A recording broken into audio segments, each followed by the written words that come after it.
Hola, buenas. Hello. Hello. We are in Barcelona, second day of IGB and Ice Totally Gaming, and it's not very sunny these days, but still very warm atmosphere because such a lot of friends, such a lot of partners, Meetings. and such a lot of opportunities we have at all the conferences.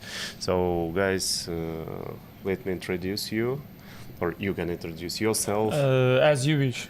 Ivan Zayats. Yeah, hi guys, my name is Ivan Zayats. I'm presenter, mostly working in affiliate marketing niche. Also, I have my own Telegram channel where I'm writing about affiliate marketing niche, about events, about companies, maybe some rumors time to time. It depends what's happening here. So that's briefly about me.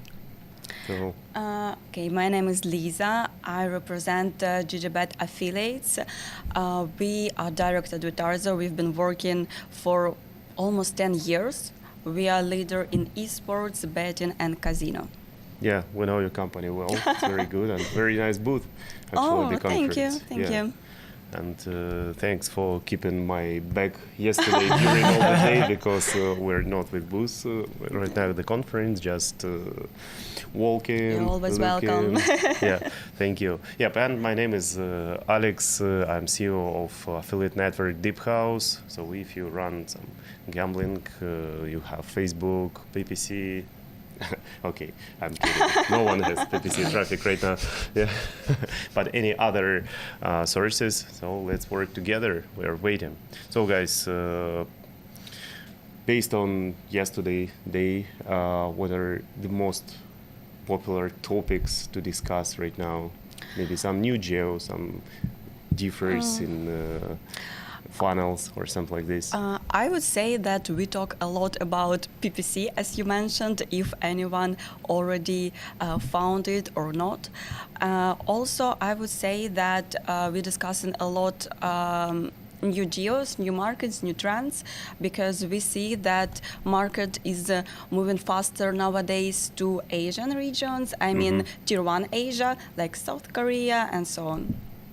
So yeah, basically it's like the hottest topic for us. Because Europe a bit overwhelmed right now. Yeah, and yeah, it's a bit overwhelmed, and most of European geos, even though we feel quite strong there, but on the other hand, most of them are quite like small, have quite small audience, so it's hard to to expand there.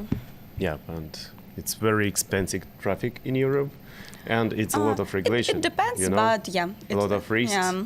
You need to be very wide. Yeah. Today it's like one situation, and tomorrow everything like dropped down, and like okay, let's switch to something But how else. many locals from these countries you could meet on IGB or ICE? It's mostly Europeans working on these tier 1 countries, yep? Or you could meet someone from Africa here? I haven't met anyone from Africa. I met a lot of guys, but they're like, I feel like they're everywhere from Asian regions. These days we met a lot of like streamers, influencers from Europe that are quite good for us because we are always looking for direct contacts of influencers and streamers. It's top traffic for us, one of top sources for us. Since Streamers, yes? Streamers, yes. Streamers influence traffic, like kind of that. So here you can find them, right? Yeah. They're here. There are a lot of them, I would say. Because maybe from my point of view, and from my goals of this conference, for sure my managers go and going around. try to find new contacts, but I see pretty the same faces. Actually.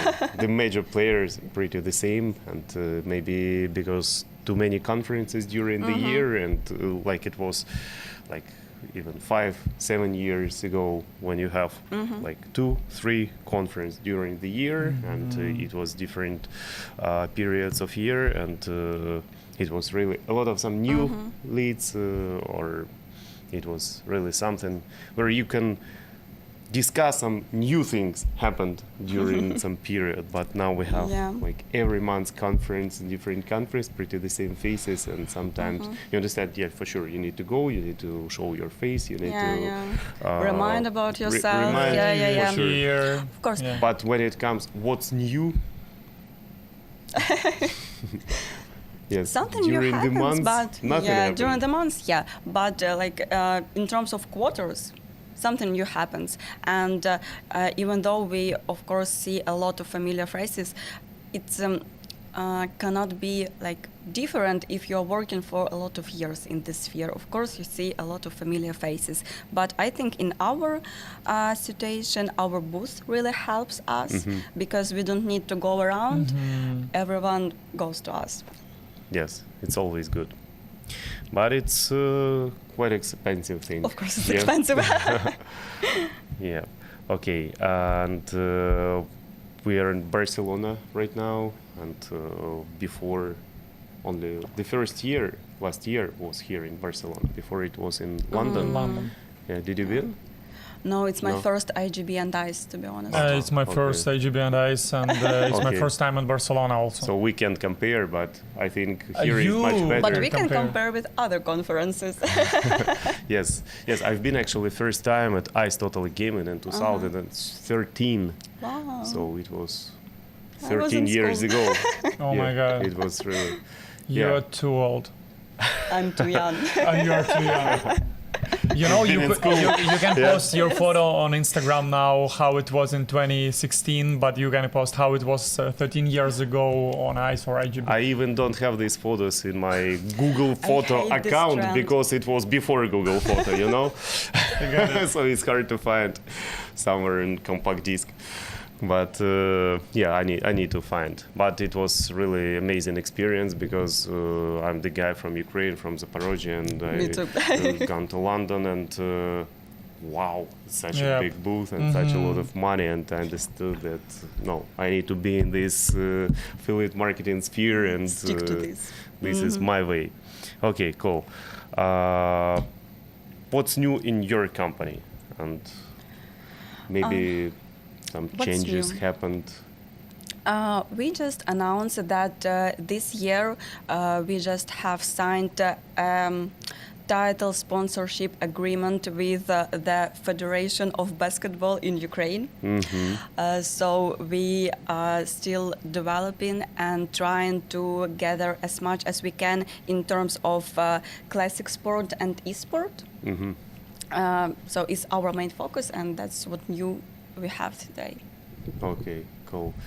I don't have anything new. I didn't sign any maybe contract with the Federation. What happened in your life? No, in general, you know, all the time during this conference, a lot of people, because I don't have Boost too, I don't need it, but a lot of people ask me, what are you doing here? Why you're communicating? What's your reasons? What's your goals here? And for me, that's great opportunity to see someone, to communicate, to compare stands.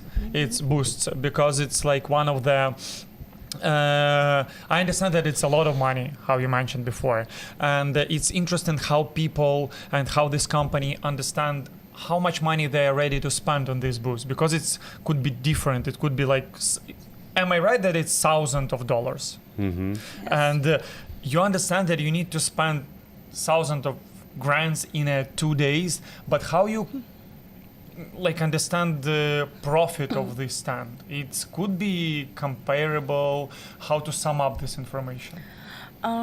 It's quite hard question, because if we are talking about new partners, of course we can like check if someone launched with us, do we have traffic from them, do we have profit from this traffic. So yeah, in this kind of partners we can check. And as for existing partners, it's quite hard, especially when you have like a lot of conferences. For example, in autumn we have like SBC, Sigma, SBC, and so on. Mm-hmm. So it would be harder. But in event marketing, we have one metric that check the profit of the conference or the event during first month, third month, 6 and a year. Mm-hmm. So if we are going to the conference, we understand that our investment will return to us at least in 1 year.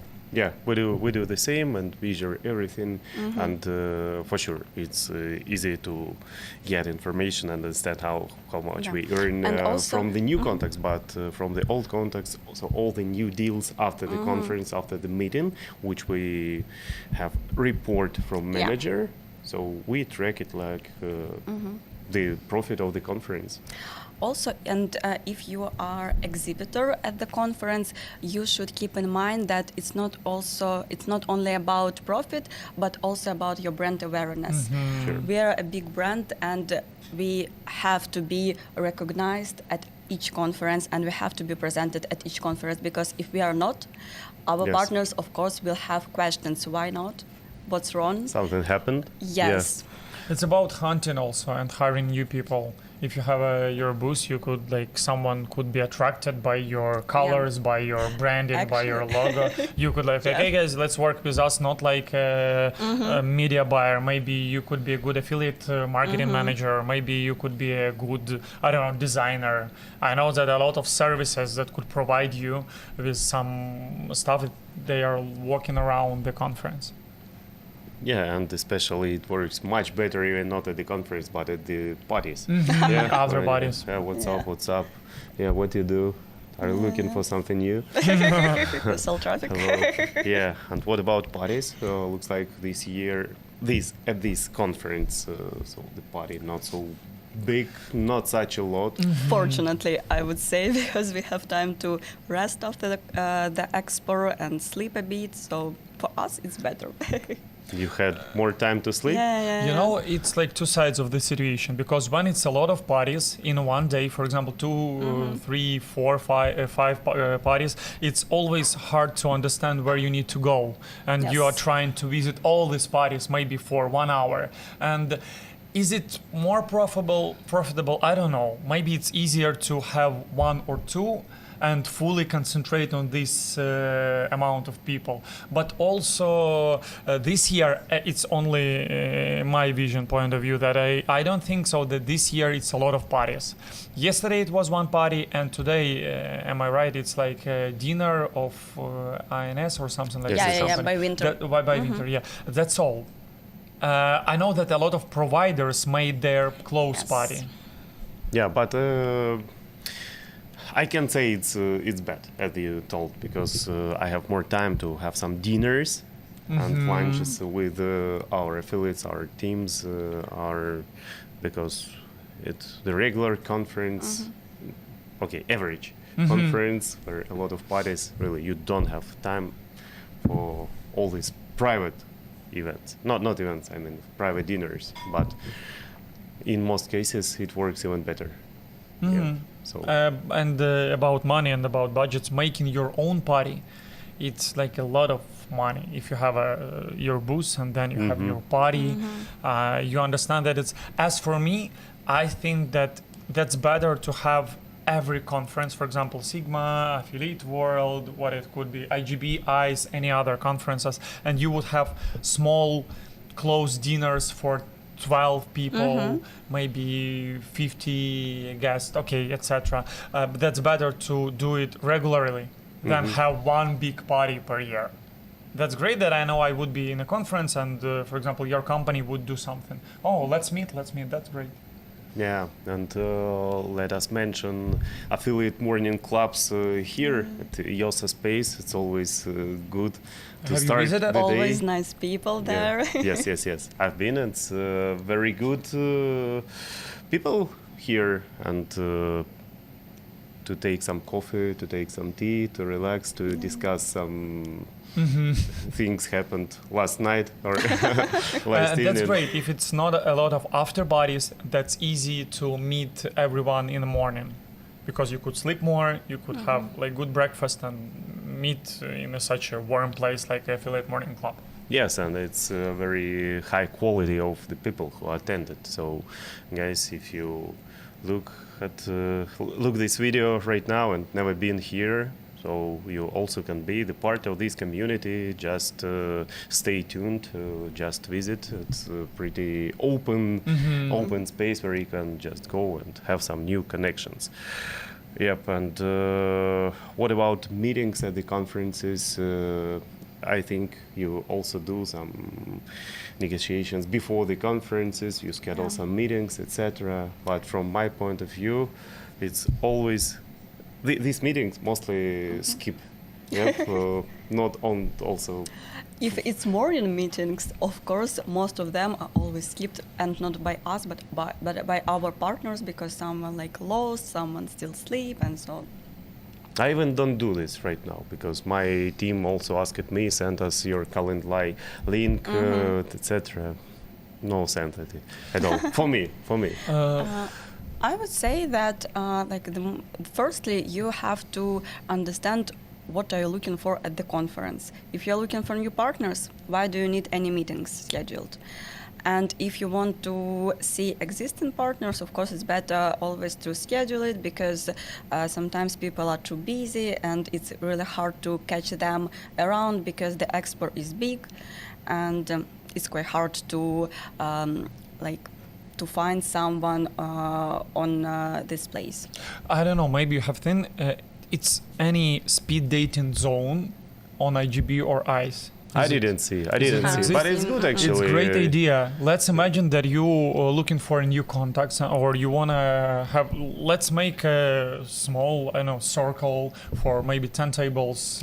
I guess the another organizer did this thing, iGaming Club. Last year they were in Malaga, and this year they will be in Madrid. And I saw that they had this speed dating zone. I'm not sure how this process looked like, but I saw that it exists. Yeah, I attended a couple of times at affiliate summits in US. It was, it's huge tables, like gypsy wedding.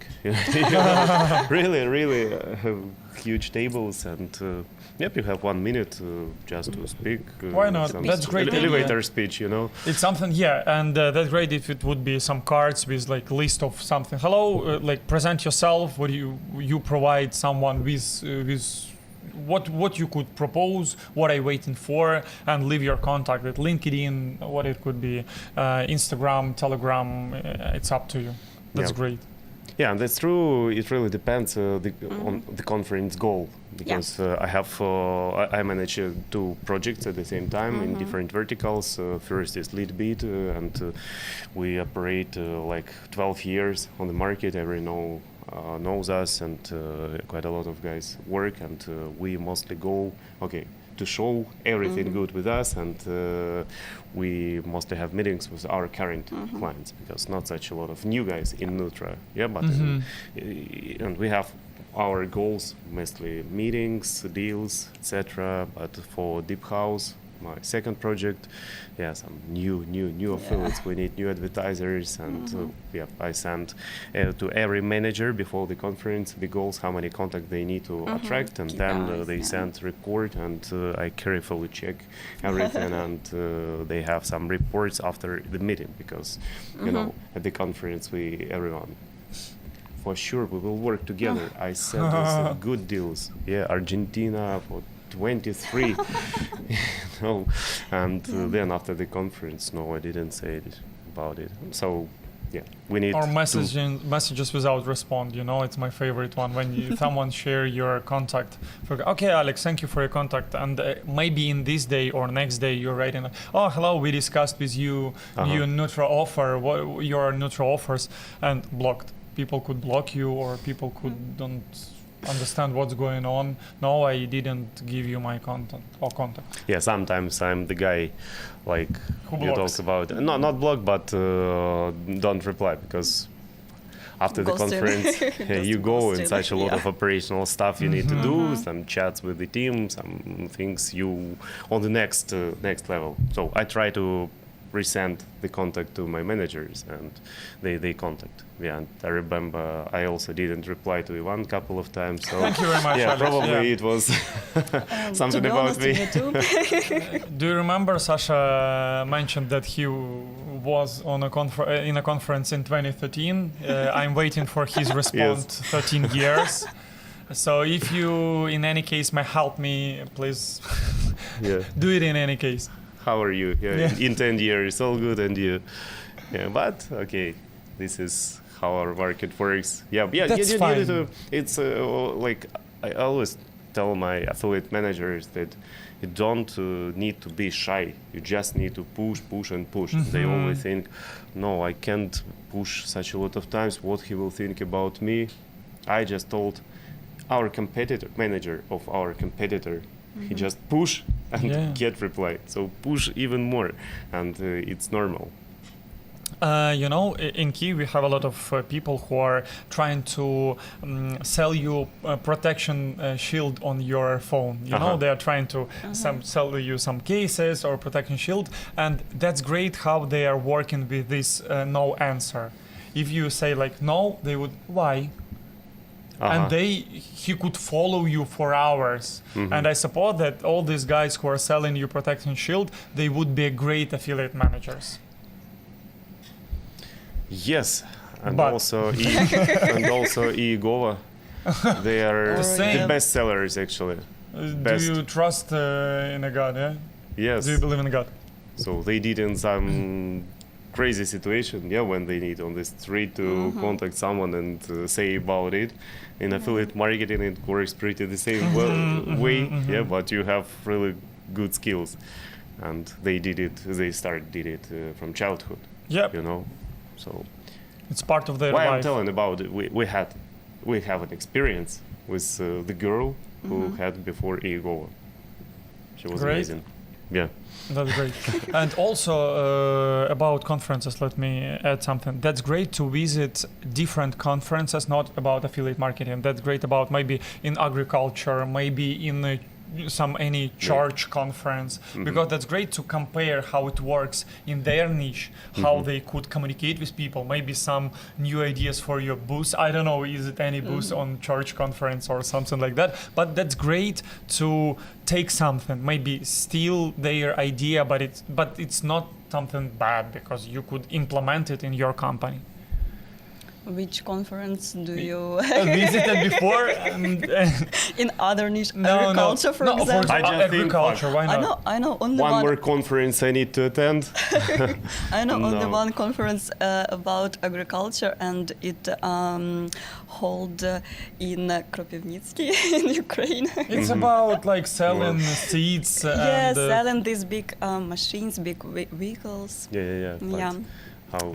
By the way- Yesterday at N1 party, it was a helicopter as a Helicopter, yeah. prize. Yeah, but in agriculture it must be some Could John be. Deere.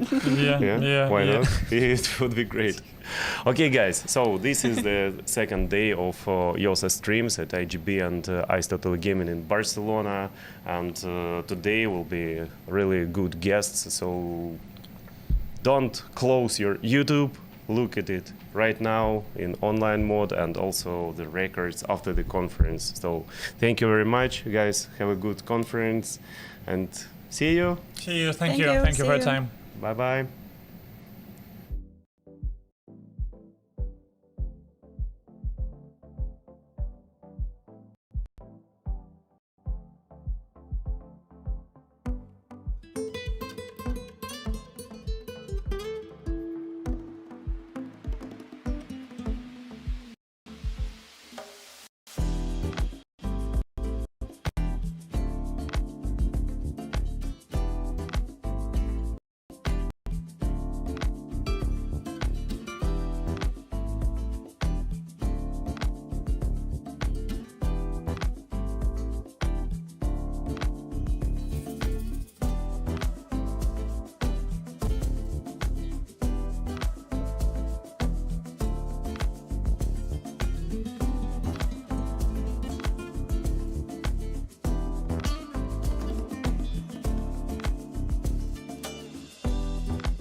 Hi, welcome to another episode of SEO Open Mic. Today's episode is different than anything else that we've done so far. Why? First of all, we are broadcasting live. Second of all, my guest today is my friend, my business partner at Create IT, Alex. Hi, Bart. Hi. Third, we're doing that in cooperation with YoSa. And fourth, today I'm not really going to interview Alex. We're going to save that to another opportunity.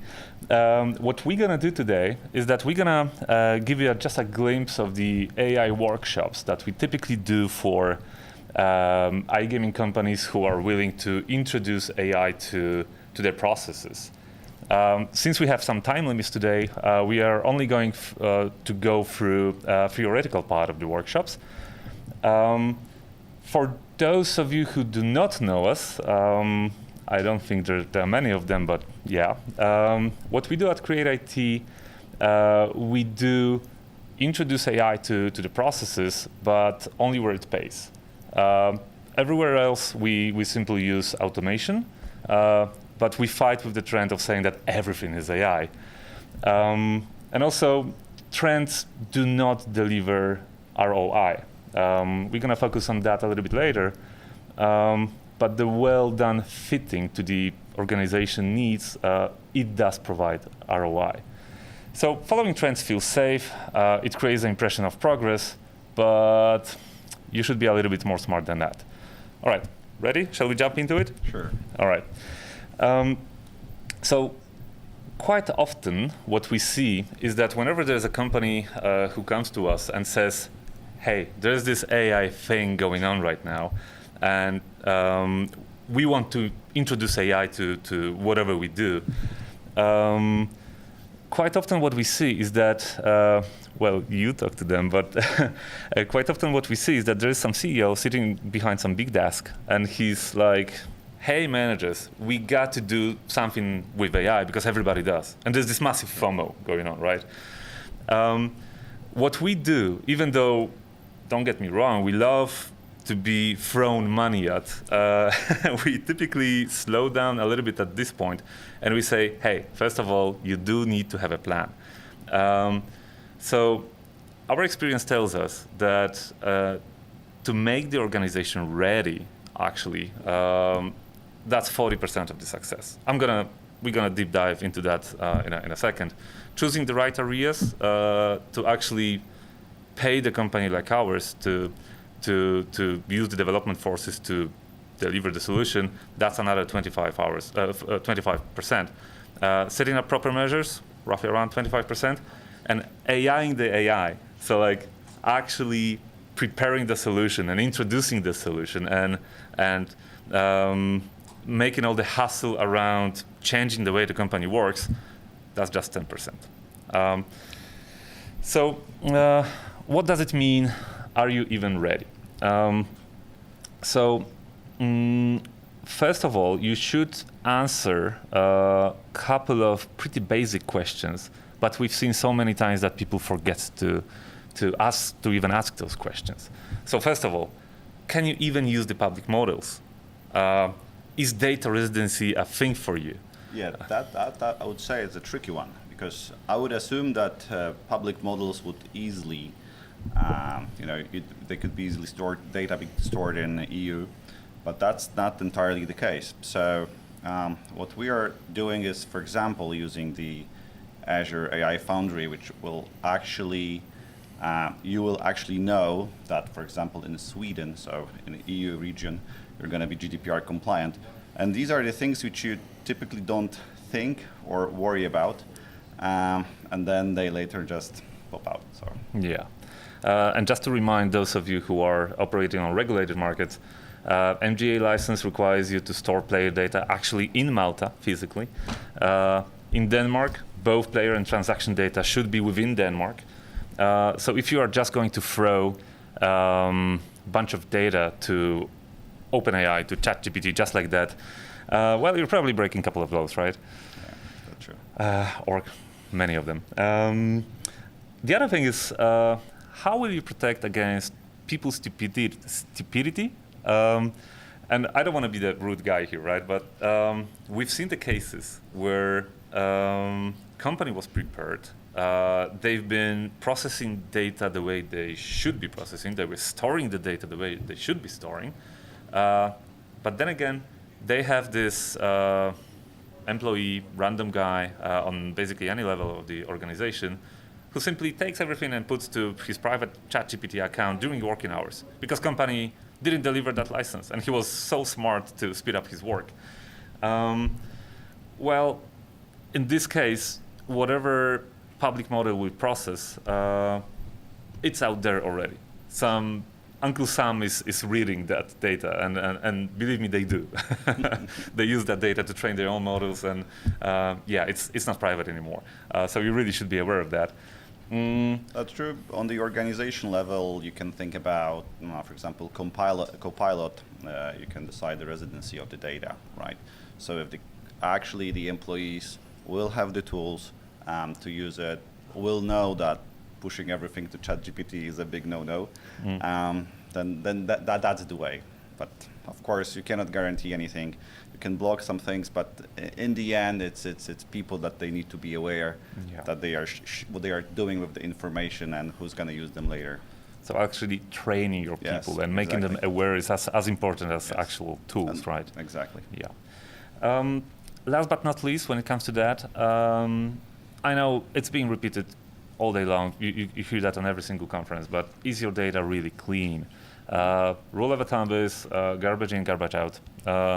If your CRM process, if your CRM systems, well, speaking from our experience, we saw the company that was an operator who changed their CRM system a couple of times, and with every migration, they've been using some fields in a new CRM, not really correctly, not 100% correctly, but it was close enough.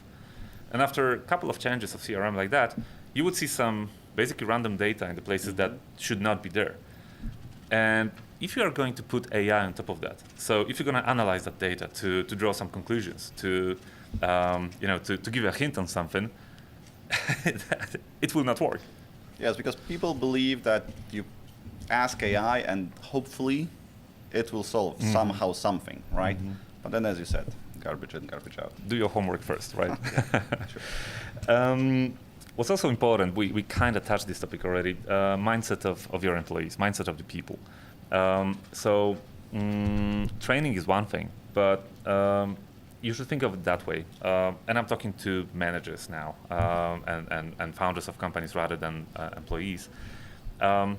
People are afraid they're going to lose their jobs now. And they are, actually.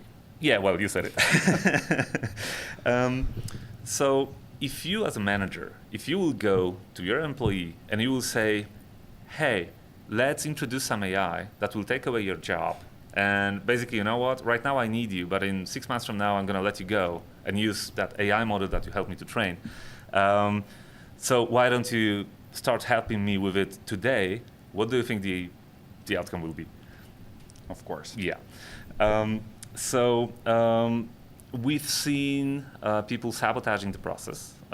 We've seen employees not really following whatever the management team wanted them to follow. We've seen people who were slowing down the process. We've seen people who on purpose were basically throwing obstacles to the process. So what you can do about that is that, first of all, start with lots of small improvements. Get people to like the changes that you introduce, so that they could see that you are basically helping them to be more efficient. Again, simple example from game studio / game provider / operator side. In some of the situations, you would expect your affiliate manager to come up with some kind of promotion, some kind of action for your clients. And quite often, you expect your affiliate manager to come up with the numbers.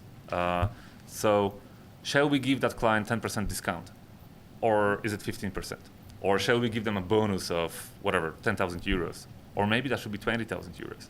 So quite a lot of companies right now go to their affiliate managers or account managers, And they say, all right, you come up with the numbers, you go to the client, you come back to me, and then we'll see. What you really should be doing here, you should be analyzing the data from previous years. You should be analyzing how these kind of promos, how these kind of actions were performing in the different situations that pretty similar to the ones we're trying to do now. And that's a perfect place to use AI for that, right? To use, basically feed your model with all the data, that historical data that you have. And if you're gonna do that, AI will tell your account manager what exactly is there to be recommended to the client, what's the expected ROI of that. So your employee will see that as a benefit. They'll be more efficient, right? That's true, but let me get back to that people are afraid of that. It's, of course, what I'm gonna do and so on, but also there are a lot of failed implementations of some kind of automation, some AI. So it either, or it partially only works, right? So for that case, it's okay, but for the other, no. So it's instead of at some point allowing people to focus on other tasks, it actually adds more complexity to their processes. Sure. So whenever you fail, because of course not every integration will be easy and there will be some problems, but if you fail and fail and fail, then people will say, okay, it's not that thing, it's actually, You're wasting my time. Yes, exactly. Yeah. So to sum up, you shouldn't think of introducing AI to your company as a massive project with a massive budget, with a massive workforce dedicated to it. You should think of it as a bunch of small improvements here and there. And believe me, every single company has a lot of low-hanging fruits for that. So that's one thing. The other thing is identify the people who will sabotage the process. So even if you provide it in such a way that they see that as a help, people are smart. They will see and they will be afraid and they will be not always playing in the same team as you are. So it's worth identifying those people and having a plan for them. And third, we actually learned it the hard way. You have to, upfront, you have to know who will actually use the tools. So what happens to us a while ago was that we spent number of development hours on developing a AI-based tool that we thought that's going to be so great.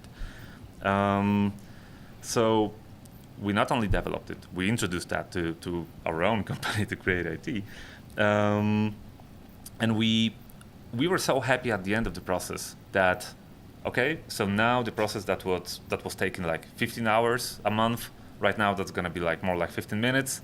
Bam, we are great, job done. Solved, yeah, move on to another thing. Only to learn after a couple of months, basically next month, that the person who was supposed to use the process said, I do believe you, it's cool, but I prefer the old way because, I'm kind of used to it. That's people, right? Sure. Yeah. So who will actually use the tools? The other thing about introducing the AI-based revolution to the company is to say which of your processes are even ready for AI. So quite often what we get is that some kind of manager comes to us and says, I want you to automate my sales process. We're like, okay, great. So how does it look like? And then the answer is like, we try to sell something, and if there's a client, somebody will maybe pick up a phone, maybe not, maybe an email, maybe not. And we take it from there. We're like, okay, but how do you define the funnel?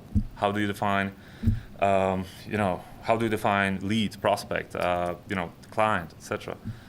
That depends on the situation. So rule of thumb is you will not automate that. You will not put AI on something like that. What you have to even start thinking about automating it is to have well-defined process from the very beginning to very end, and the more KPIs you have on that process, the better. That's true, and the process, first of all, needs to work, right? Because, as I mentioned earlier, sometimes it's tempting to go with the most complex process. Yes, it may be not. It's not ideal. It may not work here and there. Let's just automate whatever and hope for the best. That's definitely another way to go. Yeah. So first, is that even a process you're trying to speed up? Can you map it? Can you measure the efficiency of that process?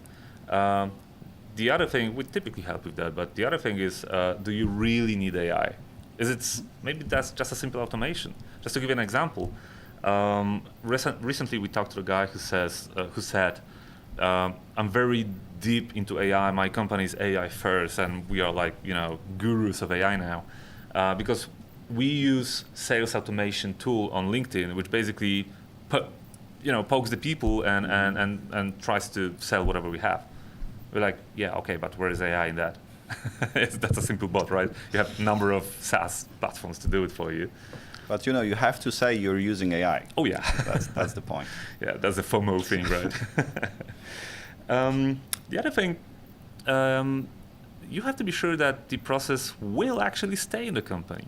Again, just to give you an example, and that was a painful example again, painful situation for us and the client. For one of our clients, we did automate the process of analyzing the invoices. So the client was getting lots of invoices from here and there. Some of them were paper-based, some of them were PDFs, different formats, different companies, different countries, etc. So we created a tool which analyzed every single invoice, just to put it into one system, accept it, things like that. We spent months on that, I think. Yeah. Yeah. The very moment when we got to the point where a client said, yeah, okay, it works. We said, yeah, okay, it works. Okay, we were just about to close the project. Only then we've learned that the law in Poland changes. Yep. And every single invoice will be generated by some government-based system, and you don't actually have to read them anymore. So the question is, will that process stay in the company? No. Yes, of course. Yeah. Was that fun to do that? Well, at some point, maybe yes. The good news here, right, is that we were able to actually reuse what we did to read documentation for buildings, things like contracts as well. So, yeah, but not for invoices. That's true. Yeah. Speaking of psychology, also. A nice trick for the management teams is to start with the processes that either their people or they themselves hate most. As simple as that. If there's a thing that you have to do, so you do it, but you hate it. Let me put it that way. Start with it. You're gonna, think of your employees, people that are, that you are trying to make to use AI. If you're gonna make their life easier, and if you're gonna help them to get rid of the tasks that they hate, then there's a chance that they will stop sabotaging the process, right? They will simply be on your side in the journey. And this is not technical thing, that's strictly psychological thing, but yeah, it does work. Makes sense. Yeah.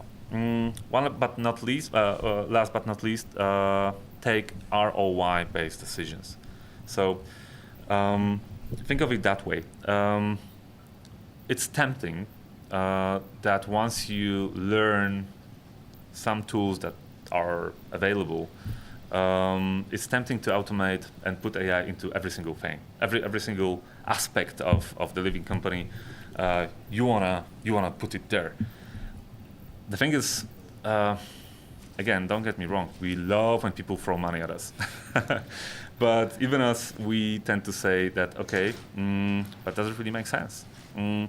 So you should, before you actually start doing anything, you should try to at least estimate if whatever you're doing right now will bring you profit rather than just another fancy thing.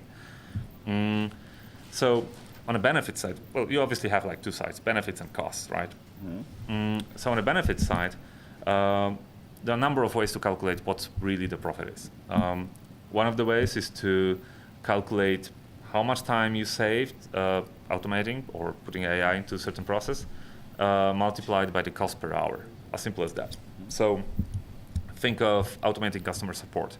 If you're gonna save 20 hours a week of your customer support people, you could put an average rate of your customer support employees, and simple equation, that's more or less the profit that you're looking for.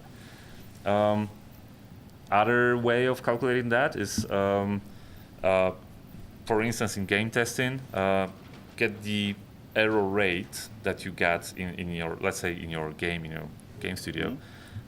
So how many errors you have per minute, per hour, per week, per month, whatever, and what is the estimated cost of each error? Of course, sometimes that could be millions. Yeah, but downtimes especially. Yeah. But think of losing the clients. Think of games simply not being available, and things like that. So before you actually even start automating that part, you could try and estimate how many errors you expect to have after pushing some improvement into the process. Other way of calculating that is acceleration of the process. So think of producing new games. I think every single game studio right now, what they do is that they kind of generate assets. I think barely, I think almost everybody. So that speeds up the process, right? So again, that's your way of calculating the profit. When it comes to the cost side, they are not always as obvious as it might seem. Tools maturity, that's the very easy thing to overlook, but actually that's one of the most important ones. So just to give an example, again, speaking from our experience, we did, at some point, we were heavily involved in the project based on image recognition. So we built our own model for that, which took number of hours, lots of money into that. And just to learn after a couple of months that OpenAI developed their own library for that. And it's not bad at all. Yeah. So if, AI is evolving so quick right now that if you are forced to take the hard way of doing something, maybe it's worth waiting just a little bit, and somebody will do it for you. Data preparation and labeling.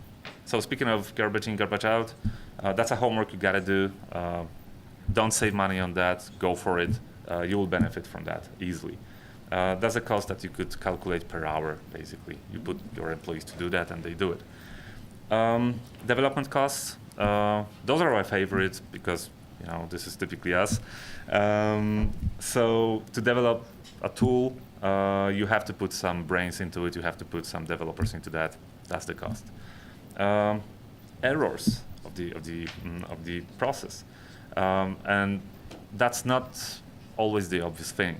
Again, just to give you an example, if you put your solution on open models available out there in the public, they're evolving, right? So the outcome you're going to have now is not necessarily the same outcome that you're going to have in 5 months from now.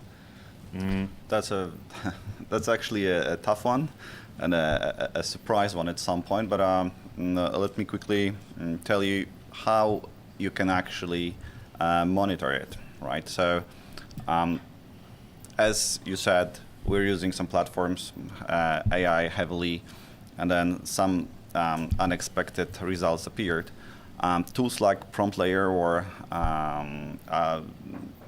for example, allow you to monitor all the prompts you're sending, all the results you're getting, and then you can actually score the results. Are they the ones you would like to have? Mm-hmm. Then the built-in AI assistants can help you to fine-tune the prompt to remove these results you don't like. And you can run it on schedules. So let's check if that prompt will return some results right now. In a week, it's actually something similar, mm-hmm. right? Mm-hmm. So that's that, and it's also allows you to see actually how the prompts are constructed.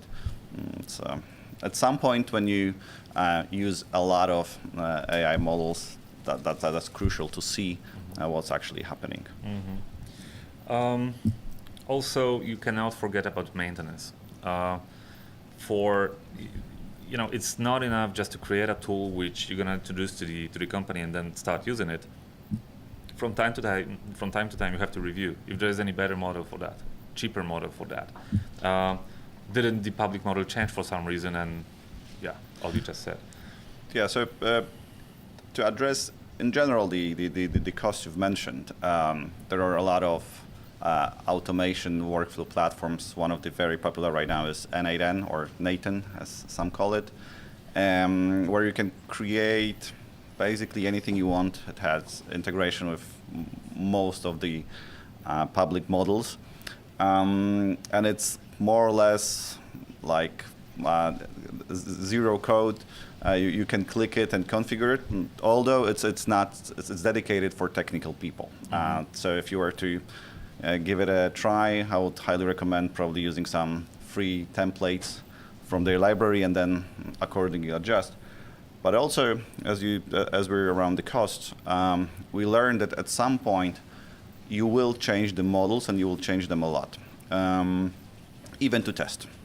Test it with that version or a totally different one, ChatGPT, Gemini. And internally, if you start to have a lot of these, first of all, you have multiple accounts, multiple API keys, billings. There are already solutions, for example, OpenRouter, which they have one API, so integrate it in your automation and just say, use that model, or even better, you can think about the model automatically, and the OpenRouter will say, okay, this is the most cost-effective one, or we know that gives you the best results, so you're just sending a prompt and they're giving it the results back. So these things at scale later on, or if you have to play around and looking for answers, what would be the best case in general, that could also help. All right. And when you think of entire process of introducing AI or automating some processes, you have to remember about putting everything on the time horizon. So that, just to give you a stupid example, if the process costs you at the moment 10,000 a month, and it costs 60,000 to automate it or put AI into that, you will not get benefit in the first month, right? Not in the second one, probably not in the seventh one, more or less 8, 9, I would say. But yeah, that's important. What we did is that since we did it a number of times already, we did create a cheat sheet checklist. So that's a very, very, very simple Excel file or a checklist, if you want to call it that way, to help you organize your thoughts about the processes that you have in your company. So basically, the outcome of that checklist is that every single process would be placed on a scale where you would have the biggest savings on the right-hand side, the lowest savings on the right-hand side, the highest cost of changing that process vertically high, and the lowest cost vertically low. And that makes it super easy to choose the low-hanging fruits to what to start with. If you want to get your hands or eyes on that cheat sheet, feel free to comment under our latest post on LinkedIn, Facebook, or Instagram. We're going to send it to you for free. Enjoy, have fun, and go for it. So I think that would be all for today. That's a super, super, super quick version of the entire workshop that we do. However, we hope that some people will find it useful. I did. Thanks, Alex, for joining me. Thank you. Thank you, Bert.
Hello, everyone. Nice to see you in a YoSa podcast in Barcelona. So I'm right now here. It's Martin Slasmans, co-founder of Media24 and BC Brothers, and with me is Chema. Hi. So introduce, guys, you. So my name is Chema. I'm a growth consultant, mostly focused on organic search, and I have my own company called Dr. SEO, and I'm here with my good friends Martins and Viorel. Nice to see you guys. I'm Viorel Stan. I'm the CEO and co-founder of GSH Online Media. We are an affiliation company. We own multiple brands in the industry, casino and sports focused as well. Yeah. So now let's kick it off. So guys, we are in IGB right now. The most popular question is, where is traffic? Where is SEO traffic? What's happening? Guys, where is traffic? Well, you all know my opinion. I think that Google has been struggling with their own guidelines, and lately SEO traffic, it's instead of going to the traditional SEO sites, it's suddenly going to repurposed domains, parasite sites, and many sites that probably they will be punished and penalized in the next 2 or 3 months, and there will grow another sites that will. So the thing, it's very difficult to locate traffic because the traffic is just jumping from one site to the other one, and it's the ability to create these sites and trick Google, and by the time that you get all these penalties, you already put up the other ones. So where is traffic? Traffic, I think, is still there, but traffic is being distributed not in the best manner, from my point of view. Because as also Sema was saying, there have been situations recently where we saw a lot of brands with the commas, because they're not brands, they're something else. They're repurposed domains, as Sema said, that got a lot of traffic. And also, besides this, we have the AI, which is with LLMs, which is taking over the entire world, and they are creating a lot of queries, but without clicks, So yeah, traffic is there, but now traffic is being distributed in a different way, from my point of view. Okay, so can you tell some examples to people understand about what you are saying? What kind of websites, for example, you told branded websites. What kind of? I said brands with commas because they're not brands. They are mainly repurposed domains. Actually, a few weeks ago, I had a call with Sema here, and we were doing some research together. And I think on the first position on a gambling-related term, in the UK, it was a church website. It's parasite sale. Exactly. Oh, Yeah. my. Even in a church? Yes, it was the church website which had a folder, and that folder was ranking on casino bonus terms. Look at in this UK. church. In the UK. Yeah. Look at this church. So we were joking about this. But the thing is that also, as Sema said, Google is doing its best to catch this, but I think its best is not the best that they could do. They could do much more. But yeah, that's life. So because I think it's simple right now. Church and casino, it's not related. It's not even related. Anyway. It's so easy to block it. I mean, people who go to church, they normally play bingo as well. And they start playing and then go to the church. Exactly. That's the right direction. But the thing is, as Viorel mentioned, there's many websites ranking like a law firm, a church, tourism, a local council. Why? Because all these websites, they have legit and organic backlinks that they have been, it has a high authority, and Google at some point, it's not managing to comply with what they send themselves. We're going to give, for tourism, we're going to give tourism authority to this website, and for gambling, we're going to give gambling authority to this website. But at some point, not the SEOs, black hat strategies, have managed to confuse this Google algorithm one way or another. And the truth is, as Viorel mentioned, they're trying to fix this, but it's not enough, apparently, because core update after core update, you still see that the issue is there. I have to admit that with the last one, there has been some small changes, and the timing of pursuing these black hat strategies, it's becoming faster. Before it would take 6 months to find one of these, and now it maybe takes 3. But they are damaging a lot the legit websites with big authority, legacy in authority about gambling in order to catch this traffic. And obviously, as he mentioned, we have the AI overviews. We know that informational keywords, they're not going to funnel as they used to do in the past, and they're not going to generate money traffic and transactional traffic. So, what do you think? For example, if someone wants to start right now SEO business in a gambling, what should they do? I think now it's, of course, each day, each month, Google gets better, of course, and then it's becoming more difficult to start ranking. But I think now it's the most difficult period of our entire history to start a brand, because what we see like this: the big brands with authority, they ride the wave in a very good way, Yep. The average brands, they're in a very bad situation. They're in a very, very bad situation now. The new brands, it's even worse for them. But it's not impossible, of course, I recommend everybody to, if they consider and if they want to do this, to start a business, start doing what we are doing, but they should have a very good business plan. And if in the past was a bit more easy to do it, now it's becoming more and more difficult. And this is the story, The thing is that it's very, very difficult, not impossible. I still recommend people to do it, but you need to have, your goal has to be written on all the walls in your office. So everybody knows who you are, what you need to do, everybody from the company, So they will speak the same language, have the same objective, go in the same direction. Because otherwise it will be close to impossible in nowadays to start competing with other brands. And also to say some good things about what they could do, I recommend for the new brands now to focus a lot either on social media, to build communities, and if they are good at this, they will succeed, or to build products. If you want to start now doing an affiliate website, just to put some content there which is optimized for Google and do some backlinks, maybe it's not the right time to do it like this, because for sure you will not be able to succeed. I mostly agree with him. I mean, we know good old times when you just put some content there, put some links, and traffic was just coming there. Even shitty content. Even terrible content was ranking if you put enough links or if you over-optimize. But nowadays, SEO trends have been changing in the last 10, 5, and within the last 2 years, I think it's very important to keep in mind something that BRL mentioned. With all the appearance of large language models, it's important that when you create an affiliate site, you don't strictly think about Google, because Google is slowly losing market share. 2 3 years ago, Google had like more than a 90 market share among other search engines like Bing, like Yahoo.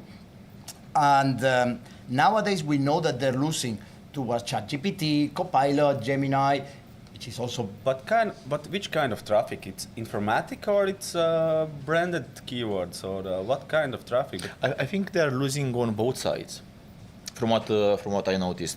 But the thing is that in our industry, from my point of view and from what I'm seeing, we are a bit protected because of two main reasons. First of all, they feel that gambling it's beyond them, and they kind of limit a lot multiple gambling queries. This is the first thing. And the second thing, if your website is built to bring value to the customer, you will not have problems with this. But if your website is built only to content, to give some content, then you are, excuse my language, you're fucked. Because you will get eaten by all the LLMs and all the answers that are being offered automatically in LLMs. Yeah. We know in the past, affiliate sites, we used to pull a lot of informational keywords. Obviously, we were targeting the big transactional keywords, best casino, casinos with PayPal, etc. But there was another source of traffic, which was how to get dressed to go to a casino, how to play blackjack, how to count cards at blackjack. all that informational keywords, now they will be covered by AI overviews. What Biorel is correct is because it's a your money, your life topic, LLMs will be a bit scared to give us straight recommendations of something that could actually harm, because in the end they are also crawlers. They can make a mistake. We all know the example of the aquapony, and if 1,000 websites say that taking Viagra it's very good every morning, LLMs, they could get in very big trouble if they say this to someone. So because of this, because of your money, your life, like medical, adult, gambling, we will be kind of protected. But still, it's important to reinforce the concept that Biorel mentioned of making a brand, working together, having a social media department, building YouTube accounts, creating a whole ecosystem of authority that will generate, will give credit to that brand in order for users to access that and for large language models to rank you or use your links and your content towards the users. So, So what you say, it's really hard for new companies to start right now. Because if you make this social media things, then content, make a product, it's take a lot of energy, money, and it's different. It's very, very different, and I think for a company will be indeed much more difficult to do it. But again, keep in mind the social media aspect. Yes. Because social media could make almost everybody viral. And if your content is good enough and you create engaging moments, then you might get viral, and that's how you could grow. So I think the easiest way now to do something in this direction is social media. But again, keep in mind our industry and the regulation of each country. Because in multiple countries, you are not allowed to speak about online gambling on social media. You cannot do streamings anymore in some countries, you cannot promote particular things. So keep in mind all those restrictions, but yet I think that social media will be the easiest way to do something, but that will be only the beginning, because you cannot build a company with one social media account, Yeah. You could create something that will give you a very good life, quality of life, and make probably a lot of money, but if you want to build a company, you must do more than this. And then all the tough part starts appearing, I think that, as you say, it becomes very difficult if we want to stick to the old traditional strategies we used to have. But actually, these challenging times with the large language models appearing, Japanese, they say that crisis and opportunity is kind of the same word. So I think there is room. Now they are appearing a lot of micro affiliates. So just a guy in his basement making some betting tips on himself and adding some tracking codes, he can become a micro affiliate by himself. Yeah. So, and this person would not have access 2-5 years ago to these options. As VRL mentioned, when making a company and we want to make something bigger, obviously you need assistance. You need to build a whole ecosystem with different social media, maybe coordinate different accounts. But I think it's the time that user-generated content is going to be taking over. We all, especially SEOs, we hate that Google is ranking Reddit. The opinion of someone who has no authority and not credit. No idea what he's writing. Yeah, with typos and grammar mistakes, but it's ranking high. And this is why I think that at the moment, user-generated content, like Viral mentioned, if you create a website, create engaging sections, add the possibility that users add their own betting tip or add their suggestion, add their opinion about a particular casino. This should be the opportunity, I think, for new starting people or new starting platforms. But about this commenting and reviews from users, for example, Trustpilot, 90% there is a fake comments, fake reviews. Even I think more than 90%. And still it's ranking so good. Well, when you realize that this brings traffic and generates and works, then you just hire some people in Pakistan or in India. Nepal, India, and you tell them, can you review? And then they call their 1,000 friends, they pay €0.50, and you get 1,000 reviews. So yes. Okay. Yeah, that's true. Unfortunately, but true. Okay, for new affiliates, how do you think if they want to start in which market, it's better to start right now? I think they should start in the market they know the best. Oh, it's a good advice. Yeah, Really good advice. Otherwise, start locally and then go international. If this is your goal, and because running a local business and running a global business, there are completely different stories. You know.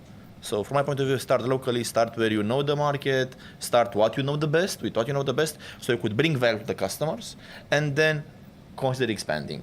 But for the moment, I think local, it's even if local might mean jurisdictions like the UK, where now with the new taxes, looks like it's almost impossible to do money for casinos. But you need to. But regulation is changing all the time. Yes, I yeah. think 1-2 years they will understand what mistakes they did. There is a lot of examples. Even the Spain. Yeah. Cut the bonuses and now they're back.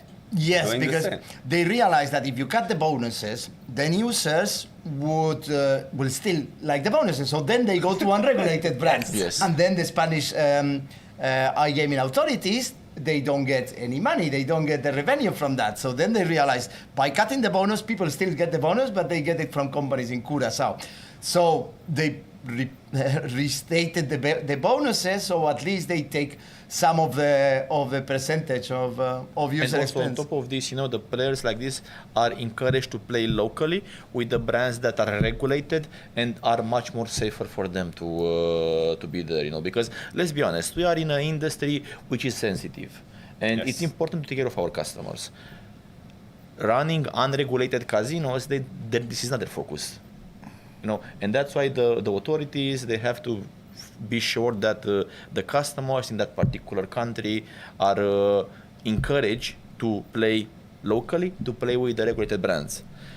If they put restrictions, how many restrictions they will add, the customers will still find a way to go between them and go to the brands which give them the biggest offer, the best bonus, the best everything. And then whenever someone makes a big win, the casino probably will shut down. Definitely, yeah. And they will not be able to get their funds, and then they will complain to the authorities. We It's as affiliates, we are checking the terms of casinos before we do the reviews. And one casino that I got it recently from my colleagues from content. It's regulated? It was a regulated casino, but regulated with a license that is not really regulated. Okay. I think it was N1 license N1, or something like this, which is much more less restrictive.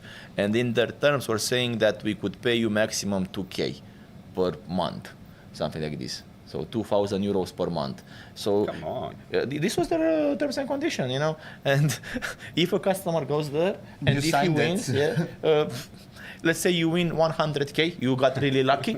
You get your money back in how much time? Oh my God. So do the math. How many weeks? Will be like 50. 50 yeah, so it's 50 like months? 2 years and probably something. There is another clause that you need to play at least $100 probably, every month. probably, yeah, to we get didn't your reach that 200. part. If not, they close your account. yeah, and they get the money. So that's why it's extremely important, to play with the regulated brands, and for the regulations, for the regulators, to when they make the rules, to know the reality, because again, how many restrictions you put, the customers will find a way to bend them, and so the unregulated brands. So you kill the local market, you don't take money to the budget, you don't take care of your customers. So it's the worst thing that we do. But we went on a different topic now. Let's go back to our topic. I agree with him that it's good to start local, not only because of all these safety features, etc., but also for a matter of trust. Like, if I start streaming in Spain, okay, maybe people would say, this Chema But imagine I start In Latvia. I stream in Latvia in English and me with my accent, you know, or in Nigeria, and they would say, "What this guy is saying?" Expert on Latvian league, you know, ice hockey. Spanish guy. So it's a matter of trust. And then if you want to grow your streaming services, whatever, then hire a Latvian guy to stream in Latvia, someone who also gives reliability.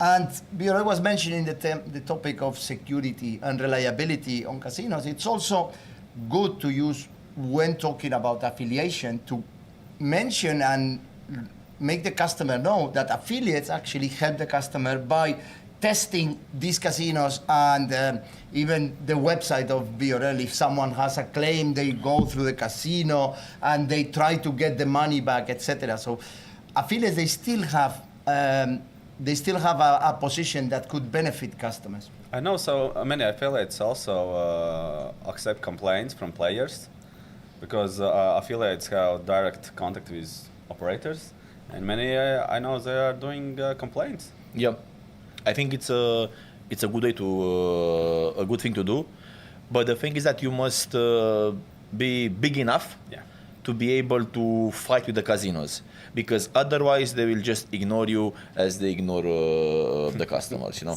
But if you are big enough, then they will be at least a bit afraid, and they will listen to you better than they are listening to the customers when they are complaining.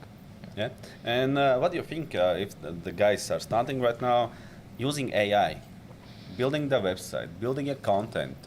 It's good idea to starting with this in SEO. I will start first.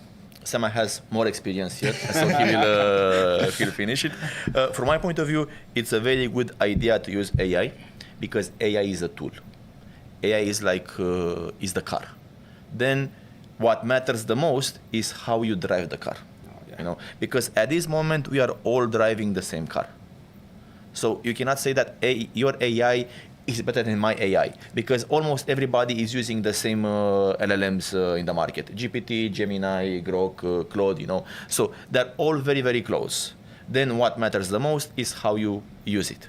Yeah, because you can give everyone the formula, but no one knows. Exactly. Someone will drive much better. Correct. And also, if you speak about content, yes, I am against 100% AI content. Okay. Because this, I don't think, brings too much value. Yeah. If you find a way to build a prompt to generate AI content which really brings value, then it's okay.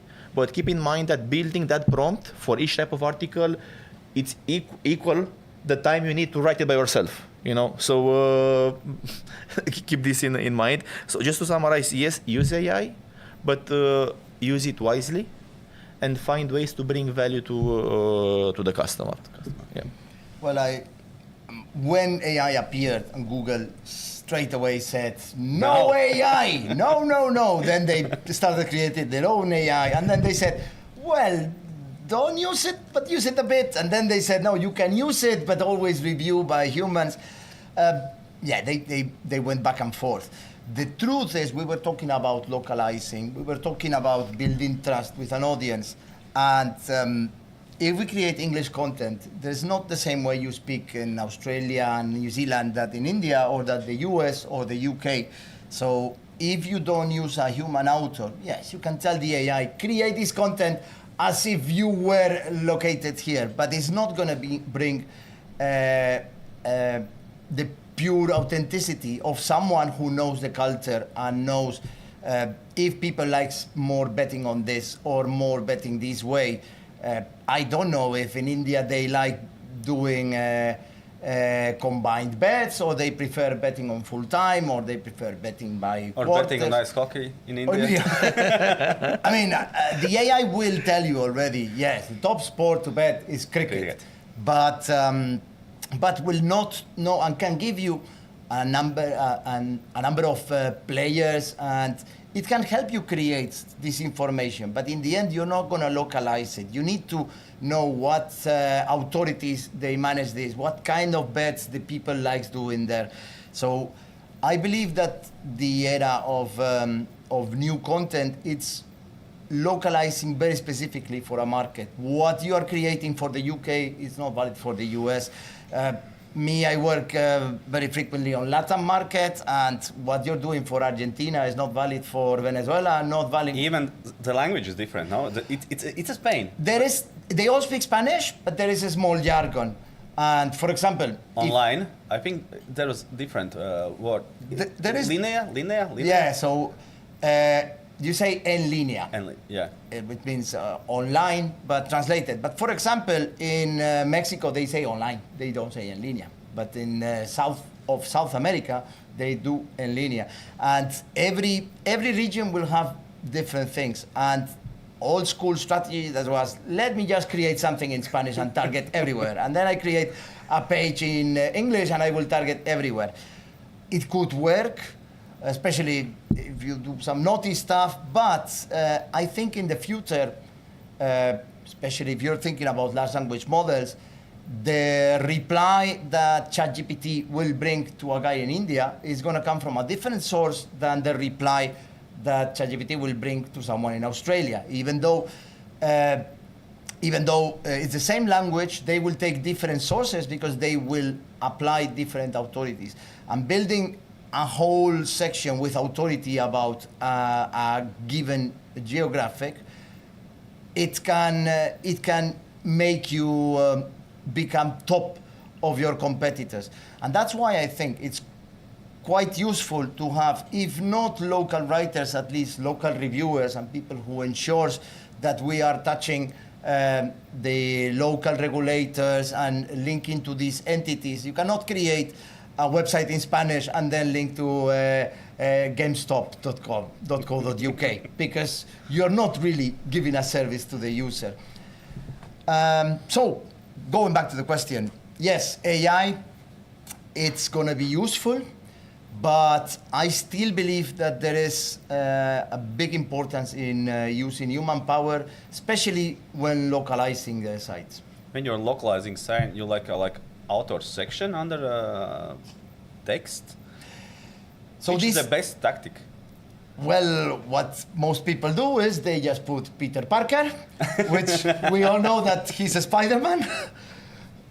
Or Bruce Wayne, you know, and yeah, you just create a fake profile. But supposedly, what this author widget and it's to deliver this authority from this author to the reader and to the search engine, large language model, so they can track this author profile through their LinkedIn, through their Instagram, and see that they are really experts on the topic. I know some affiliate companies that they even use the authors and they create a fake book and they create fake profiles for everything. And selling these books on Amazon, I see this. Can you imagine? Yeah, because if they're in Amazon, they get more authorities. Like, Yes. the book is real, people are buying it. And then you need to buy them because the price of 10 books, like 10 euro books, it's quite cheap. Peanuts compared with you what buy you could get. 100 of these and it's cheaper than a backlink. So, yes, even though if you speak with your authors to really use their profiles, which I think is the best strategy, because every time I see that they create a fake profile, they give live for 6 months on LinkedIn, and after 6 months, you see, last post was 1.5 years ago, and then this doesn't sound like a real person. If you give a good maintenance and you hire a whole team to take care of your 5-10 authors, good job. It's going to require a higher maintenance. Or you hire real people, which in the end, it's what is needed.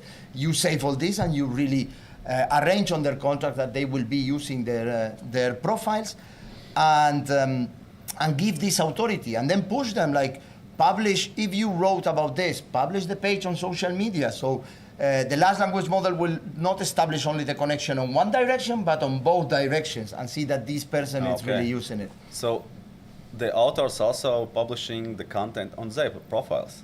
Yeah, I mean, they should in theory because it will give you more authority. I mean, but now again, Sema, sorry, yes. A thing which is a bit difficult for our industry and happened to me as well in my company. We have a very big team of content writers, you know, and they work in gambling, but they do not agree to post gambling on their profiles. Yeah, Because of local regulation. Because it's of- sensitive. Because what my mother will say, if my mother knows I'm. But this is, as you said, you could enforce this through the agreement and say, dude, you work for gambling. It's your work. Nobody else did it. You did it. Publish this on your LinkedIn profile. But some will, just as a heads up, Sema, we have this. happened this to us several times. But what Some I've will seen refuse. also that someone, what they are doing, they found a good writer, but found a good person in a gambling and asked, man, can we publish under your name? But he will review the content because it was his name, Yeah. and add a name under the post. That's a smart strategy. It will cost more because it's two Yeah. people. Exactly. You need pay 2 times. Yes, but you are doing, in fact, what it should be done, while on the other hand, you are creating a whole ball of lies, that it will cost you probably the same time and same efforts, and you need to hire 2 teams to take care of all this. So, yes, well, I understand there's people who will not like publishing about gambling. Then tell them to use pseudonyms, like nicknames. But also they have to have this nickname on LinkedIn. Exactly. That's the thing.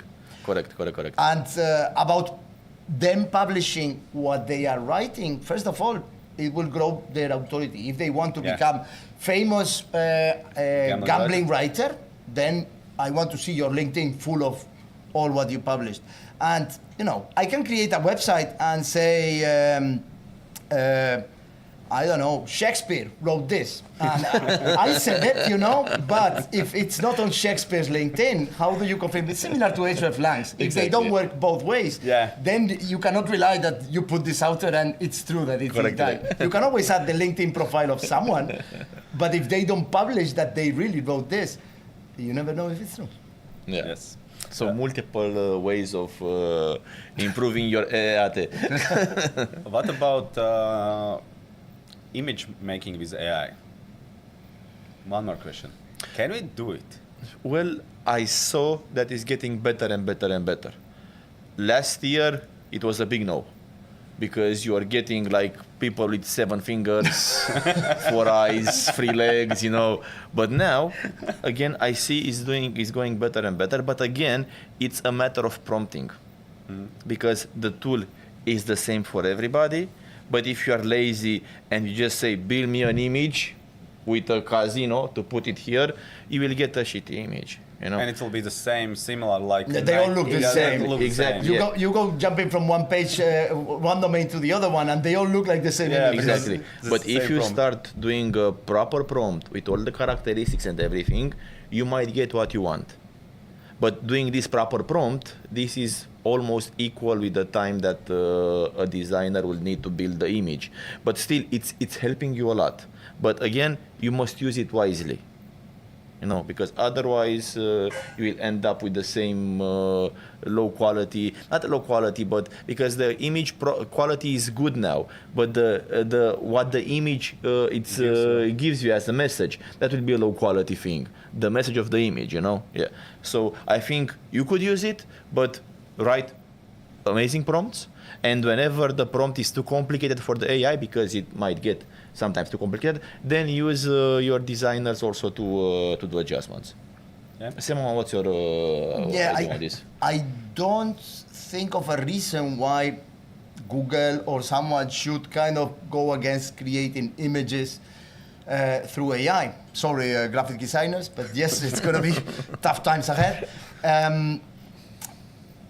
I can adhere to BRL's point that obviously you need to spend good time on your prompts. Probably create templates for the prompts where you just need to fill in some gaps.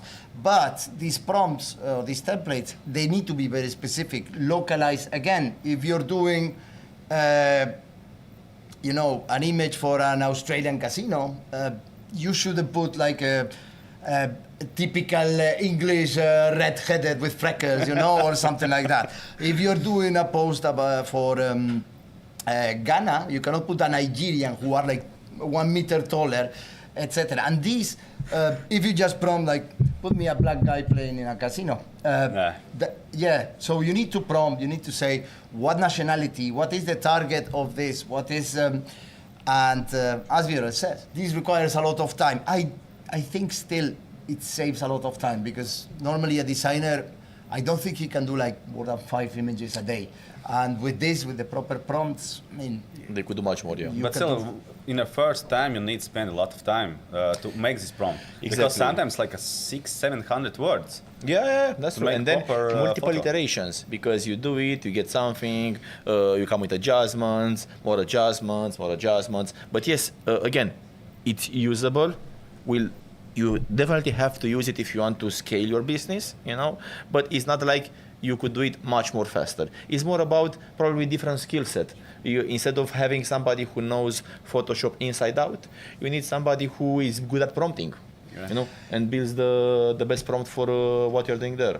Totally. Plus, I will add, if you want someone to define an image, how do you want an image to an AI?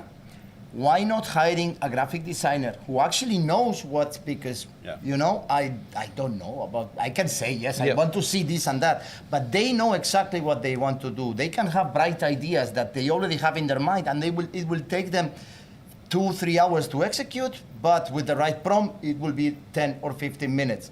So either hiring a graphic designer and telling him to do the prompts, or at least if you don't have full budget, hiring someone to write you these templates and then you can continue with them. I think it's always a good idea to hire experts on a specific topic to write these prompts and create these instructions and train the AIs, because if you have an AI, you can also train them. In our company, for example, we are very big fans of AI. We are using AI in multiple directions a lot. But we didn't close any positions since we started using AI. Actually, we hired more. Why? Because we are using AI to scale. So instead of using 10 guys now to manage 10 websites, we are using 2 guys to manage 10 websites. So that's how we do it, and we are using it on multiple directions, not only LLMs not only for content, or for image creation. We are using, each department has as an objective to find ways to get their job better and faster with the AI, not with the purpose of getting rid of team members, but with the purpose of being able to scale the business and manage more brands, manage it better, because all the time there is, let's take as an example, our operational team. We have on the website around, I think, 20,000 bonuses. It's close to impossible to check all those bonuses after we have them, But now with the help with AI, we have a lot of automated tools that are helping us to do those checks, and the team can use AI to deliver to the customers better quality content, Because if in the past we were going through all those bonuses, I don't know, let's say once per quarter, now we can go once per week with the help with AI. And obviously, affiliate websites used to give wrong information about bonuses because it's impossible to have to check this all, So I have still a lot of questions, but the time is ending. So maybe some last words for new guys who is starting SEO, how to start or what to do. Okay, I would say if you want to start on SEO, I know that normally we go checking on forums, but any old strategies you see from 2 years ago, they are useless. Start learning about AI, start learning about prompting, listen, lots of information, because we are in such an evolving world at the moment that maybe what it's working now in 1 year, it will totally change. Maybe. Analyze some of the winners, all these repurposed domains we were talking, like a church, tourism site, why they are working. If you see like, this website has only like 3 backlinks and it's totally useless, why are they ranking on the top? Check on the code. You need to learn a lot of technical SEO to ensure that large language models can analyze and crawl and parse all your site. Check if there are hidden links within the code, the canonical tag or other meta tags, etc. and continue updating yourself. Because if before I used to update myself, like every year I go to a conference, I learn a bit. Now every month, every 2 months, everything is changing. I think Chema told everything already. Yeah, that's true. I want to say You like to speak. I want to say one extra thing. I heard recently a lot people saying SEO is dead. SEO is not dead. No, SEO it's is changing. transforming. From my point of view, learning SEO is like learning a coding language, which gives you the basis, and then it's very easy for you to upgrade your knowledge with a different framework. Yeah. So it's the same story also for SEO with AEO, GEO, and all the other terminology which are happening now due to the AI. So the core, it's the same, but you have to be all the time updated because things are changing extremely fast now. Yeah. Yeah. Okay. Thank you, guys. That Thanks you to you. came. Thank you too. Okay. Thank you.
Hi everyone, this is SEO N1 on YoSa channel. Today we're going to discuss one of the hottest topics in iGaming, SEO traffic. This is not a theory, we actually have a very popular people on the market that has a really use cases and their expertise has been proven throughout the years. So basically my name is Dima, I'm a team lead of affiliates in N1 Partners. And I would love to give a minute to each of you to introduce yourself shortly, and then we go to the fun part. Perfect. Hi everyone, thanks for having me here.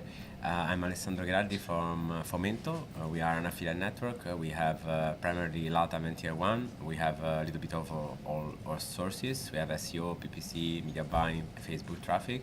And yeah, thanks for having me. Thanks for the invitation. My name is Dmitro, and I'm a founder of search engine optimization agency SEO team and founder of affiliate SEO team, Sigma team. More than 10 years working in industry, and I'm really in love to be here. Yeah. So basically, our stream will be divided into 3 blocks. The first one, we will be speaking on Tier 1 and Tier 2, 3 strategies, why they fail, so basically what's the difference between them. Also, we're going to talk about slightly on AI and how you actually use it on your work.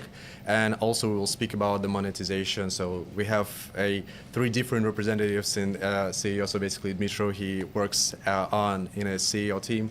Alessandro, he is in affiliate network, and me in a product. So basically we'll have some sort of a discussion on that point as well. So before that, so it's January 2026. Can you tell me how has been 2025 for you? So what's the main insight you got here?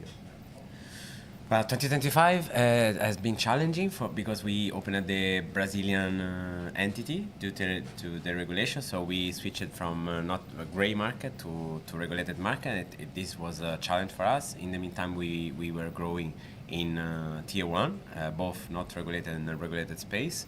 So we increased the number of affiliates of network, over 2,000 affiliates right now, and almost 500 operators, so that's a good success case for us. Yeah, that's great. Those markets. Yeah. For me, it was also challenged year, for me personally, because I finished first in my life Ironman distance. Oh, yeah, also for me it was challenged because I buy part of the team, because actually the start of affiliate team was in a partnership, and in November 2025 I finished this deal. It was my first experience of buying businesses. From SEO perspective of view, the main trend of this year is to generate network of websites with AI. So this year was interesting from all perspectives of view. Yeah, for sure. Yeah, congrats basically on Ironman. I would also wish to finish one, but yeah, I think it's a nearest future for sure. So yeah, moving to the fun part. So basically, speaking of Tier 1, so me working in a product that partially targets Tier 1, and we mainly focuses on that. We don't actually work with the affiliates who are running campaigns on Tier 2 and 3, but the strategies that can be implemented from Tier 2 and 3, they can be used in Tier 1. But most people say, and I do generally believe that these 2 strategies, so those 2 different markets, they cannot be implemented to one another. So what do you think? Just because you, Alessandro, you work in an affiliate network, so you basically have a really large base of affiliates going on, yeah, with different funnels, different approaches, different geos. So basically you work with LATAM as well, as you mentioned, Tier 1, and Dmitry as well. So basically you've been experienced in CEO, so basically different insights on that. So what are your perspective for that? So how are they different, and why it is so challenging to be a team of SEO traffic in Tier 3 and go into Tier 1, and why it's become challenging for them? You want me to start? Yeah. From my perspective of view, we need to, when we are talking about strategies, we also need not only to talk about tires, but also take into account type of keywords which we want to catch. There are 3 different type of keywords. The first type of keywords are common keywords like online casinos. Yeah. The second type of keyword related, for example, to slot name or crash game name, like Chicken Roads Casino. And the third type of keywords are brand keywords. So you try to rank higher than brand and steal brand traffic. And the strategies which are related to new crash games or to new brands, very, very similar. You run 10, 15 websites with EMD domains, exact match domains, and you are trying to catch this traffic, build some backlinks. Since it's new keyword or new domain or new brand, it's very easy, even in tier 1, to get on top because it's new keyword. When we are talking about common keywords and when we are talking about tier 1 like Australia, if you will take a look to top 10 competitors, all domains aged like 20 years. They have thousands backlinks from high authority domains. So usually, if to summarize, what differs tier 1 from tier 2 to 3, if we're talking about high competitive keywords, the main differences are you have to work on high quality content. Shitty programmatic SEO will not work from content perspective of view. Same story about edge domains. You have to have or edge domains or ability to link drop domain with edge and trust to your domain. And you usually have to work on high quality link building strategies and just to buy magic backlinks for $1, you have less chances to work for high competitive keywords. Again, if we are talking about new keywords like new game or new brand, it's still you can use tier 2, tier 3 strategies. Yeah. So Alessandro, what do you think? Okay, I'm not as 100% SEO expert. I'm more focusing on affiliate network side. Yeah. But I can say that, especially in tier 3, SEO traffic is kind of new. Let's say it's not new, but it's newer than tier 1. So I think general keywords will go better than, let's say, and tier 1 it's more we have more history in web and so on. So I think mostly like exact keywords will be more relevant. In tier 3, I think another difference is how the slots are played, because especially slots with the easier slots, easier crash games are played the most in countries like Brazil or Asia, because it's easier to understand how it works, and it's easier to understand how they they look like. So in terms of SEO as well, you will find easy to target traffic to especially to slots that are easier. For example, in Brazil, Fortune Tiger or Aviator Crash Game, and also another difference is in tier 3. Live casino, they don't trust a lot casinos operators in online, so they trust a lot live casino, and you can find keywords for live casino as well to target for tier 3. Yeah, that's totally true actually, just because I think that the obvious things that are different from one another is actually the audiences, the level of education, the intent of the audience. So basically you're right that in tier 3 they mostly use crash games because it's easier. They don't need to actually have a better understanding of how slot is working. So basically it's as easy as possible. You have to make it as easy as possible. In tier 1, it's kind of like different. The funnel is different. The backlinks, the domains are even, you need to pay from $1,000 for each link. It's very hard, for the team to enter and penetrate the market when you're not a gigantic one. So basically, you have in tier 1 you have like gigantic partners like as gamblers. You have Kento Media. So basically you have Legend Corp. Those who are running campaigns they have unlimited budgets, I would say. And in tier 3, it's so easy for the affiliates to enter as a solo. So you don't have any sort of responsibility on that. You can easily work with review sites. You can go crash games. In terms of, in tier 1, it's more of UX design. It's so complicated, to only run on review websites. So it's need to be hybrid. Sort of a funnel. So basically it's either party site plus domain, the main domain. It's SEO plus email. It's SEO plus social. So you have to be creative with that, just because the ordinary SEO does not work. I know a lot of SEO expert, they won't agree with me just because, all of them are saying like the fashion is repeated, and what works in 15 years ago in SEO in Whitehead, for example, SEO works right now in iGaming. But I think it's a lot more complicated right now, and if you want to succeed, you have to be creative with your funnels for sure. Yeah, that's kind of like what my perspective on that, and I would also love to speak about like the age domains and the new competitors. You from your side, I think how many new teams are coming into the market, what actually they're looking for in the offer. Dmitry is also, your team is relatively fresh for sure, so you also looking for new links, and how do you actually compete with the partners who's been on the market for so long? Yeah, so basically, how do you stand out from those things? So that's all it's about. Yeah, we do a lot of media presence because I think media interview and stuff like that, because I think this is very relevant and it builds authority for the network. So the thing is, what we do is we try to run a brand for the network, and we try to put the brand above everything. And then, of course, we try to have competitive payouts. We try to have the best links and registration page and whatever. But for me, as a network, the most important thing is to have good relevance, like in social media, stuff like that, B2B. We opened also a YouTube channel. We are building a lot of things. And also, of course, fast payments, support. We have support in almost 10 languages now because we have an international team. And we try to understand, we do mostly media buying because we came from media buying, so it's easier for us to do media buying. But we understand also a little bit of SEO, a lot of different sources, let's say, traffic sources. Mitchell, what do you think? Regarding age domains and building, I can say next.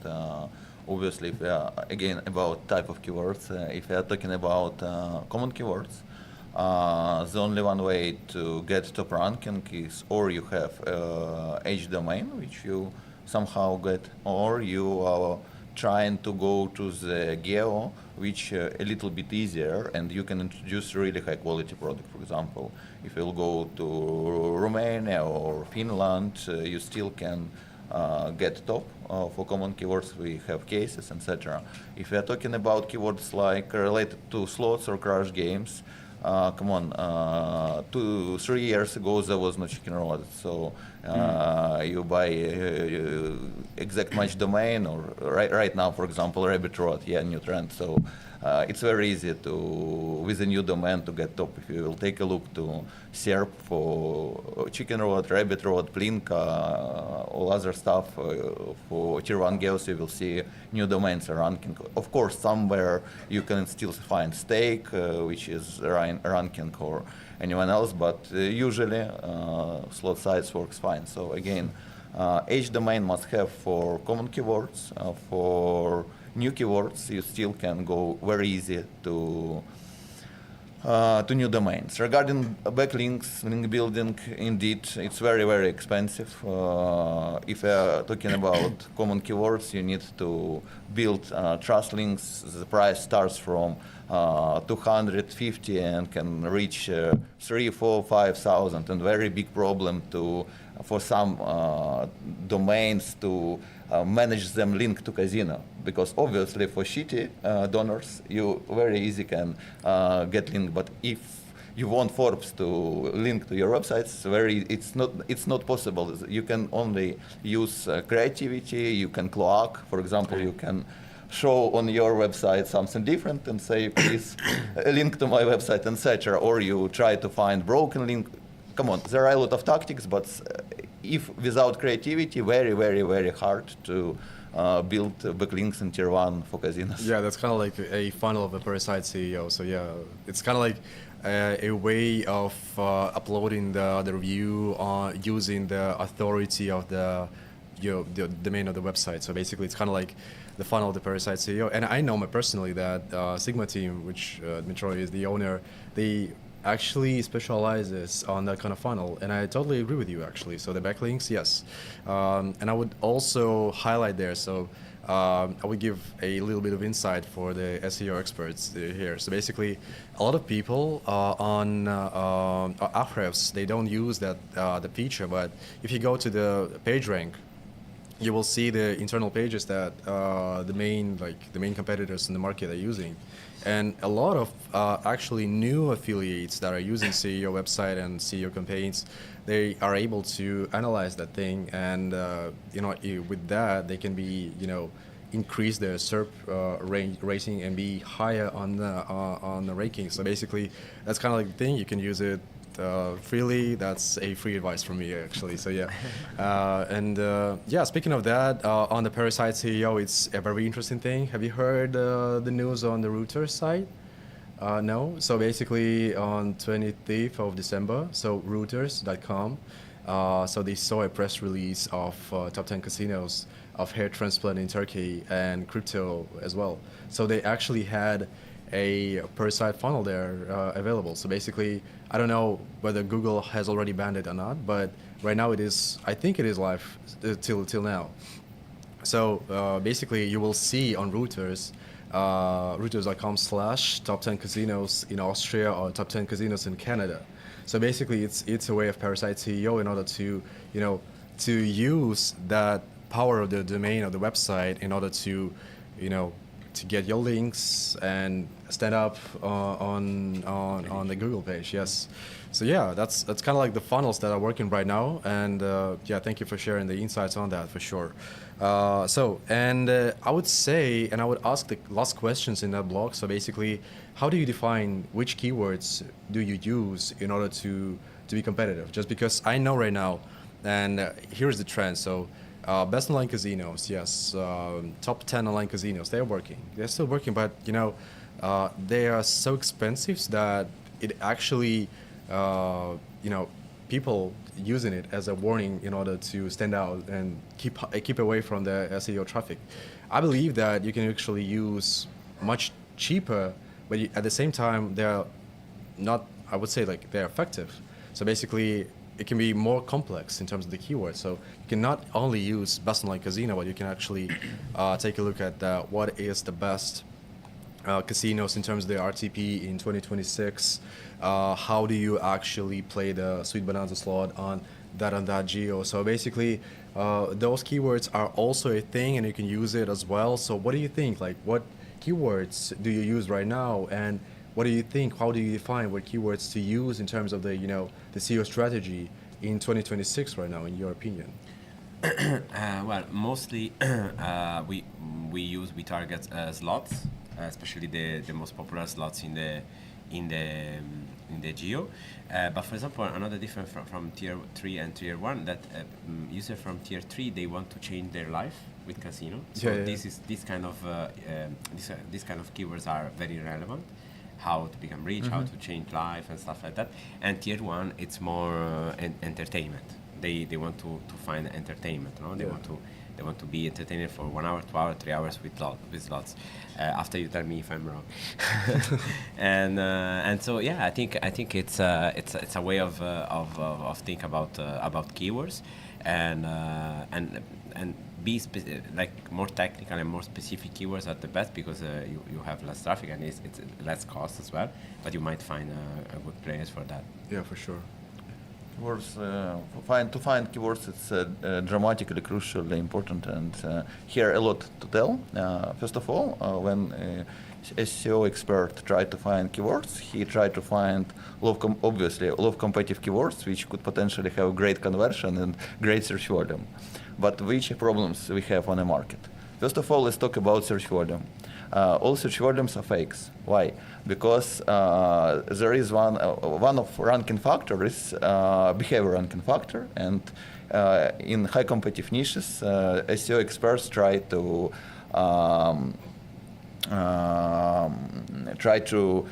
fake Google that someone finds his site, go to the site, then go to competitor, go back to SERP, then to your target website. In such a way, you show Google that your site is good, competitor's site not good. So search volumes which you see in even keyword planner of Google are fake. search volumes. For example, I have top one in Belgium I had top one in Belgium for Sweet Bonanza, and the search volume was based on Keyword Planner and Ahrefs was like several thousands, but I got 3-4 clicks per day being top one, and several 4 or 5 deposits per month. So it's fake search volume. So it's very hard to understand what is the real search volume. First conclusion. Second conclusion. When we are talking about competition, the main factor of competition is money, and money is backlinks. So when you're trying to analyze backlinks, obviously almost all experienced SEO teams are hiding backlinks. It's very easy to hide. You can detect what is the IP address of a crawler, because Google, Bing shows you, based on reverse DNS, their IP addresses. This is done when someone DOS you. You should know what is the real search engine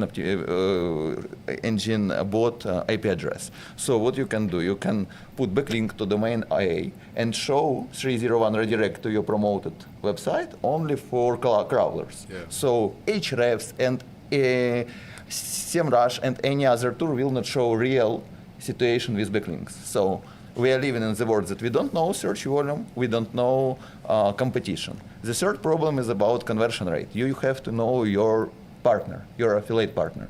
Because if I want to be in the top one for PayPal Casino, I have in my offer PayPal Casino, otherwise conversion will not work. Yeah. So when we are talking about find new keywords, we have challenge about search volume, about competition, and about understanding what our partner can offer. What to do in such situation? The way which we are using is to, since it's very cheap right now to create a website. The cost of website, even on 500 pages, is $10, because we have tools which are generating websites.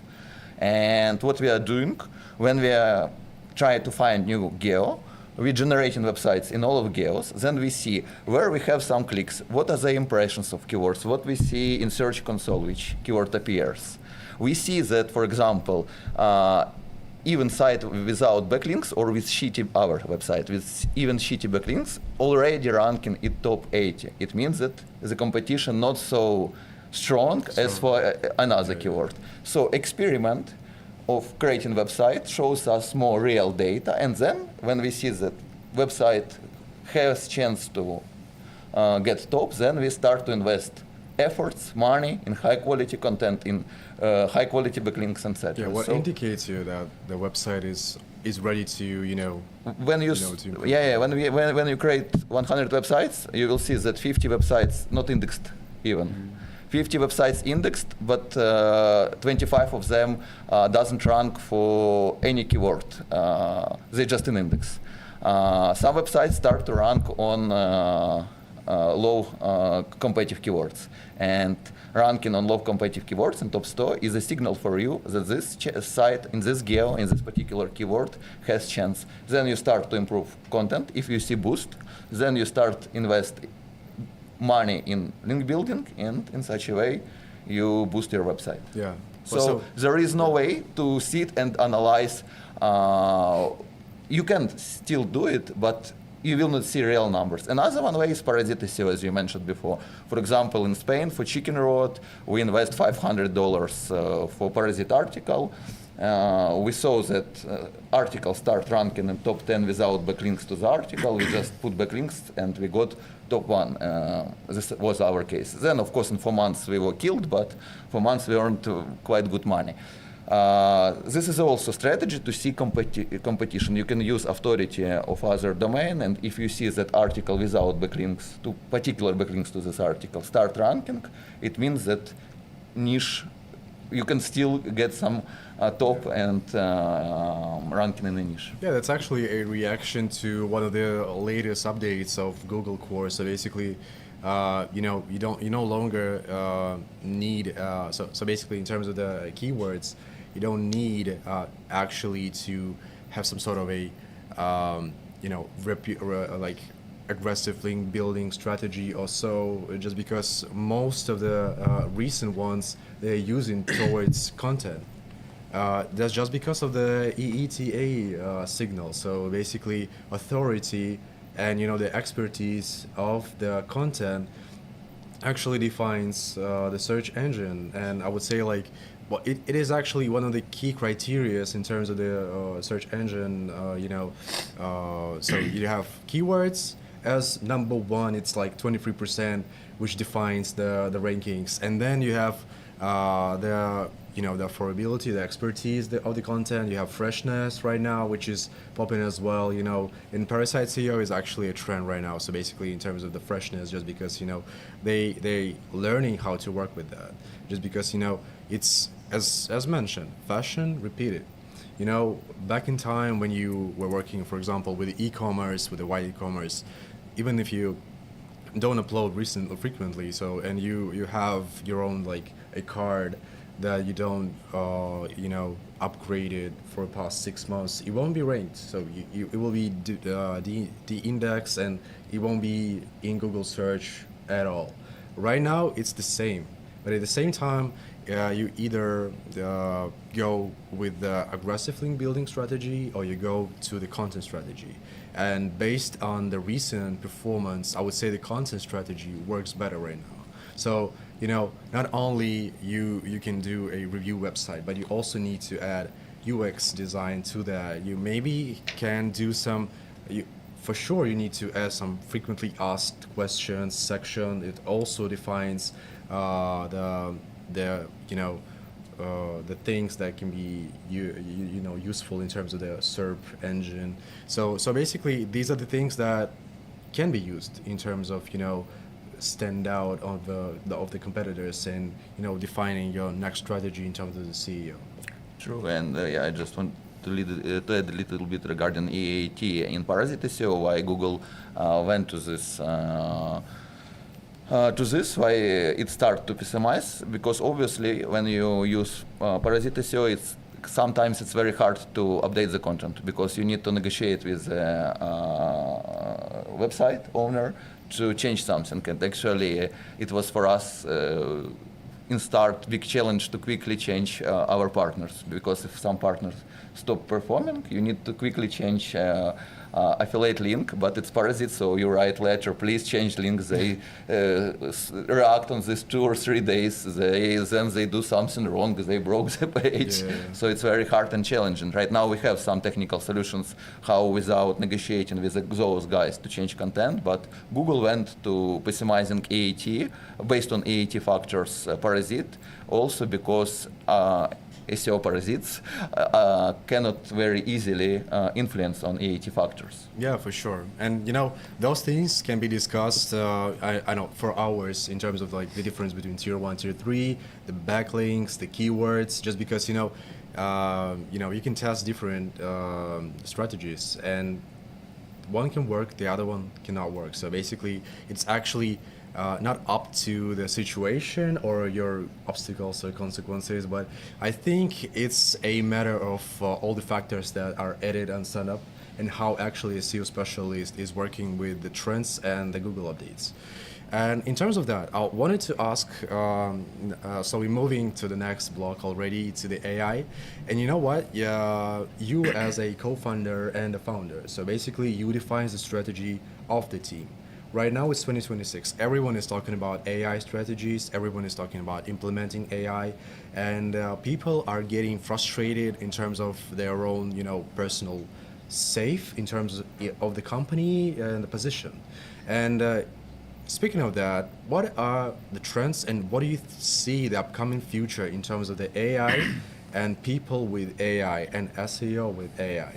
So what roles can be changed, what roles can be actually substituted with the AI, and which cannot be in any sort of ways of the of the recent AI improvement and development? So what do you think? How do you define your team right now? Well, that's a great question. Regarding us, we are we are doing automatization for a lot of things in the network, from create offer to explain the offer to affiliate, to promote to the affiliate. Everything is based on AI now. So even finance, we switched a little bit the things, and everything is based on AI. So we have a system that in the invoice or payments recognize if everything is matching, and automatically do the payment itself. So it's very, very easy. Regarding the people and the roles that for sure will last for long, it's strategy, because the strategy you need to feel it, you need to draft it, and of course you can AI can help you to define the strategy, but actually to execute the strategy you need for me a human being. Because that's not negotiable. But the other things, like for example affiliate management, it's something that AI can do. We are building, for example, a bot on Telegram to attend all affiliate questions. Actually, we listed like 50 most popular questions of the affiliate, and only if there is a specific question that the AI cannot answer, then a human being will answer the question. But affiliate management, operator management will be much easier with AI, and many roles are being replaced on that. Yeah. So, what do you think? I will make a short answer regarding role replacement, because you cover a lot, and we'll try to cover more about SEO and AI overview influence on it. So for role changes, I will give you a very easy example. AI will never tell you what product will create tomorrow and partners only on a night party. Someone can tell you we are going to run new products. So obviously rumors, creativity, this is stuff which AI cannot do. Obviously for influence roles, it has dramatic influence. For copywriting, for example, we cut a lot people. Obviously we still have proofreading, etc., but much less than before. Same story about junior roles. Before we had guys who went to WordPress and put a lot of content there, etc. Right now we have automatic systems which generate content, which put content in our generator, etc. Regarding SEO and overview, the main here story is that we see traffic move to GPT chat and to other LLMs. I will give you example. Quite short story. Maybe a week ago, I had a weekly stand-up meeting with my team, and in parallel, I opened Ktar and see that I have traffic and I have deposits from website, from friends. But 1 minute ago, I took a look to Search Console of this website, and there was 0 clicks for all the history. Same story about Bin Console. And I asked question, yo guys, where we got deposits? And guys showed me statistic from Google Analytics, and we saw that there was a lot of traffic from GPT chat. And the funny story regarding KT, we ranked as first website for prompt like Chicken Road official casino. Our random AMD domain, GPT chat believed that we are official Chicken Road casino.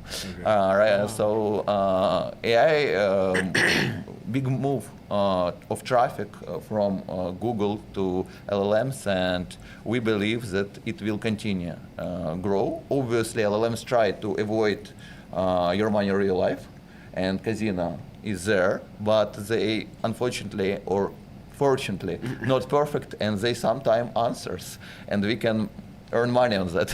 Yeah, for sure. I think like with that development of AI, at that exact moment, I don't know what the future will look like with AI, but at that exact moment, it is a tool, but it's not a substitute at all. Like right now, what I see, like as Dmitro told us, like you have to have a team that proofreading all of the stuff that actually ChatGPT gives you in terms of the articles and the texts. At the same time, Google can identify the text that actually was written by the AI.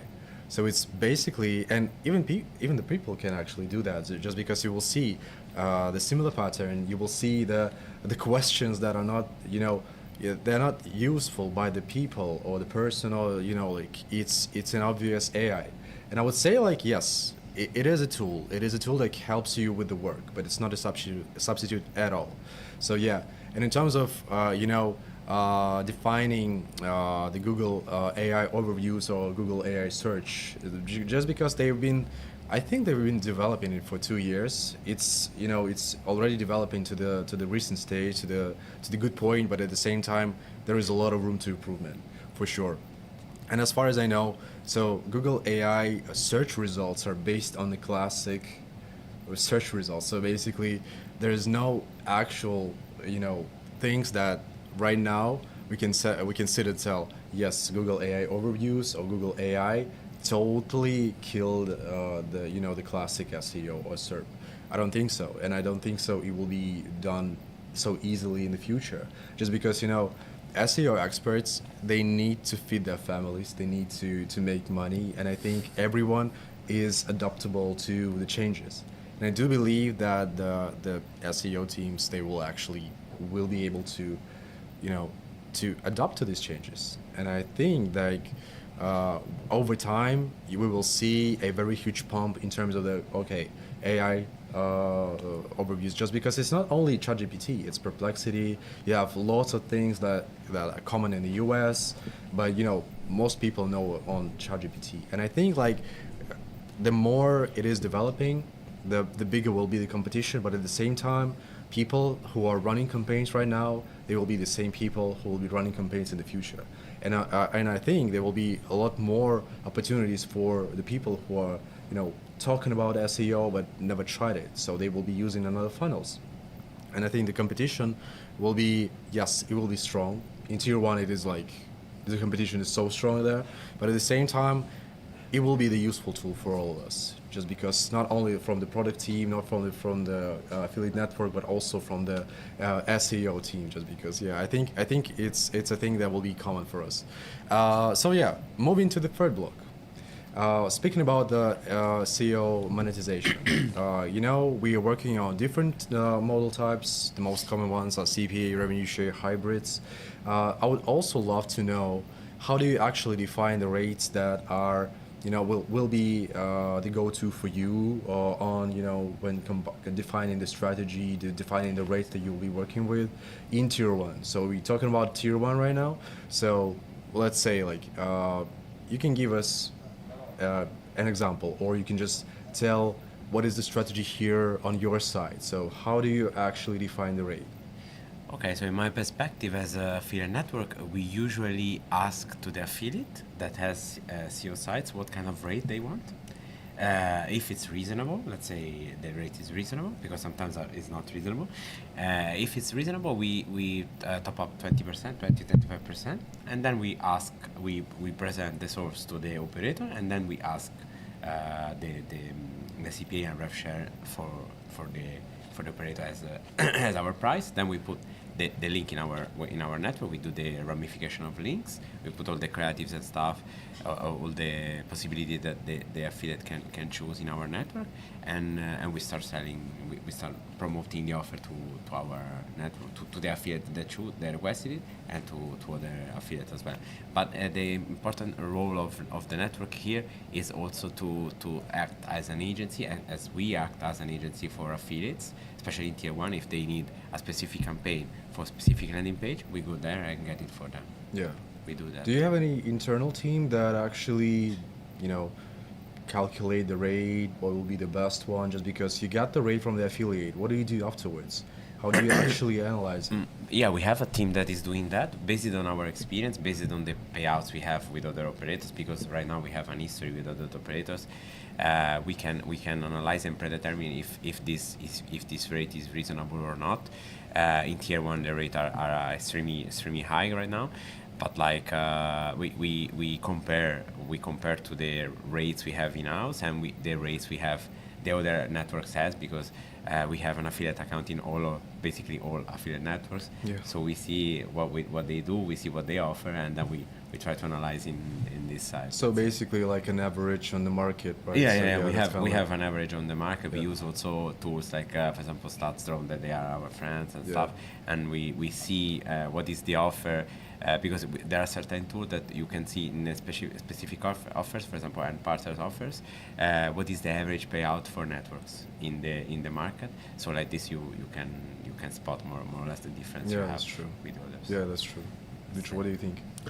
First of all, for us in Tier 1, most important is to work, since all the funnels are built in Tier 1 inside product on retention and redeposits. For us, very important to find partner who, first of all, agreed to work with us on hybrid model, and in this hybrid model understands that SEO requires investment from our side. And while we don't see traffic quality, it's very hard to understand how valuable our players. So my team strategy is to negotiate with our partner on adequate KPIs and get first players, see how they're playing, and based on the revenue which gets casino, negotiate about increasing or decreasing CPA part of the our money. Yeah, that's true actually. So based on the product wise, we also we have a very strong analytics team. So they define what rate we can actually go for to the following affiliate, just based on their stats, on the Ahrefs, on Humble, on different actually insights even from the competitors. Actually, they also providing some data, or not even data, but insights on the work of how the results were without giving away any NDA information for sure. So yeah, these are the ways of the product team is defining and analyzing when building up the strategy and the rates on each of that geo, and with the different approach in terms of revenue share, hybrid, and CPA. Okay, so today actually we talked on the differences between the strategies in Tier 1, Tier 2, and 3, how they actually is challenging to use one another in each geo. We actually touched upon some AI, and I would love to actually have some sort of a second chance for you to get some more information on that, just because I think we only touched it slightly. I think there's a lot more we can actually discuss together. And yeah, last but not least, we discussed the CPA rates and how we actually analyze it. So yeah, thank you for being with us. It was a pleasure. I hope that you got some positive insights from the SEO traffic and trends in 2026. We'll see you next time. It was me, Dmitry, from N1 Partners, Alessandro, and Dmitro. Thank you all. Thank you so much.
Hello everyone and welcome to Melbet YoSa stream. Today we are going to talk about one of the most interesting and fast-growing markets in LATAM, Mexico. We will talk about where the market is going, what is the current state of it, talk about local aspects of this market and where it's heading in the next years. Today I am joined by two I can say experts in the Mexican iGaming affiliate marketing. Rami, he is the CEO of Dignotion, and Carlos, CEO of Tipster Chat. Yeah. So I've got some questions for you today, and let's start. Thanks for inviting us. Yes. Thank you very much. So guys, can you evaluate the current state of the Mexican iGaming market?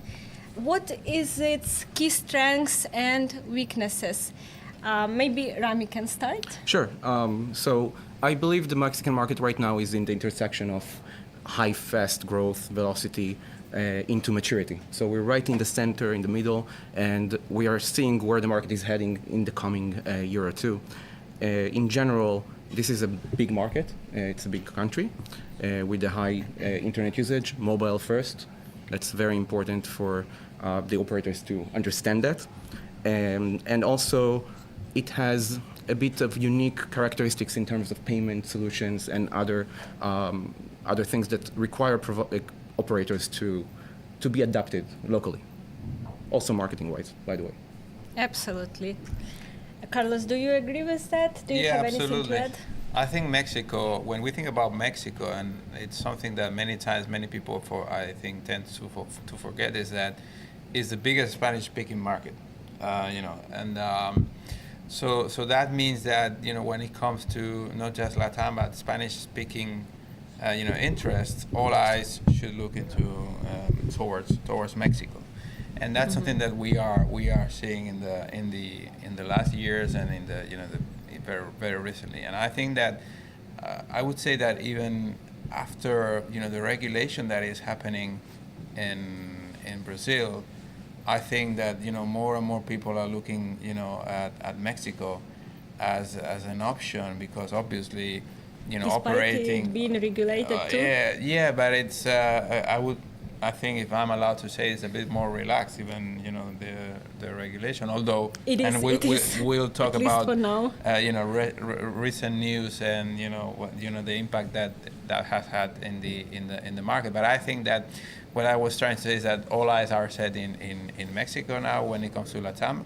My feeling is that before it was all about Brazil, a little bit about Mexico. Now I think Mexico is gaining a lot of relevance in the Latin market, but it's interesting, it's exciting, but I think there are a lot of challenges, and I think that especially for international players that want to start operating in there are a lot of challenges and uncertainties, and things that you need to consider before seriously thinking about putting a step into Mexico. Yeah. That's true, and we will be talking about the competition in the Mexican market soon. As you rightly mentioned, any brand that wants to enter Mexico needs to research and evaluate how is the competition there, what is the current state. And since you already touched this topic, let's jump right into it. And in your personal opinion, how would you evaluate the competition? If, for example, you are a new brand and you want to enter a new Latin market and you are thinking about entering Mexico, what do you need to consider in terms of competition? How many operators are currently operating there? Are they big? And how can you actually fight the competition? How can you get your share of voice in Mexico? I think when it comes to Mexico, I think local operators, local players they are very, very important, and that's something I think we need to especially consider and take into consideration, because maybe in some other markets, these are not so relevant. I mean, local players. When it comes to adaptation to the to the user experience, for example, what we see is that we see a lot of international operators entering the market, coming to us because they want to work with with tipsters, because they know that we know the market, we know the tipsters, that they know that we are a very efficient acquisition channel with high value players, etc. But they don't realize, most of them, they don't realize that it's all about the user experience, it's all about the product, and that's something that for some reason the local players know very well and are in a lot better position to offer that experience and to the players. So what we see is that many of them try it, but very few really are really successful. And the other thing, which is not product related, is not marketing related, etc., is that being a local player in Mexico gives you a better, you are in a better position when it comes to regulation and government legal stuff, like we've seen. Very well connected. Very resonant, exactly.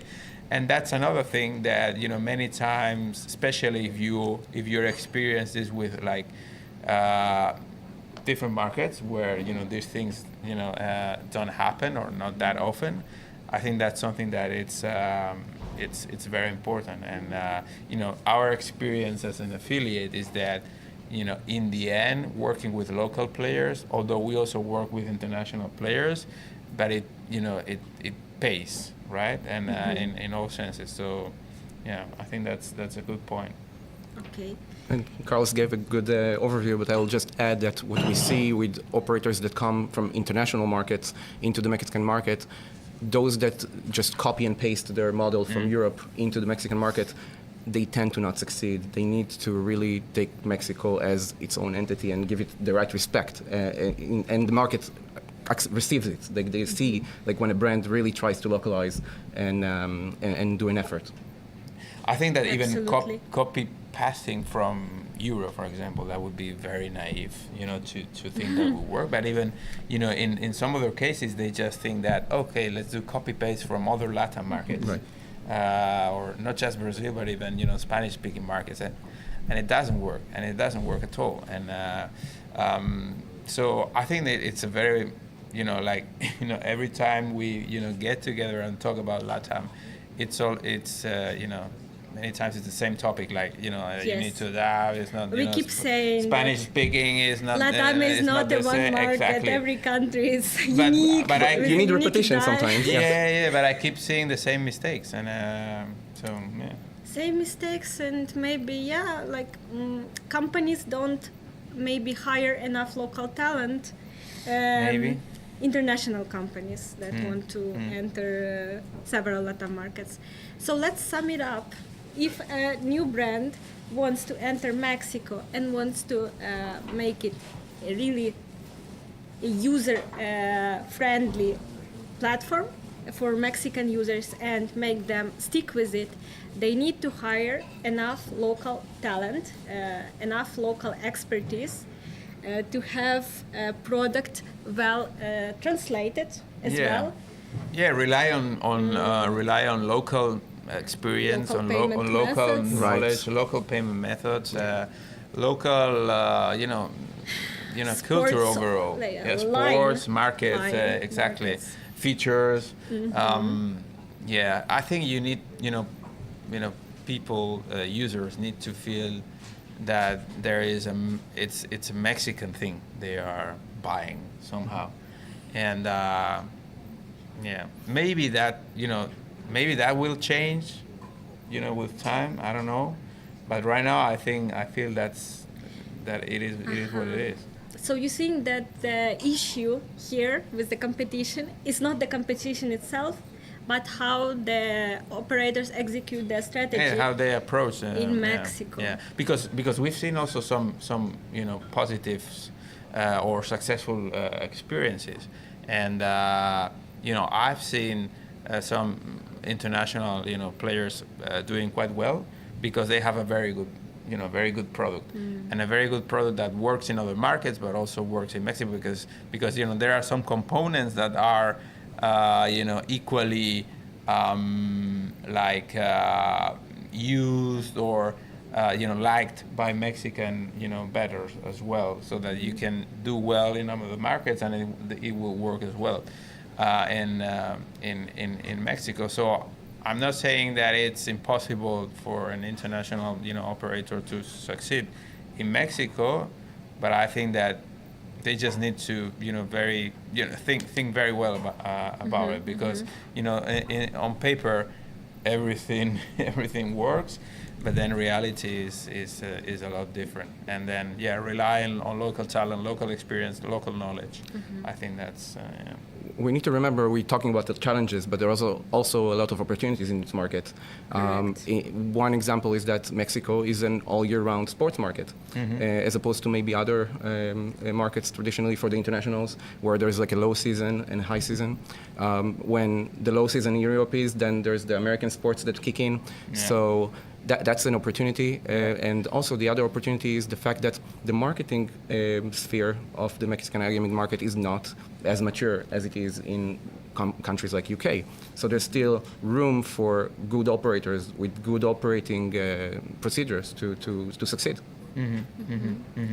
Okay, we've talked about operators, but I would also like to touch the topic of affiliates. How do you think, are there many affiliates working with Mexican market right now? Especially with your kind of traffic sources, do you see Mexico being a market where many affiliates want to be in, where many affiliates want to take advantage of the market, the value of the traffic there? Well, I think many of them want to be there, and it's again the same topic. I mean, it's not that easy. So we work, as you know, with tipsters. So basically, we have tipsters on our platform, and one of the things we talk with them very very often is how we can help them, making more money through affiliate marketing. And I have to say that one very unique thing about Mexico compared to some other markets, especially those that are more mature, like for example what we've lived here in Spain or even in Brazil, is that so tipsters in Mexico, they are not used to work with different operators at the same time for affiliate marketing. And what is very so typical, you say that there is a kind of exclusivity, the culture exactly. of exclusivity. So all of them, almost all of them, what they prefer, and that's a very, what most of the local players do, and then that's one of the mistakes of international players, that so I'll just give them money and it will work, and it's not just that, but they prefer to get like a fixed fee and in exchange of exclusivity. And so basically the deal is that the operator gives them a fixed fee, and in return the tipster will publish all his tips on that bookie, and do some promotions and show some etc. Do you think that this is a good strategy? No, I don't think so. Because what we see is that basically what they do is like changing every 6 months and going with another one. So it's like, there is a new operator in Mexico, even local ones, because it's not just about international new operators, also new local operators. So basically they do that. They approach a few top tipsters, they give them like a lot of money, and then for a few months it looks like it works, but in the end it doesn't work, because the tipster because of the nature of what they do, unless they work with bookmakers they like and that give them all the tools that they need, or it doesn't work, because their work as a tipster is to offer to their followers, their clients, the best tips, the best odds, everything. So and the best product as a bookmaker as well. So what happens is that they take the money for a few months, and until the operator realizes that it's going nowhere, so they stop paying, and then basically what they do is, okay, so I'll go to another one. So it doesn't work. That happened in Spain some years ago, no longer happens, and it happened in Brazil, and I think that it's also starting to change. So I think it's a matter of time. But it's very different, at least for us. It's very difficult, to make them understand. This doesn't work. There is something else you could try. It has been working for them for a long time. Maybe it comes from local operators who started to. Yeah, and also to be honest, it feels like easy money, right? It's like easy money, short-term mentality. But that's something you see in influencer marketing in general, not just in iGaming. There's a problem of authenticity, and that's basically what Carlos is mentioning here, because when the audience can sense when someone is talking just based on whoever paid them the most, and so with influencers it's a very delicate game. Like if you lose the trust of the audience, then it will not work. Even if you manage to push traffic, they will not stick. So it's very easy to see when something like that happens with the tipster. So basically, when the tipster is not sharing his own bets on that bookie, it's because basically it's just he's taking the money but not actually using. And that's something that the user sees and says, okay, so this tipster is selling me this tip that he's not even making. You mean the demo account or things like that? Yeah, exactly. And I see it every day. So I see tipsters with exclusivity deals with a bookie, and I see how they are actually placing their own bets in another one, the one they use. And yeah, Rami, what would you like to add in terms of your experience? In general, in the Mexican market, the affiliation segment is not as mature, maybe as other markets. Not necessarily in iGaming, just in general, and that pushed more the ratio, I would say, towards influencers and tipsters than maybe in other places. And that's a gap in the market, like that market education locally for local affiliates to emerge, whether it's with content or with any other means, and also for international players in that field that do good media buying, for example. This is very true. I agree with you that based on my experience working in Mexico for a couple of years, I can say that I didn't manage to find like really good local Mexican affiliates. It seems like they all just want fixed fees. They already work with another operator on an exclusive basis. And some big brands, maybe some local big brands, already work with them for a year or so and just paying fixed fees every month. And I mean, this is not affiliation. And local affiliates, they don't tend to know what is revenue share, what is CPA. I think it's maybe they've heard about it, but they just didn't work with it. They don't know the value of it. Right. I think it's a mix between trust and knowledge, because I believe they heard about it, right? But maybe there's not enough trust with international brands to be honest and pay and all that. But that's something that will come with time. Well, and if someone is already offering you a huge fixed fee, why would you go for something? It's also the business like culture, right? I mean, it's I probably in most countries you feel more comfortable, doing business with your own local people, right? You speak the same language, and I don't know, you understand how things are, done, etc. So I think that's something also to put into the equation, that this business culture, they know each other, they feel a lot more comfortable with with local players, And that's something. That's another thing that most international players are missing. Even though many of them are hiring local affiliate managers, etc. Because that's something else that I see, how they are moving from one operator to another.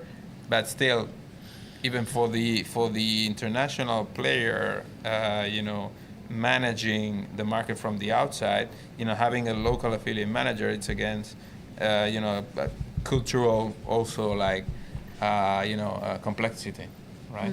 So it's not easy. And do you think that one of the reasons why affiliate marketing is not so developed in Mexico is the lack of big local affiliate events?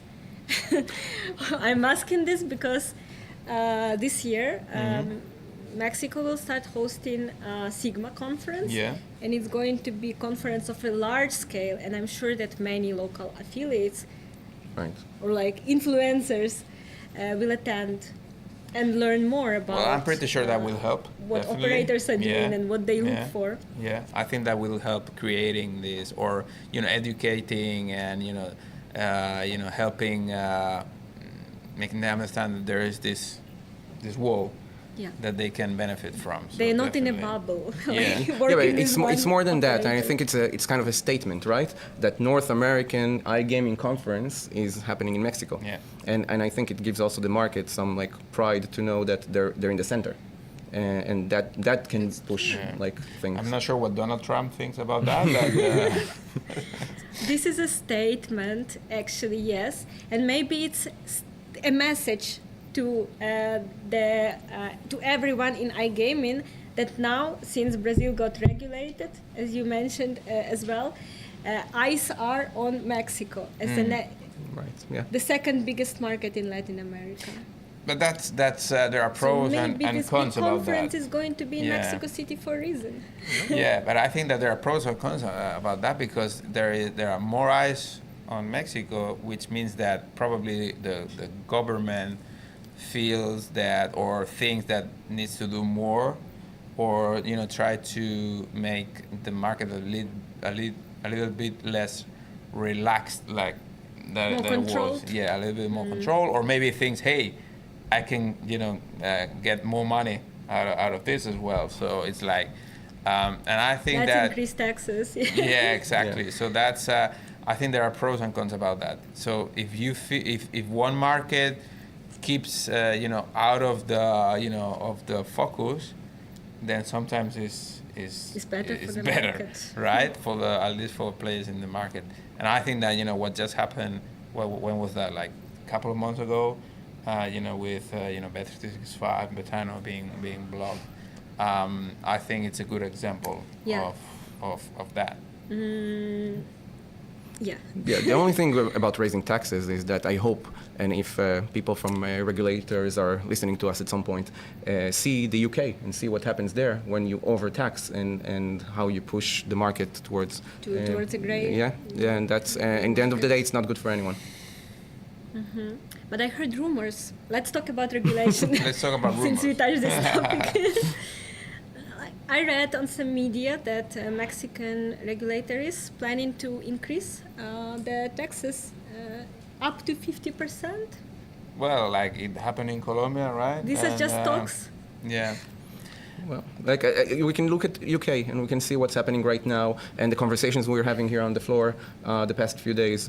It's not doing good to the market, and it's just pushing the legitimate players out, and it's not good for anyone. But I think it's an expected outcome, and as I was saying, I think it's very human, and the temptation is there, and we've seen that happening in, like I said, in Colombia and some other places. Like, hey, at some point the government feels that I can make a lot more money. With this, I need to do something about it, and maybe they just need to look at UK and Mm-hmm. Germany. Yeah. They're leaving a lot of money on the table with their raise of taxes, actually. these overly regulated markets, this is exactly what is happening, that the gray market is much bigger and the money is going there. Yeah. You know, even if gray market was fairly blocked and well maintained, and the regulator did its job in protecting the regulated operators, when you do that, you push to a market where there's very few operators. So the competition between them is also not great. So let's say if they decide to increase taxation in Mexico, what consequences will it have? How it will alter the current state of the market? Will the big players leave it and or the Not necessarily, no, but it will decrease competition. That's for sure. they will look at some other Latin American countries. Yeah, there's instead. enough emerging markets to look at the moment in the world if you look at the map, and yeah, Latam in general. Yeah. But the trend is like this. The markets are getting regulated every year. Regulation is good, I think. It's good for the market. It's kind of standardizing things, and it's creating legitimacy in the market. What we talked about, the trust issue with affiliates, and also with other players, because gaming companies work with all kind of companies in order to do sponsorships, collaborations. That gives more legitimacy to companies to collaborate. More legitimacy, more room to put their brand in front of the audience, of course. Okay, what do you think about the product? What needs to be there in the product, local Mexican iGaming, sports betting or casino, for a Mexican user to prioritize it over its competition? Are there any specific features that the Mexican players look for? I think you need the Mexican flavor, and as I said at the beginning, I think you need people to feel that that's Mexican or made for Mexico. When it comes to sports, like good coverage of all of all sports that are interesting for Mexican people. For example, American sports are very very important, but American football. Yeah, but baseball a lot. We see a lot of tipsters doing baseball. Both local leagues and foreign leagues. Yeah. Yeah, exactly. So, and that's like you said at the beginning. That's a very good opportunity because it doesn't happen everywhere. That you have the whole year, no low season. Yeah, exactly. So, and there are like some things that are not unique, I would say, to the Mexican market, but maybe are not such so relevant in other markets, like early cash outs and things like that, payment methods, etc. The other thing is that, so for example, what we see if we compare the Mexican better, obviously based on our users, with, for example, Spanish, better. What we see is that whether, while in Spain, people tend to bet to make money, basically. So more like as I wouldn't say like an investment, but they want to make money. Not an entertainment, but more exactly. money making. But in Mexico, what we see is that they like to bet on sports they like and they watch. So there's a lot more about the experience, the combined experience of watching game and betting at the same time, and that means that you are a bit less rational and a bit more passionate, and then that means more money for the bookmakers, I would say, or volatility. Yeah, exactly. And that's another thing that I think that many times people don't think about it, and I think it's important because it gives you the chance to create some experiences within the product, or just to orientate the product towards that kind of combination, which maybe you don't need to do somewhere else.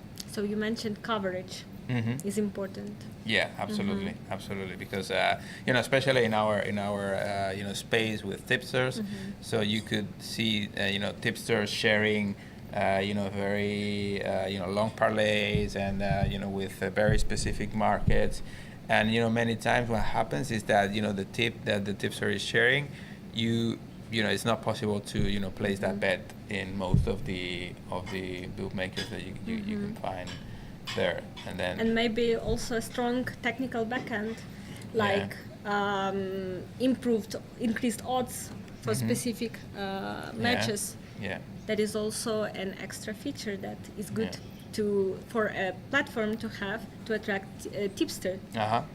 Tipsters and tipsters will recommend this platform to their users because there is a lot to offer. Yeah, right. Tipsters will use it, and then users will follow.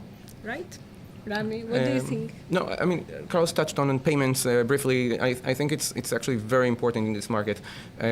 Mexico has a very advanced financial system, like actually very efficient electronically, but also has an unbanked population.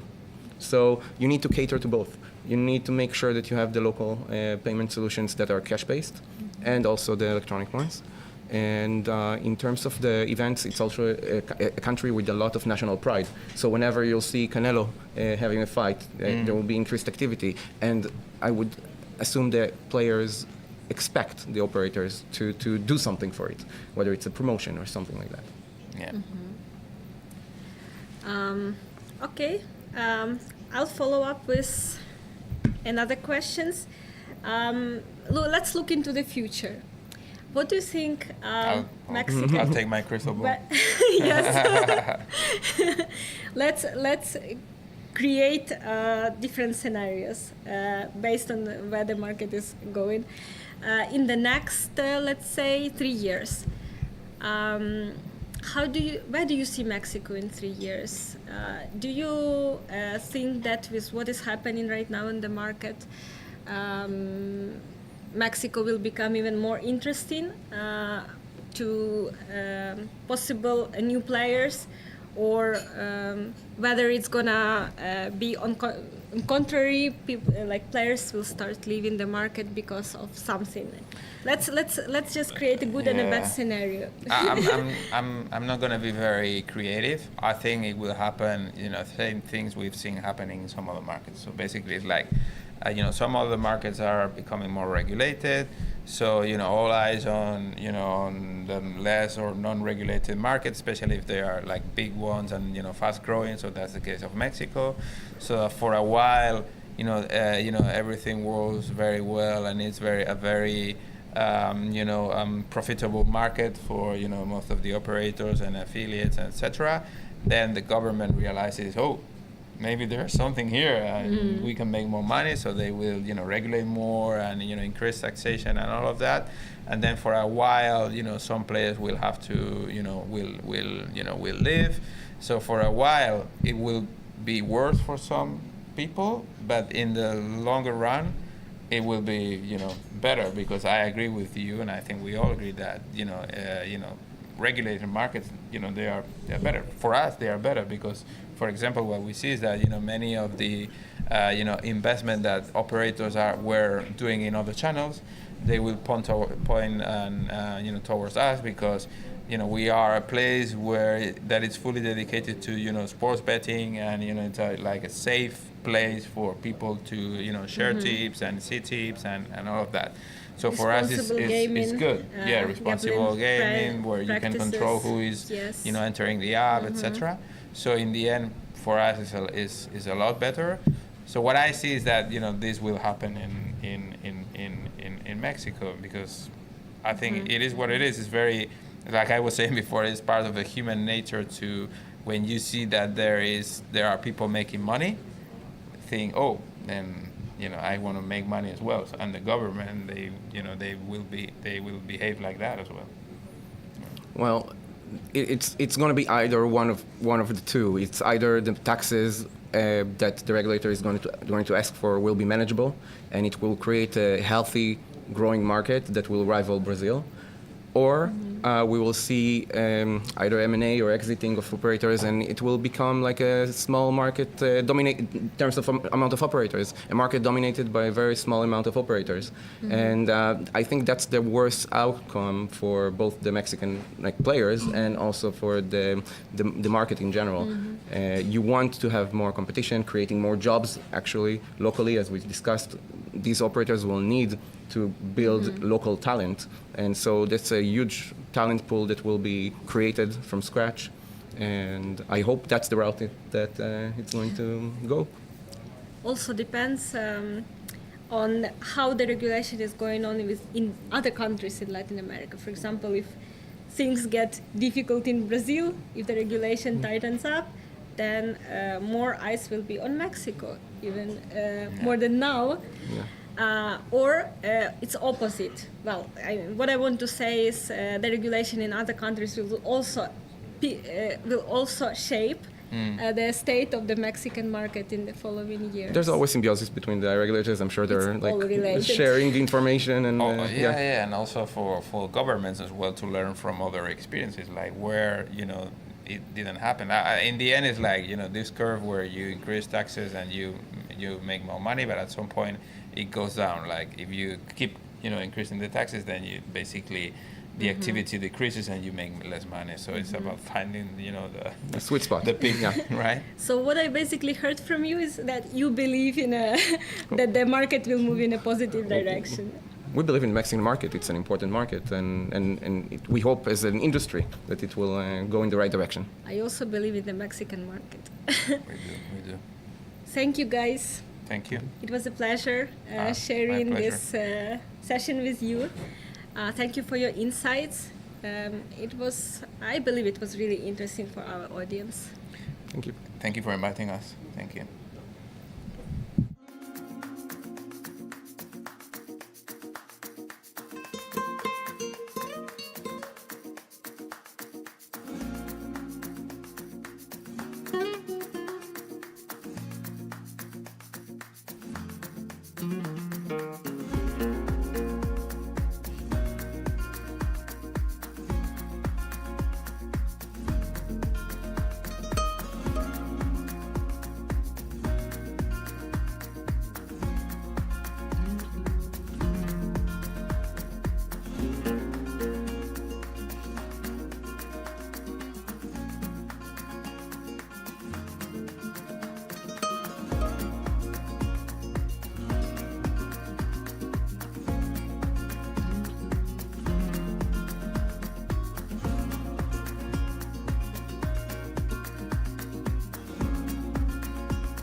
Hey guys, it's IGB second day and ICE third day, and we are at second day of YoSa streams.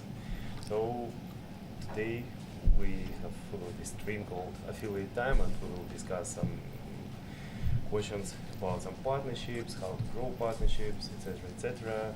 Today I'm with the good company, so let us introduce ourselves. My name is Alex, CEO of Deep House. Hello, I am Kate from igaming. I'm an affiliate manager. Hello, my name is Vitalina and I'm from Vevo Media and we are publishers. I'm Bogdan. I'm head of affiliates at Big Betty. We are operators working with tier 1 markets. Cool. So guys, how is the conference for you? Oh, it's busy and I think that's real labyrinth here. I can't find my meetings. I can't find my partners. It was hard, to be honest. Yeah, and for me it's exhausting as every conference. And exhausting as is. Yes, yes. Okay. And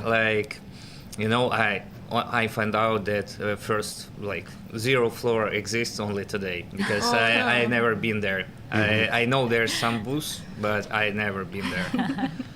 Yeah, me the same.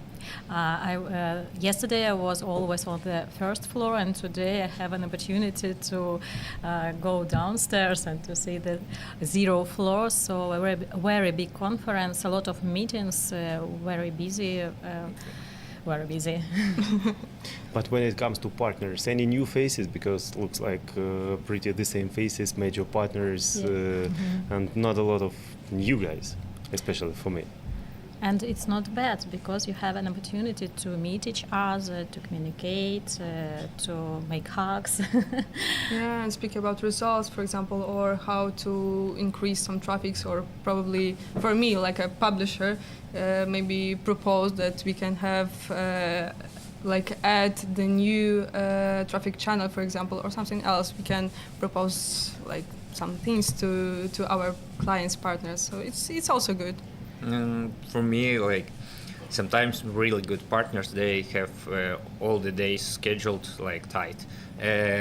But this conference, I got lucky, and one big partner, they came to our booth, and we are now partners. Wow. But they came to Sigma in Rome, to SBC in Lisbon, but we had no chance to meet. Mm-hmm. Cool. Yeah. When it compared to Lisbon, Rome, Barcelona, where is better? For me personally, Lisbon is first one because I live there. Okay. And second one's Barcelona. I like it. Easy commute, good organization, and a lot of partners come here because it's easy for them to fly. Yeah, sure. Yeah. In Lisbon, you have a very active affiliate chat. I see, probably the most active, even more active than in Poland, in Spain. Because a lot of guys live in Lisbon and a lot of affiliates live in Spain as well. And it's kind of really close, so they're all active. And in this Lisbon chat, there's I guess half of people lives in Spain, but they're in Lisbon chat. Okay, cool. Darina, you wanted to add? To be honest, it depends on how we are looking on on this theme, where's the best conference. Because, for example, for me, I like Portugal more. Because I like Portugal more. I like this. I was before the conference. I was in the Porto, and I was so in love with the Porto, all these houses and all this culture. And I like this conference more, but for my experience, my personal. Yeah. But as for value. I think it's probably Spain because it's so big. As I said, it's labyrinth here. So I saw more partners. I saw different partners. We have such a good zones here, for example, smoking zone and so on. Yeah, and today's it's the best place to find. Yeah, Oasis here in IGB, good idea. Yeah, this mixed, like this two conference, it was a good idea, to be honest, because everyone can find what they want to find. And today I visited ICE as well. It's really huge. Yeah. If you want to feel yourself small, go to ICE conference. You can go. But anyway, it drives you to do something because such a lot of money there around, and it's really cool. Yeah, but not so relevant for us. Our IGB, couple locations, but still good. Yeah, but I like Lisbon maybe in case of value. I mean, it was better, but maybe because Lisbon was the first, Lisbon, then Rome, then Affiliate World, and it's very, I don't know how to say it in English. Yeah, tight schedule between yes, very accurate. small distance between the conferences. Okay, so we all found some new contacts and we all built relations with our partners. So what value will a partner experience with the first 30 days? So you attract, you push them, and then you start work. So it depends on which traffic they bring you. So if they bring high quality PPC or high quality SEO, they will earn a lot because deal for this type of traffic bigger than, for example, for SMS or email or Facebook. So it depends on traffic source and player value. If, for example, if they want to go with hybrid deal, they will get less in first 30 days, but long term they will earn much more than with CPA. But some affiliates, they need to cover the cost right away, so they choose CPA deals, and they earn really good if they bring really good quality. How long in average between registration or the first contact and running traffic? I understand it depends, but from the partner. But in average, I guess 3 to 5 days, because there's some guys who can like set up campaigns like for a month, but there's like one guy who will stop you right away, like in 30 minutes, and you are already on the website. So on average, I guess 3 to 5 days, if average. In our experience, it's like maybe 1-2 weeks, because when they ask for some deals, some offers, we go to advertiser, ask for caps, for test caps, and all these conditions, then send to master. He creates some materials, then start to set up, and we'll wait and push him. I think it's because we are not an advertiser. When you are advertiser, it should be faster because it's like a direct affiliate advertiser. But we are CPA network, so we need to check this person, this new affiliate, and we need to find something interesting for him from our advertisers, and we have a lot of advertisers, so it takes maybe, as Alexander says, 2-3 weeks, and sometimes even more. As for me, we are a publisher and we are doing mainly retargeting. So it's kind of, we are always, it's not our only channel, but we are mainly doing it. And as for us, we are already working with the users that already visited the website. So these users are warm, you know. And after we are showing them banners that, hello, you were here, maybe you want to play now, or something like that. They just convert usually, but sometimes it's kind of hard to measure because sometimes it depends on casino, it depends on, I don't know, like, is it holiday or not? It depends how many people have time to play or something, you know, it's if this is weekend or not. But I think it's usually, yeah, it can be 5 days, it can be 20 days. I can't really measure it, so. Yeah. Good. And what formula do you use for long-term cooperation with a partner? Any strategies?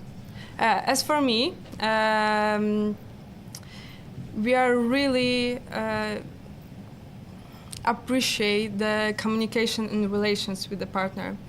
So we need to have both. We need to have one aim and achieve it. Like do our best from the both sides, of course. Do our best to achieve this aim. Like everything we are asking the partner, for example, can you send us some banners, some promo codes, for example, and they are asking, can you maybe add the new traffic channel? And it's like engagement from the both sides. And in the same, in this time, we are also asking, how are you feeling? What the weather you have in your country? Something like that. And I think this is our plan and our secret to build long-term cooperations. I agree. Yeah, I think that long-term cooperation based on a mutual desire of these relationships. So, and we, like an affiliate network, we need to give our partner the best conditions. We need to give good caps, high CPA rates, but we want the win-win. So our partner needs to give us good quality traffic too. So we should work in both. Yeah, but it's also kind of attention to affiliate. Yep, and he need to understand and he need to feel that you're the part of his team. Yep, like external department of his team, yeah, who manage some business development stuff, and sometimes not the condition works, but the attention, communication, day-to-day communication. Yes. From my side as advertiser, like the product itself, if you have really good product to advertise, everyone wants to work with it, and it builds a relationship itself because you offer something that nobody else can offer. Mm-hmm. And transparency also helps when you are really transparent, when you show more than others to affiliates, so he can check his stats. And not very strong anti-fraud system. Yeah, yeah.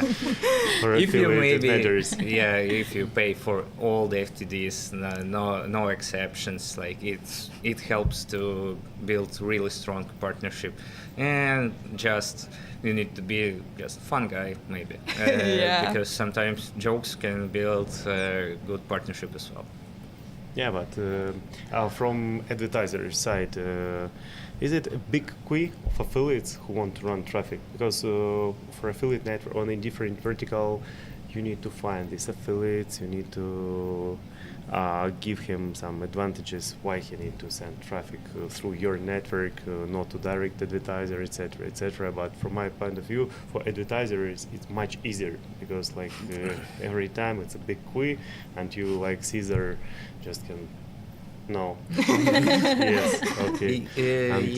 Yes, it's easier for advertiser because everyone wants to work with advertiser itself because advertiser is more flexible, it's faster usually. Advertiser can give you bigger deals because network itself it needs to earn as well, so they take a bit for their services. But if you work with direct advertiser, you get everything, but it's beneficial for both advertiser and for affiliate because advertiser can pay affiliates less, but it will be more than through network. But on the other hand, it's harder because you need to handle everything yourself, like for affiliate. And if you work with network, they do everything themselves, lower risk because you work with network. Sometimes advertiser can pay, but network will pay you. So it depends with whom you want to work. Yeah, but some big advertisers, some big brands, big name, they always tell that it's enough traffic, enough affiliates, and they want to work with maybe 100, not 1,000 of affiliates, but they know they have good traffic quality, they have big amount, so they can spend a lot, they run a lot of traffic, and they don't want to work with even middle affiliates, middle teams. No, and I no, even can not- say about them new. Not the case with us. We work with everyone. We test constantly. We do tests every day. Like, so we searching for new traffic. Like,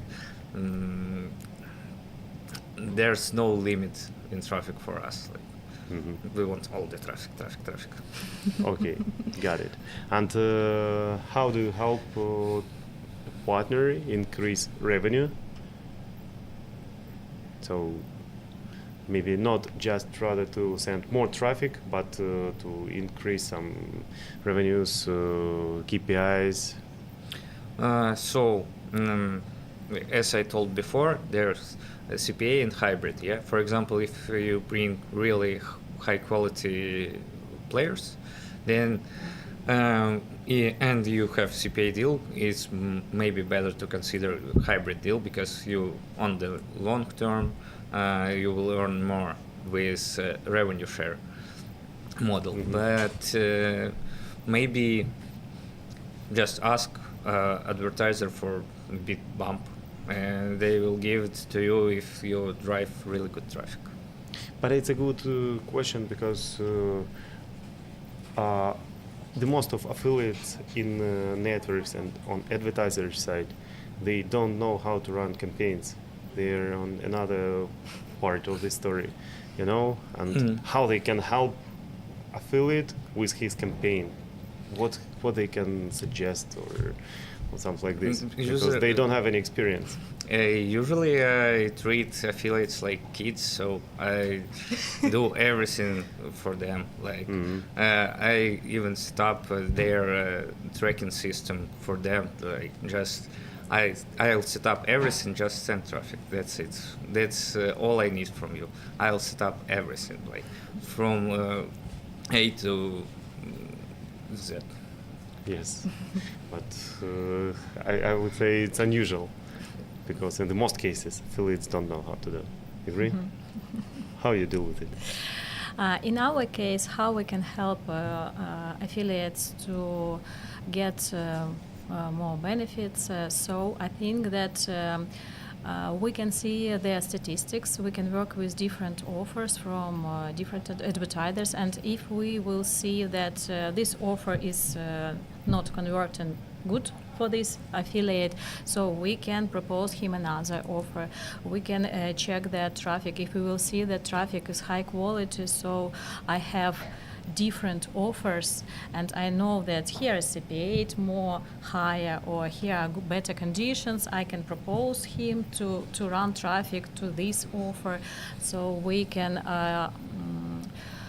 talk with advertiser to give for this affiliate more higher rates, or to give them a bigger cap.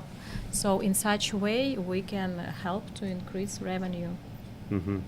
Yeah, but anyway, in final, it's all about getting more traffic from affiliate. Yeah. Yeah, of course. Always.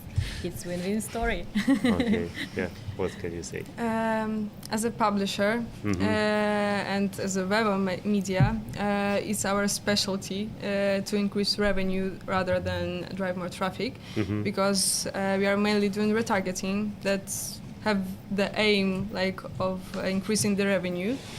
And we just retarget as I told, we just retarget the users that already were on the website but didn't convert, and we are chasing them, showing them banners, and after that we are pushing them till we get the revenue, and we finally get it. So it's like that, I think.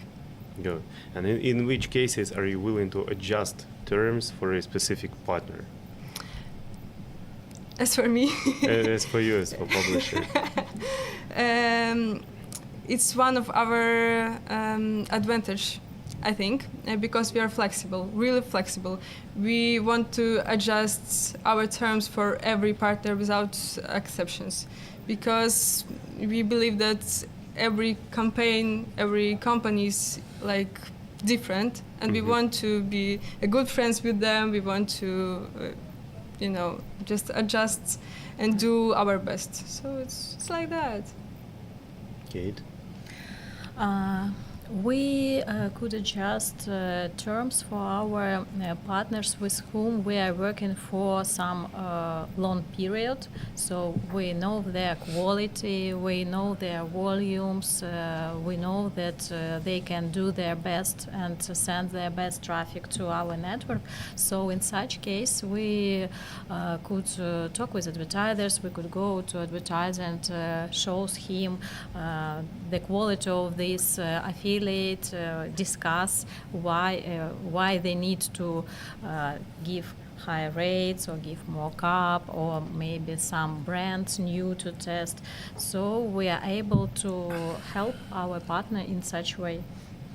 Yeah, but actually I think it's like our day-to-day routine with every affiliate to adjust campaigns and all these conditions, and it's like normal. I even don't know when we just send the conditions, they send traffic, and everything good. But it can be, but it's like by default we always ask advertisers to increase some conditions. But it is if the partner is new for you, so you need some time, some period to check his quality, to check how they works, what are the opportunities.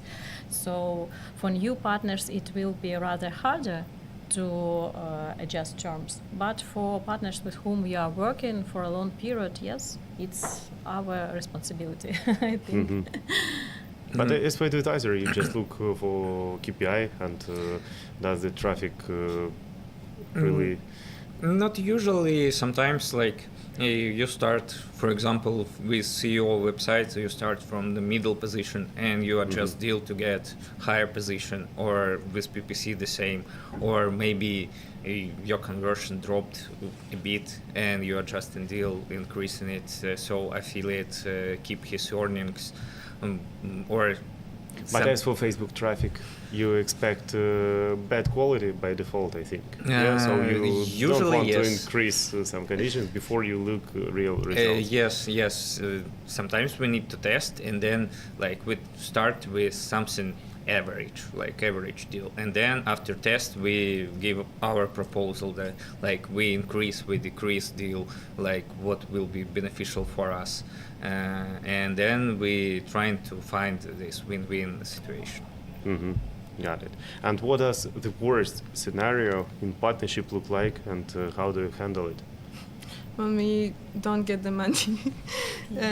Okay, this is the first. The first one. But if serious, I think it's when we run the campaign, do our best, but we don't see the engagement from the other side. Like, we are asking for banners and we don't get them. If we are asking for payments, it's delayed, for example. And it's just, it's sad.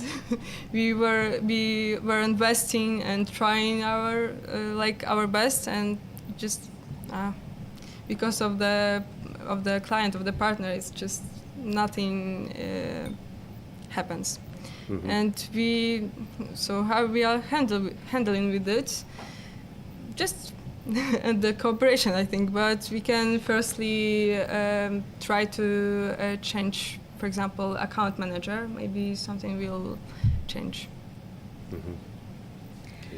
Yeah, the worst scenario is when advertisers comes, I think. Scammers, yes. Yeah, because we feel our responsibility before our partners, before our affiliates, so we need to share their investments with them. Because it's a big problem for them, for us, and we need to stay together. So we try to resolve these problems, we before starting working with advertiser, we check them, we ask for prepay for first tests, so step by step, then we are working with them in normal terms.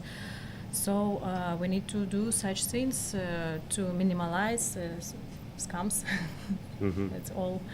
Yeah, but we all do our homework to check everything before we start working, and then even when you have some relations during the year and got payments before, but you also face, from time to time with some, not scammers, but different problems. yes, different kind of problems.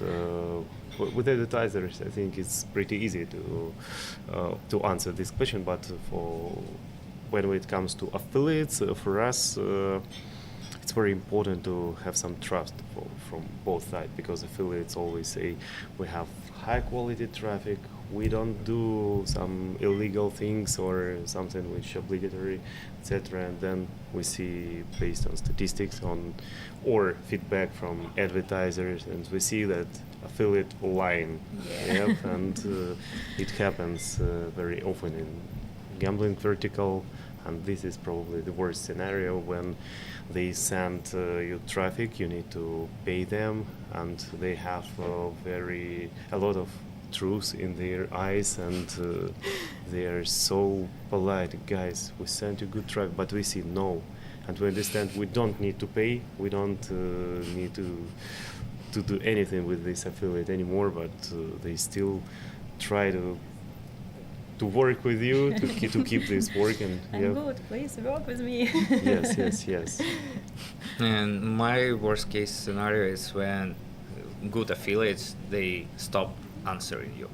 And you need to find their colleague. Sometimes when manager doesn't ask us, we go to finance manager, they usually ask fast and ask Pink, your colleague, he doesn't answer us. Yes. And then we continue.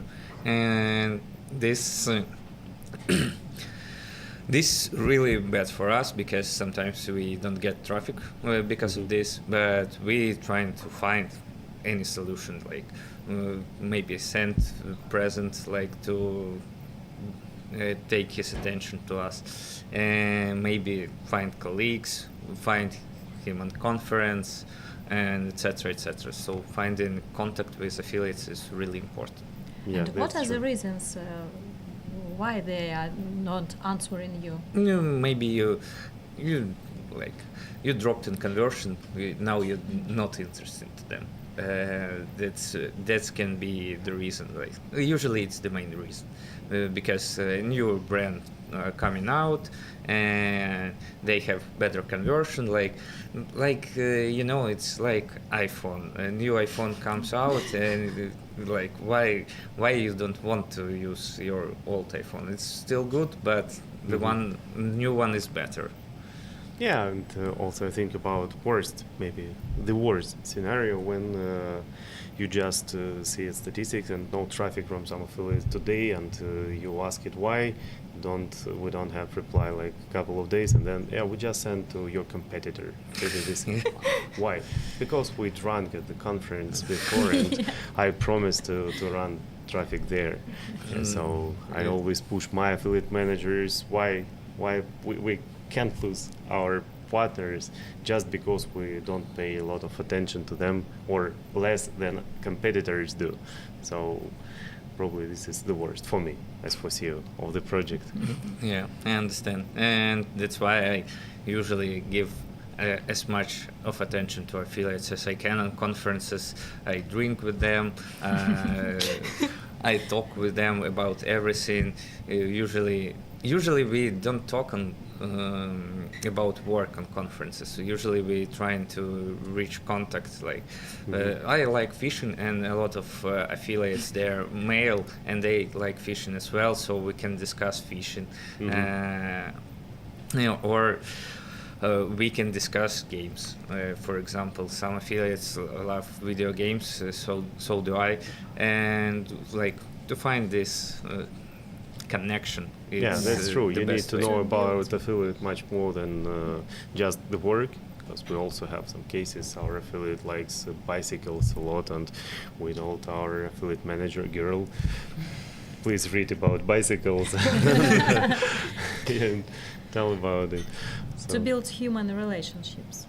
Yeah, that's true. Okay, guys, what about some trends right now? I know that, and we see that it's quite a good in Europe in case of traffic volume, but it's harder and harder to run traffic, a lot more regulations, and now a lot of discussions around Africa, Latin America, Asia, and even the platforms like Soft2Bet, they now run some new brands and geos like somewhere in Asia, but because before it was mostly Europe, right? So what do you think? No, I don't see an issue here. Like Europe still a good market, but we're not looking into tier 2, tier 3. We work with tier 1 mainly, and it works good for us. So we don't look into it. Maybe we look into new traffic sources. I see the trend that everyone who, it was like 80% of Europe, but everyone looks for some new geos. New geos where running traffic a bit easier or not so competitive. I look more into new traffic sources for the geos I used to work with. So usually there's new traffic sources because someone finds the way to bring players. What it can be, because we all speak about Reddit, for example, Reddit, and then just imagine ChatGPT started testing advertisements. Like someone will understand how to use it in their like SEO in ChatGPT. Something like this. No, please. But a lot of us use ChatGPT. And when ChatGPT something recommend, you want to see your network or your brand. Yes, I guess it will be a traffic source someday, and people will understand how to make ChatGPT write what they want. And then it will become traffic source like Google for now. So with advertisement in ChatGPT, like advertisement will be like ChatGPT PPC, for example. And oh yeah, they need to add some tools. They testing it. Probably they will do. So I guess sooner or not, we will see advertisements in ChatGPT. Vitalina, what do you think about some geos or regions? To be honest, I don't see any trends regarding geos because we are constantly we have traffic from all the geos, so we can't really see this connection. So we don't really have this issue that, oh no, we don't have this geo or something, so I will remember that this geo is more like trendy now. But regarding, for example, traffic channels trends, I see that our retargeting and is more popular now. With every day, like I see from one conference to another conference, more partners are allowing retargeting, and it's good. But about geos, it's hard to say, to be honest. Okay, Kate. As we're a network and we work with a lot of geos, I can say worldwide, yes, it's very important for us to be in trends because we work with a huge amount of affiliates and we need to understand what do they need. So conferences helps us in this way. We communicate with advertisers, with affiliates, so we have a big amount of information and we can use it to understand in what way the market will be moving. So for now, yes, Africa, Asia, Latin America are in top, I could say. Yeah, we do pretty the same. We are in one industry and in one niche, but how it differs, what you say and what we do, because we are affiliate networks, advertiser, publisher, Yep, and trends a bit different. But it's good to share, to know. Okay, guys, probably that's it. Thanks a lot for this beautiful place, for YoSa, for Olega Stapenko personally, who create this good environment for us. So let's go drink some tea, and speak more. Eat something, because you have no time to eat on conferences usually. But at YoSa you always can find everything. So guys, Like thanks at for home. watching. Thanks for your attention. So see you at the next streams. Bye bye. Thank you.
Hello and welcome to YoSa in Barcelona.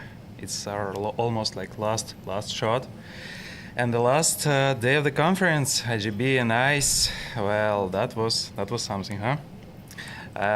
Tonight we'll have a few gossips, a few talks, and just discuss a little bit how the conference went, about results, about things you liked or disliked, everything you have, please bring it on. My name is Dima, I'm a CMO at Combo Cards and a new project, Vault Now. And I'll be hosting this whole situation here. Please tell about yourself, what do you do? Sure, I'm Martin Calver, I'm the Marketing Director at ICF Digital. We're a marketing and translation agency, mostly working in highly regulated, highly competitive sectors, so yeah, lots of iGaming. Yeah, and you have been participating in ICE and IGB as well. Yeah, for many years. As As a very old man. I suppose you have a lot of stories. Some stories, some I can say, some I cannot say. Yeah. I mean, we'll dip into that. Mostly stories about footwear and like being sensible. Sounds amazing. What about you? So hi, my name is Johannes. I'm actually coming from also a marketing background. I've been like 15 years in digital marketing with like payments and stuff like that. I've been working for the last couple of years. I was working in LHV, which is the Estonian bank, for a few years, and then recently just joined Fasto, which is a payment provider for high-risk merchants, Fasto.co, and it's like this is my first time here in Barcelona, which is very nice. I've been to like other affiliate type of related conferences, like Sigma Rome or something. Yeah, and Dubai, but no, sorry, not Dubai, but Bangkok, the affiliate were there. So. These have been we great. We probably met each other there, but I was a little bit too drunk, so kind of, that happens in Bangkok, What about you? Okay, my name is Lisa. I represent GGBet Affiliates. We are a direct iGaming brand. We've been on this market for almost 10 years, actually. We are a huge part of esports ecosystem, but we also have casino and betting. And by the way, it's also my first time at ICE and IGB, so we can compare our feelings here. For me as well. I mean, it's my first time like in IGB ICE in Barcelona, and like third time in Barcelona, like in general. There was a conference called Conversion Conf last year. That was something. I liked it quite a lot, but it was like a little bit too small. And a few times when I was like traveling to like Rome at Sigma, I had like Spanish visa, so I kind of had a good excuse, to spend some time here. So let's start like with a little bit of gossips. All of you have stands, yeah? Like you're not like just walking around. I didn't have a stand. I was just walking, networking. And to your opinion, what is the best stand you've seen during this conference? Or probably like the most unusual one? Let's start with you. To be honest, we had a booth, and I heard like a lot of great feedback about our booth because we did it in like Spanish vibe. We had some like Gaudi elements and so on. But as for other booths, I always love Parimatch booth, because it's they always have this big space, interesting screens, something bright, something new. So and of course for me the most impressive part at every conference is the product part. Here it's ICE, it's always like huge, and you see like how many money this business have. And they have like a very good new visual style. Yeah. I mean, I know their designer and their design team, and we've been like talking about their like new colors. It's like black and greenish, kinda greenish. And when we have been like creating a new visual style for Combo Cards, we have been thinking like about this exact colors, but our version of it was like second, because I mean we like stopped on like orange one. What about you? What is like your? I mean, I think I also have this interest in the color side of things because at these huge events, sometimes brands try and change things every year. Yeah. Which I understand they want to keep things fresh, but it also means it's hard for people to remember you because there's so many people doing similar things. So I like people who are committed to their brand, who have really good, clear explanations of what they're doing. There's like product stuff, so not just you have a stand. If I don't know what you do, then it doesn't really impress me very much. It might be technically impressive, but I don't know if you're relevant to me or not. So I like people that are consistent with their brand. So like igaming, I think, are really good, and they always have creative elements and local elements like the kind of Spanish style things, but they also are committed to their kind of like yellow and all the colors. Same with like Soft Swiss, I would say, those type of companies. They always do something a bit new, but they still have that commitment to, in that case, white, red, and I think that's a really practical way for these big events for people to actually build familiarity with you. Yeah. For our stand, we are super literal. Like, one of our problems is that we do so many different things. We don't want people to miss out on a discussion that's relevant. So we have quite a lot of text in our stand, purely because we don't want people to think we only do 10% of what we do. So ours is less elegant, but it is quite effective. So that's kind of where, if you're not spending on 500-meter wide video displays, you've got to do other things to. Not everybody has money for that, unfortunately. Simple, quick question to you. I mean, you have been visiting ICE and IGB quite a lot of time. Each and every time, do you see pretty much the same faces, or it's changes quite a bit from year to year? I mean, I definitely see a lot of familiar faces, and I really like that, being able to meet people in the same place all at once. I think for any exhibitor or visitor wanting to do business, you have to make sure you don't get too comfortable and just see the same people that you're friendly with. And that can be really tempting, and it can be tempting to kind of trick yourself into thinking you're being effective and productive, when really you've got to meet new people and make new connections and also help other people. I think that's one of the best things you can be doing at these events, is facilitating other people's business informally, and then they will hopefully do the same to you. If they're in a bar and they mention, I don't know, if they hear somebody mention that they need in our case, a translation agency or an SEO agency, they might say something nice about us. That's kind of what I think these things are built on. So yeah, we definitely see familiar faces, but we always try and expand the pool, be useful to people, and make new connections. It's very easy for us to be working in affiliate sphere, because it's pretty small still, and if you know one person, two persons, you pretty much know the whole company. What about you? Yeah, so I just want to add something Martin said. I think it's very true. Is that being out of your comfort zone and really finding those random connections? Because I tell you, I have one of the few of the really good business connections by just standing in the queue for a toilet or something like that. Yes. Or waiting for the checkout in the cloak queue or something.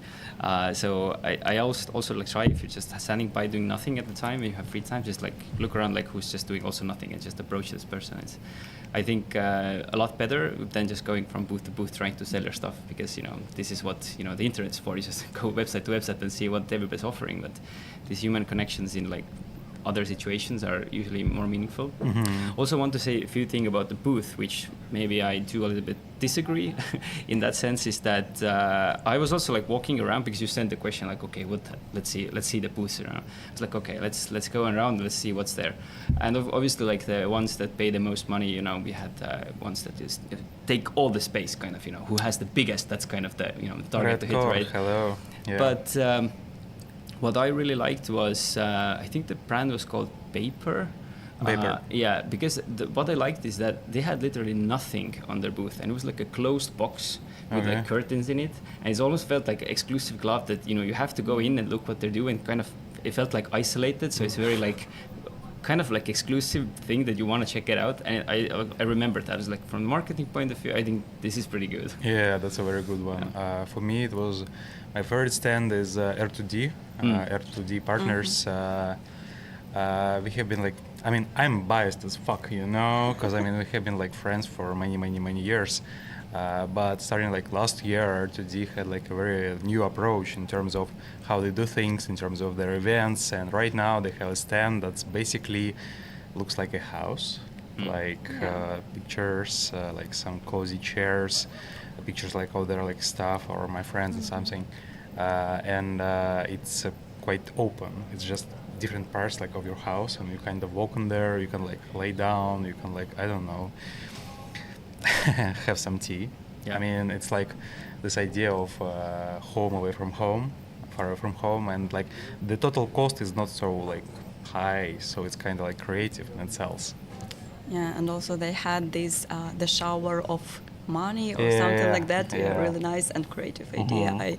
I noticed it even on the like 0 day while it was building everything. So yeah, it was nice. For us, we missed the opportunity to buy a stand because I mean we have been kind of like exploring the whole like situation. Like ICE was like the most interesting thing for us in terms of who can we find like with our new product with Volt Now, which is like primarily we're looking like for like CFOs or like financial guys or CEOs who have their hands deep in the operational process and so on. Yeah. And that was a good call because I mean you can just go like from stand to stand, talk to people, or have your partner and like go to R2D, have some nice chat, like a kind of a little bit of family. I don't know.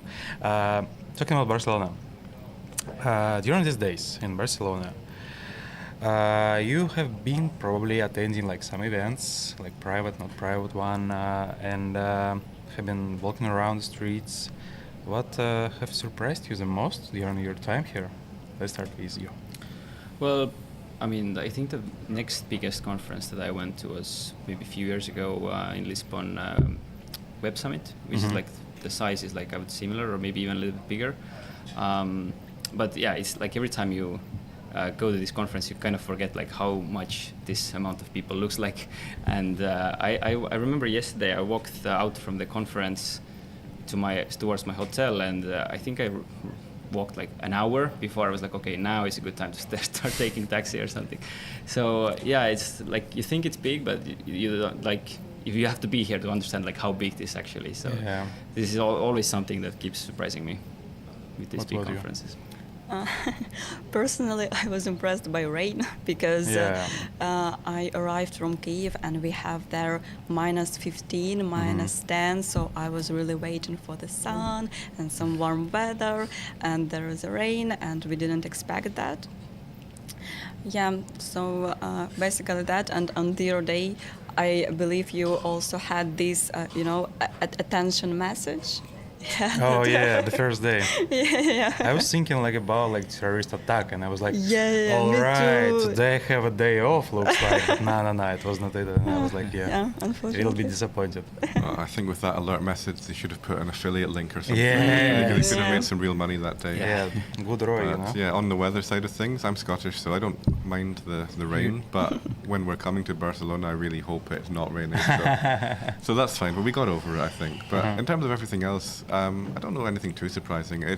These things just keep getting bigger and bigger, and I think at some point it becomes less useful.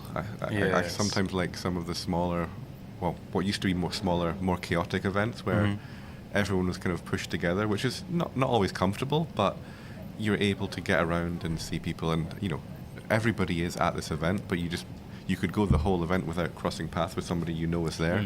So I think that's the difficult part, and I don't know how to balance it out. But yeah, nothing too surprising, I guess. It's just the continued growth, I suppose, that it seems to never stop. There's always, and apparently they're going to open more halls next year as well, so we'll see. Oh no. Yeah, I mean the whole thing is fucking huge. I mean my first like this huge experience was like in Rome. Like how many halls? 8 or 9, and like pretty each of them like had like something interesting in it. Here it was for me quite easier. Like I just walked through like all the halls like during the ICE. I saw these guys who like, I don't know, making chairs for like offline casinos, and I kind of like, well, hello here. I mean, all right.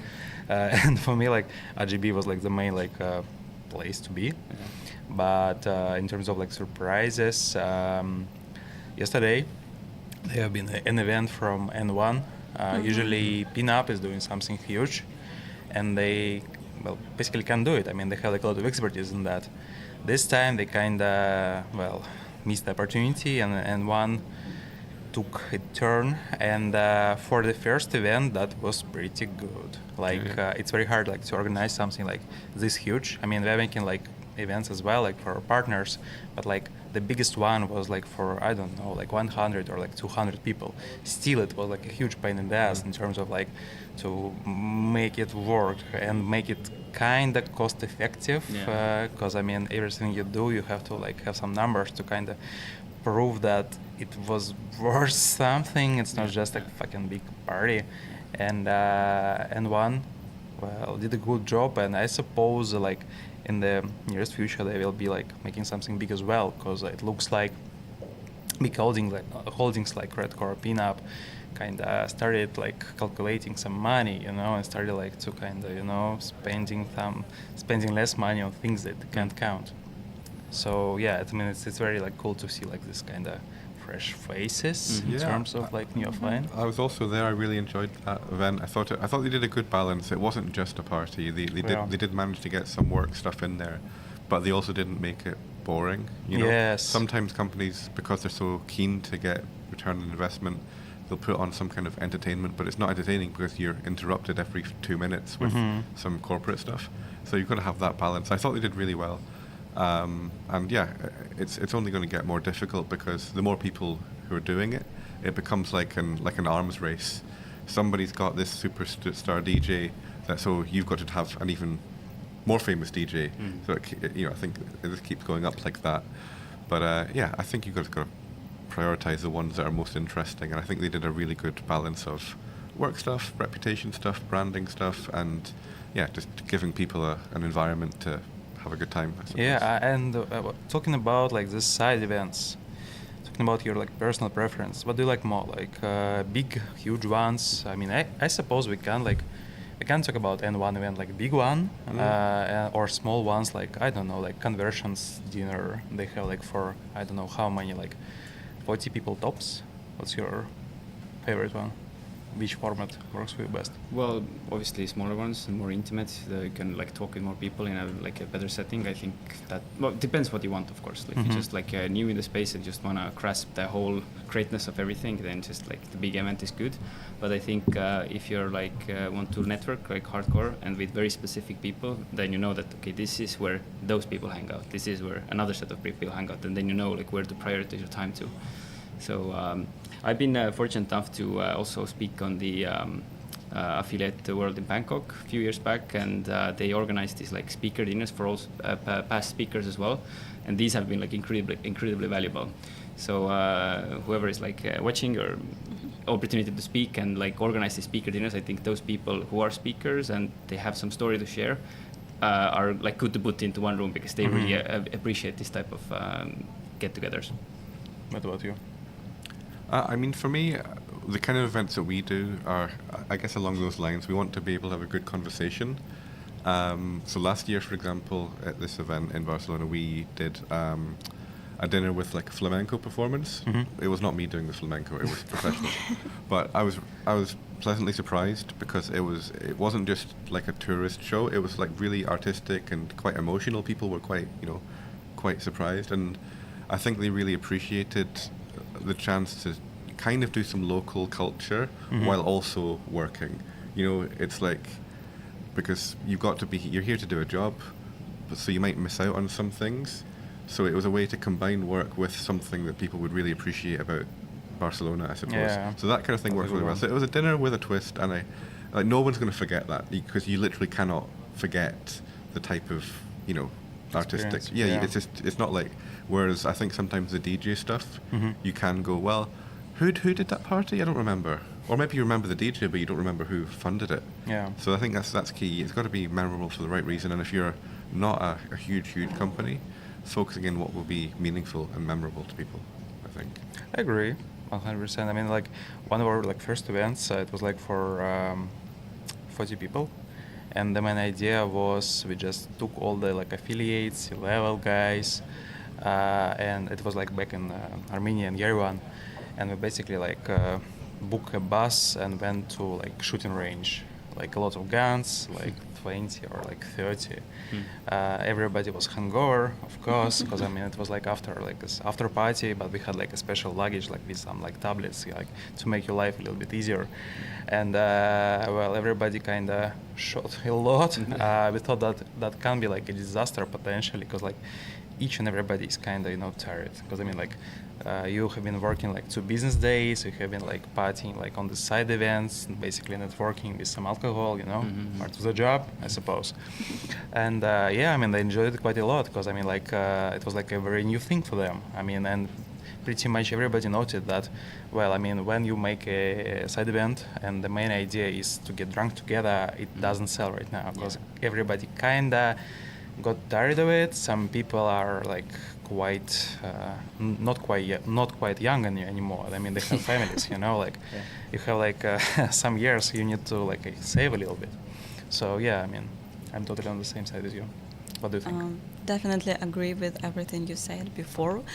I also see this trend on like wellness, sporty vibe, because I'm just thinking that when I just entered this market, it was like 4 or 5 years ago, I would definitely prefer like the biggest party that we have, the good headliner. But these days, I chose only like small meetups, just to see familiar faces, network a bit, where the music is not so loud, so I can speak, I can hear someone finally, and so on. So yeah, these days probably it's only conversion club for me, and also affiliate networking series.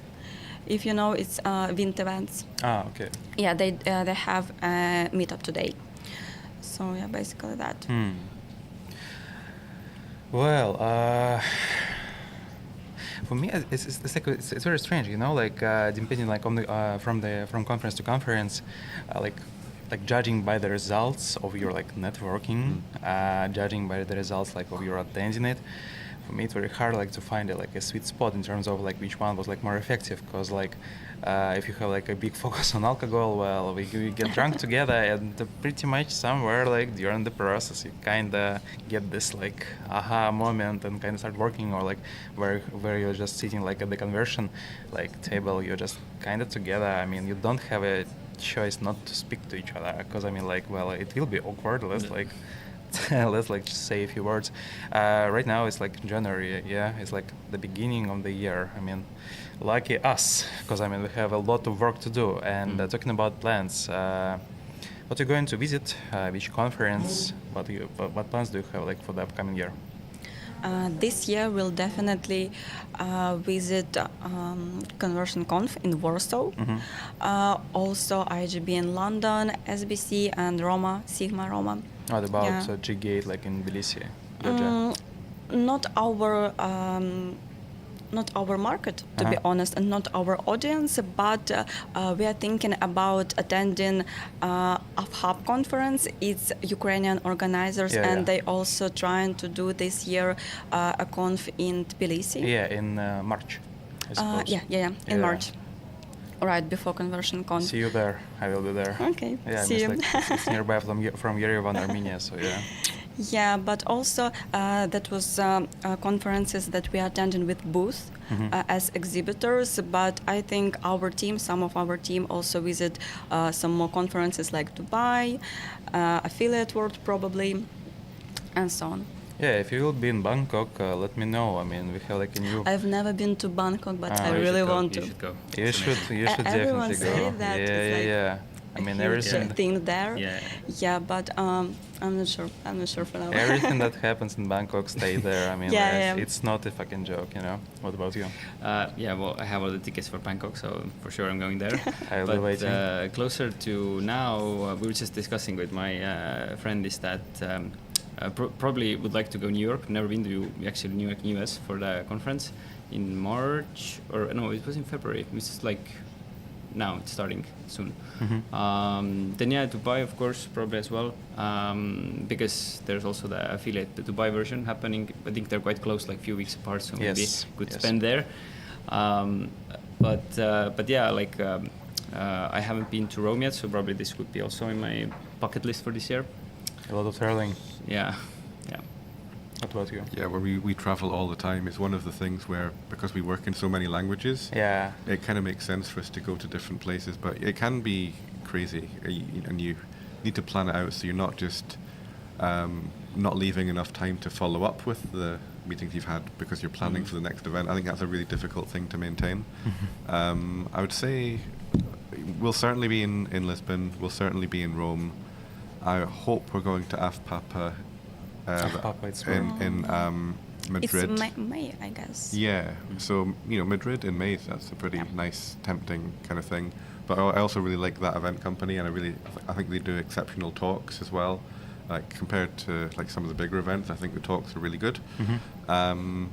So yeah, that's probably the priority iGaming ones. But outside of iGaming, we also work in lots of other sectors. So one I'm scared of but looking forward to as well is ITB in Berlin, we've been last year. It's a small one, no? It's enormous. Enormous one. It's probably, I would say it's probably at least double the size of this one. Oh my fucking Like God. it is. All They right. literally have minibuses to take you around if you wanted to.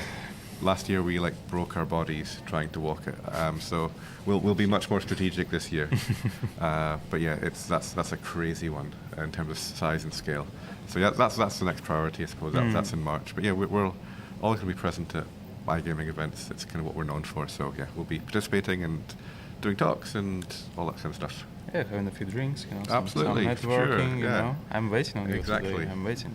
And for us, we have like a lot of new conference because like combo cards is basically like a payment solution with virtual cards, agency accounts, all this stuff.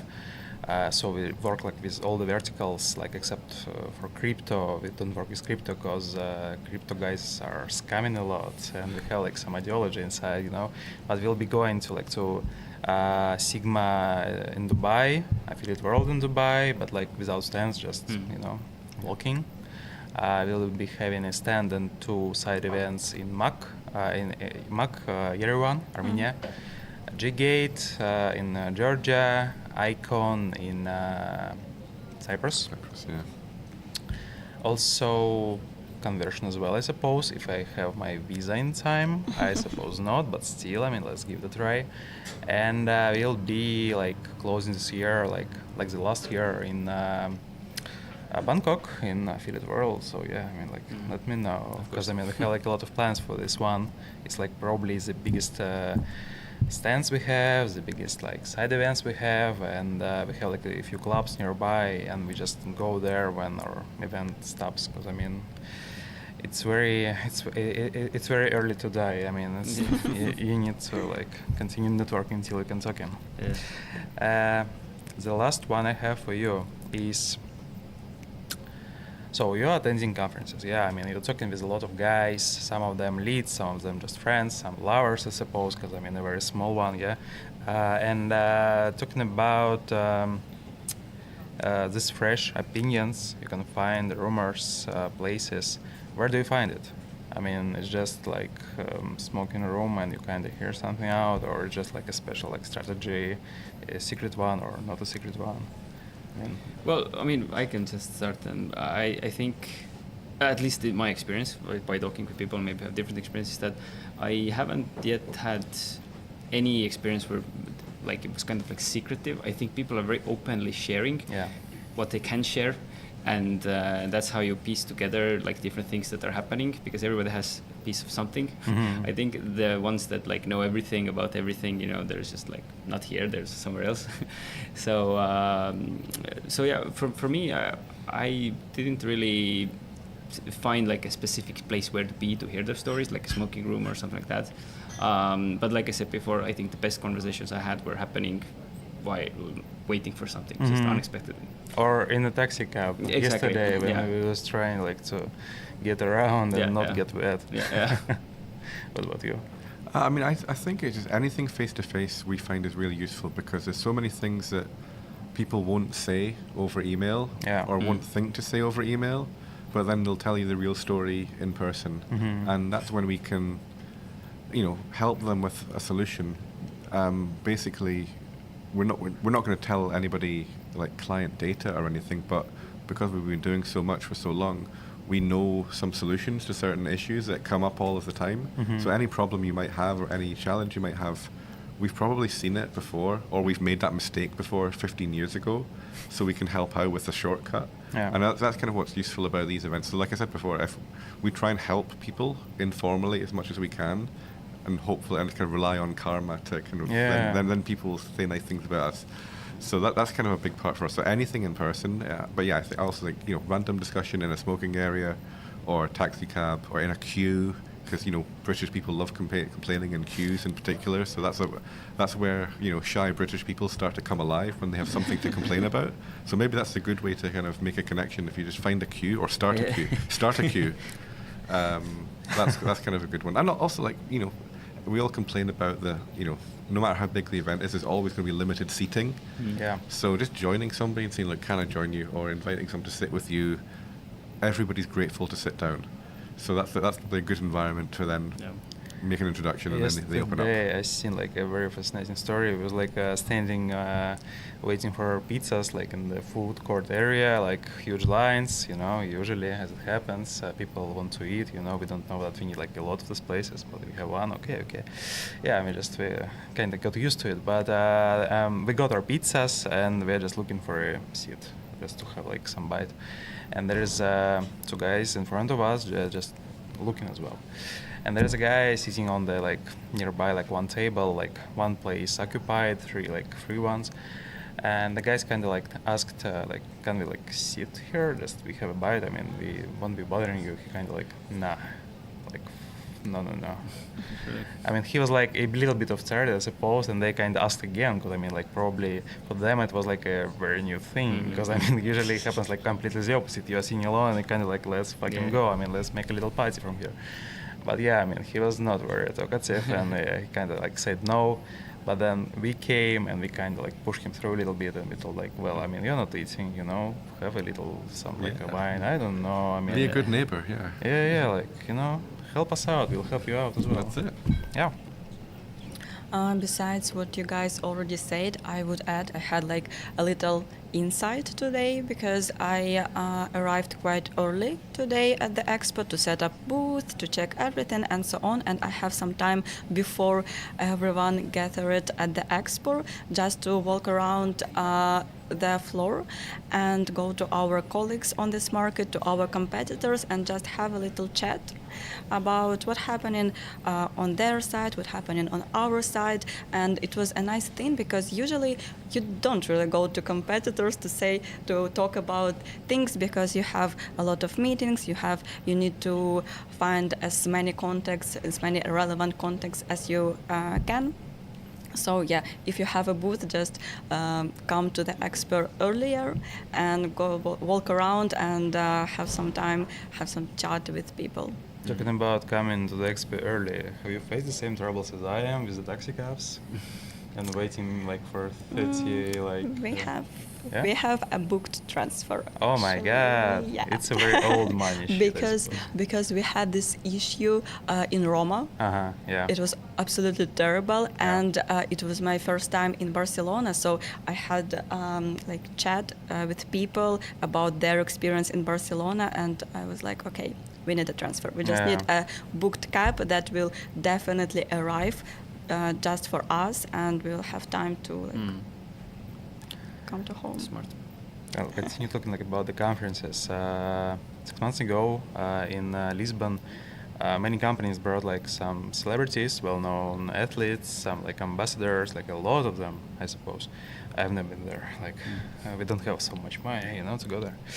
But have you noticed like any celebrities or brand ambassadors during like these IGB Ice days? Because I mean, I've seen a lot of like faces, people with some like swagger, but like I never seen them. But probably they kind of do like big shots. I don't know. I mean, I think sometimes they are contracted for such a short amount of time that they turn up for 20 minutes and then they are out of there. Oh, right. And I don't know, but I feel like I've seen Magnus Carlsen just enjoying it.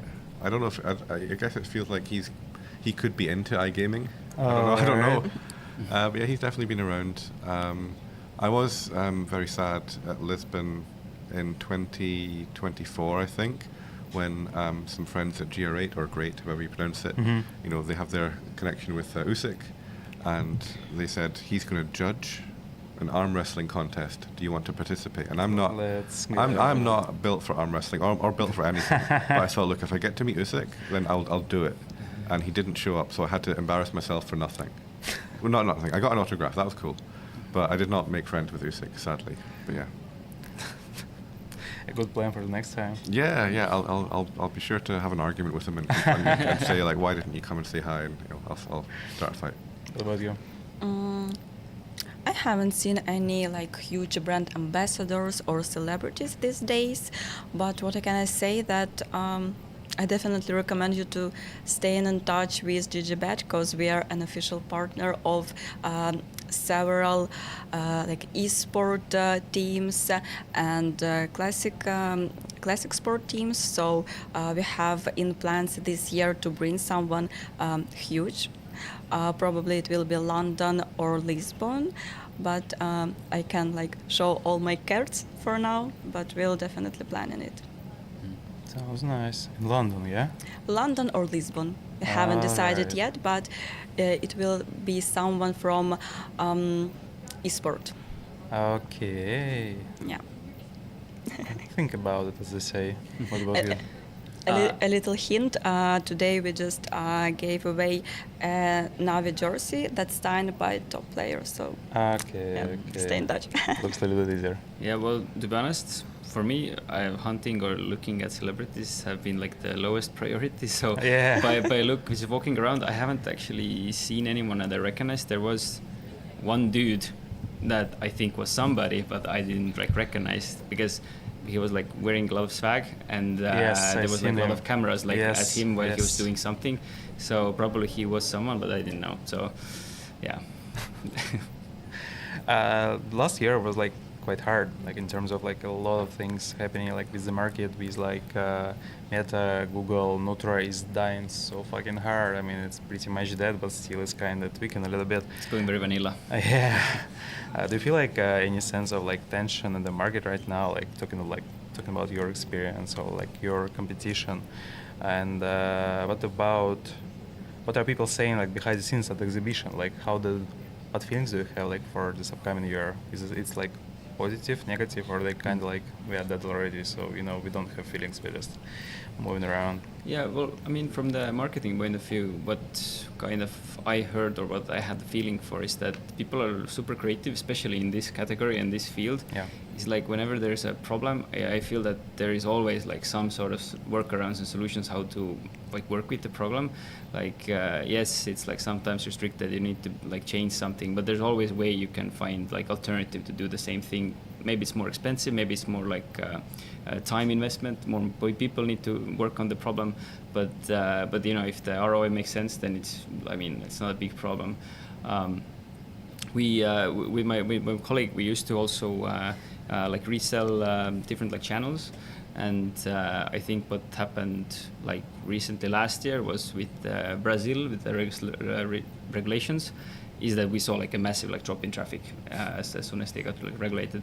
So but here right now talking about like, I didn't specifically look for that type of like conversations either, but I didn't hear anything also about it. So I guess it's not that big of a problem.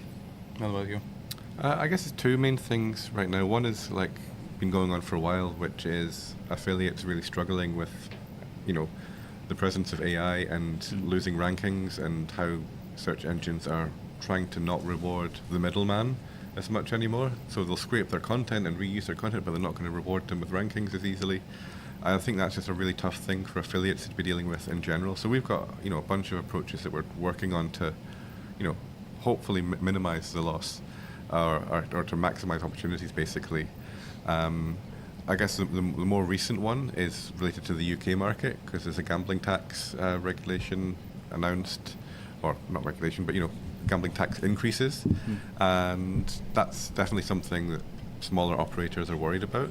So our approach as a marketing agency is to basically try and work with them to see where can they make their investment go further. So you can't just give up. You're not going to give up and go home. You can complain about it, but you've got to now, let's find some actions to make sure you are more competitive than before. So that's kind of the biggie now for anybody, any regulated organization facing the UK. That's the discussion we're hearing a lot. But yeah, I think there's always new regulations, there's always new sources of anxiety. But yeah, that side of it, and then also just battling with SEO, I suppose. Yeah. And that's where we have a good resource. Part of the game. Yeah. And the last words for you. I think iGaming is such a dynamic market, so that I guess we all like always feel some kind of tension here, because like almost every month something happens, something like drops and so on. But on our side, it always like talking about traffic sources, what works best, what works worse now. For example, now we're all like discussing when PPC finally come back to us and so on. So yeah, I think mostly we talk about traffic sources. Well, I mean, we all have been have been knowing from the start that our life will be a little bit fun working in affiliate industry, and it's like this part, ways of the samurai, I suppose. Thank you for joining us here at YoSa Barcelona. I enjoyed our discussion quite a lot. This is not last stream, but we're very close to the end. Thank you for being with us, and see you next time in the next country. And bye-bye.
Hey everyone!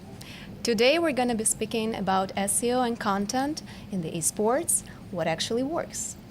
My name is Violetta, I'm an affiliate team lead at GGBet, and my trusted and beloved partners from eGamers World, Pasha, and TipsGG, Roma. Hey guys. Hi. Hello. Pleasure to see you. Okay, so we're gonna start with esports as a separate vertical. So I think we should discuss how actually esports today as an affiliate vertical compared to sportsbook or casino. How is it different, or it is not? But I'm pretty much sure it is. It really is. Do you want to be first? Yes, let me. Thank you. Thank you, Violetta, for intro. Appreciate this. So, esport audience. What I'm gonna say, esport audience is pretty much different from the regular sportsbook audience, and especially for the casino audience as well. They are, first of all, I think that they are really much more knowledgeable. They less trustful. They need a lot of trust, and they need to read all the information before their actual place in the betting. Yeah. So the content is king here, and what else? The trust of the brand, the trust of the source they read the information is very, very important. Yeah. Yeah, I agree with my colleague Pasha. Only I can add that it's a much smaller auditory compared to sports or casino. Yeah, usually it's younger, well-educated people who like to use only high-quality content, and they know how to find it. So yeah, first of all, you should make high-quality content, and it will help you to compete with Google, for example, or AI. They have to see expert in you, so it will help you to bring them back. Yeah. Well, from my perspective, I can only add that this is a smart audience, and they really appreciate authenticity. So the brand should really know what they're doing. So yeah. And regarding the what basically makes esports audience different from like in terms of behavior or in terms of expectations. First of all, as I said, they know how to use Google and AI, so they don't need like outdated or content which was made only for SEO. Yeah. You know, when you can't.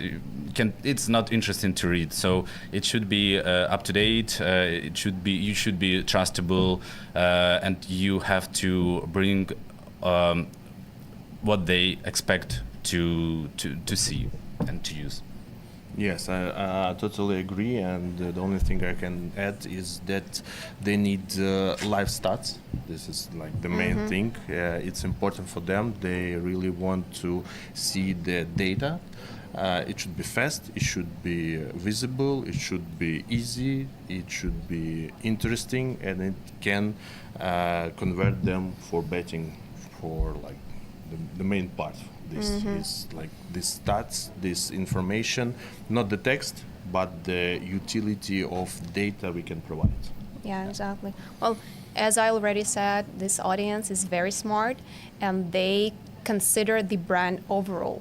So this is very important for them to see who the brand is partnering with, who they're working with, so they will never choose somebody wrong. Yes, so that's for sure. You have to deserve the loyalty. So it's not about high deposits now, it's about perspective. Yeah, that's for sure. And what type of content perform the best in esports? As I said, the live stats, so the data, it performs the best. Yeah. First of all, like news and articles, they just like acquire the audience. It's just like a first step, and then building trust, building the expertise we have based on our data. It's not like based on something. It's based on particular data, based on, I don't know, like previous performance of the team or the player, or current performance on the tournament. It's very important. And these stats, these live stats, or just historic data stats for the previous heads up or previous performance of the team. It helps build the trust of and I don't know, analytics, like the data they can see, and which can help them to make a prediction their own. So the data, and also as I started to speak about, is predictions of this match or the whole tournament is very, very important. But it's like from the beginning, from the news, then stats, then prediction, and then call to action. Yeah, well, then 100%, there should be not just like bare stats. There should be the story behind it. Yeah, it should be contextual. Context for sure, a lot. Yeah. Means a lot. Yeah, it's we are like competitors, but like in other words, colleagues. And I think that we have very similar experience. So yeah, once again, I can summarize what Pasha said, that like news and articles like that, they can help you to achieve some scale. Yeah, but it's not what they need, and CR there is much less than if we talk about something data-driven that they can use for their, for example, betting experience or something like that. So odds, stats, it's content that will show much better CR, like sometimes in many times. Yeah. 100%. My favorite topic, AI. We're living in the AI era. So what can you say about the AI impact on esports, and how it basically, does it make any difference right now with the AI?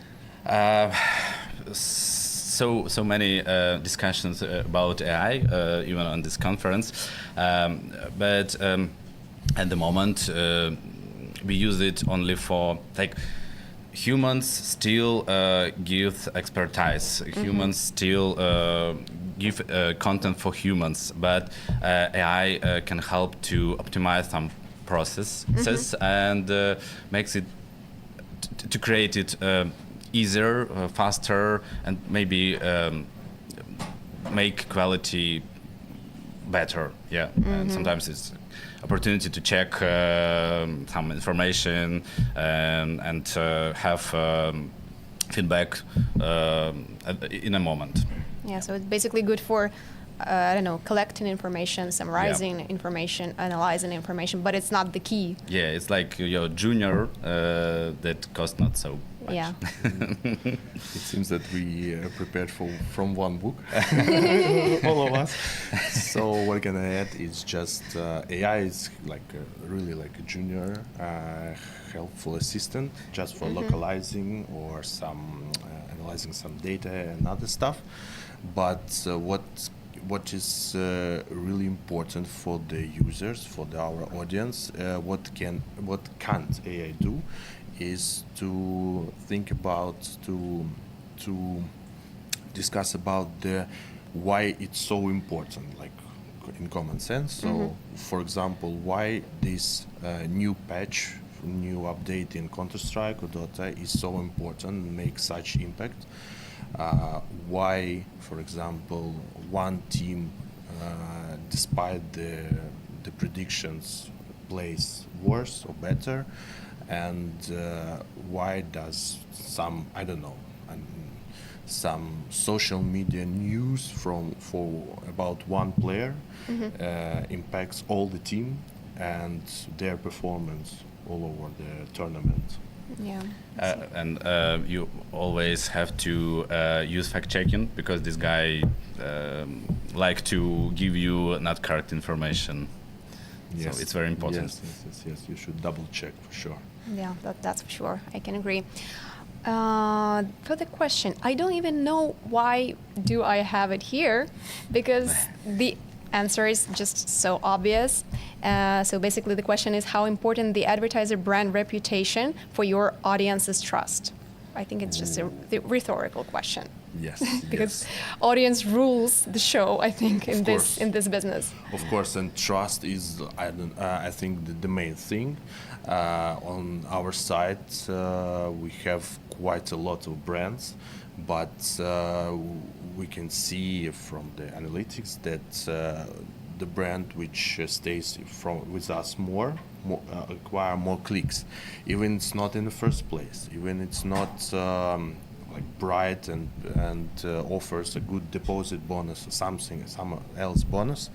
The trust of the brand is it's one of the most important thing, and users also coming back for the first or second question about the audience. If users don't trust the brand, they won't even click, despite of the place, despite of the CTAs and other. And if something wrong on the brand, they usually don't complain. They just abandon it. And it's all. Just cancel it. Yes. So the trust, what builds the trust for the brand? As for me, in my opinion, it's good payment methods for the deposit and withdraw, and some good reputation among the other bettors, and some, I don't know, history of deposits, withdrawals, and bonuses, and some, I don't know, promo. It's very, very important for them. So, what we can add? Once again, yes. You first of all, our users, they are like not just somewhere in internet. They are humans, and all humans like to work only with some reliable, organizations. Yes, and it's about money. If you put somewhere your money, you want to know that this bookmaker is reliable, and so on. And of course, they can check this information on different services like Reddit, X, or something else. Yeah. So, of course, you should be trustable and have you have to have good reputation. So, and a good history, clear history.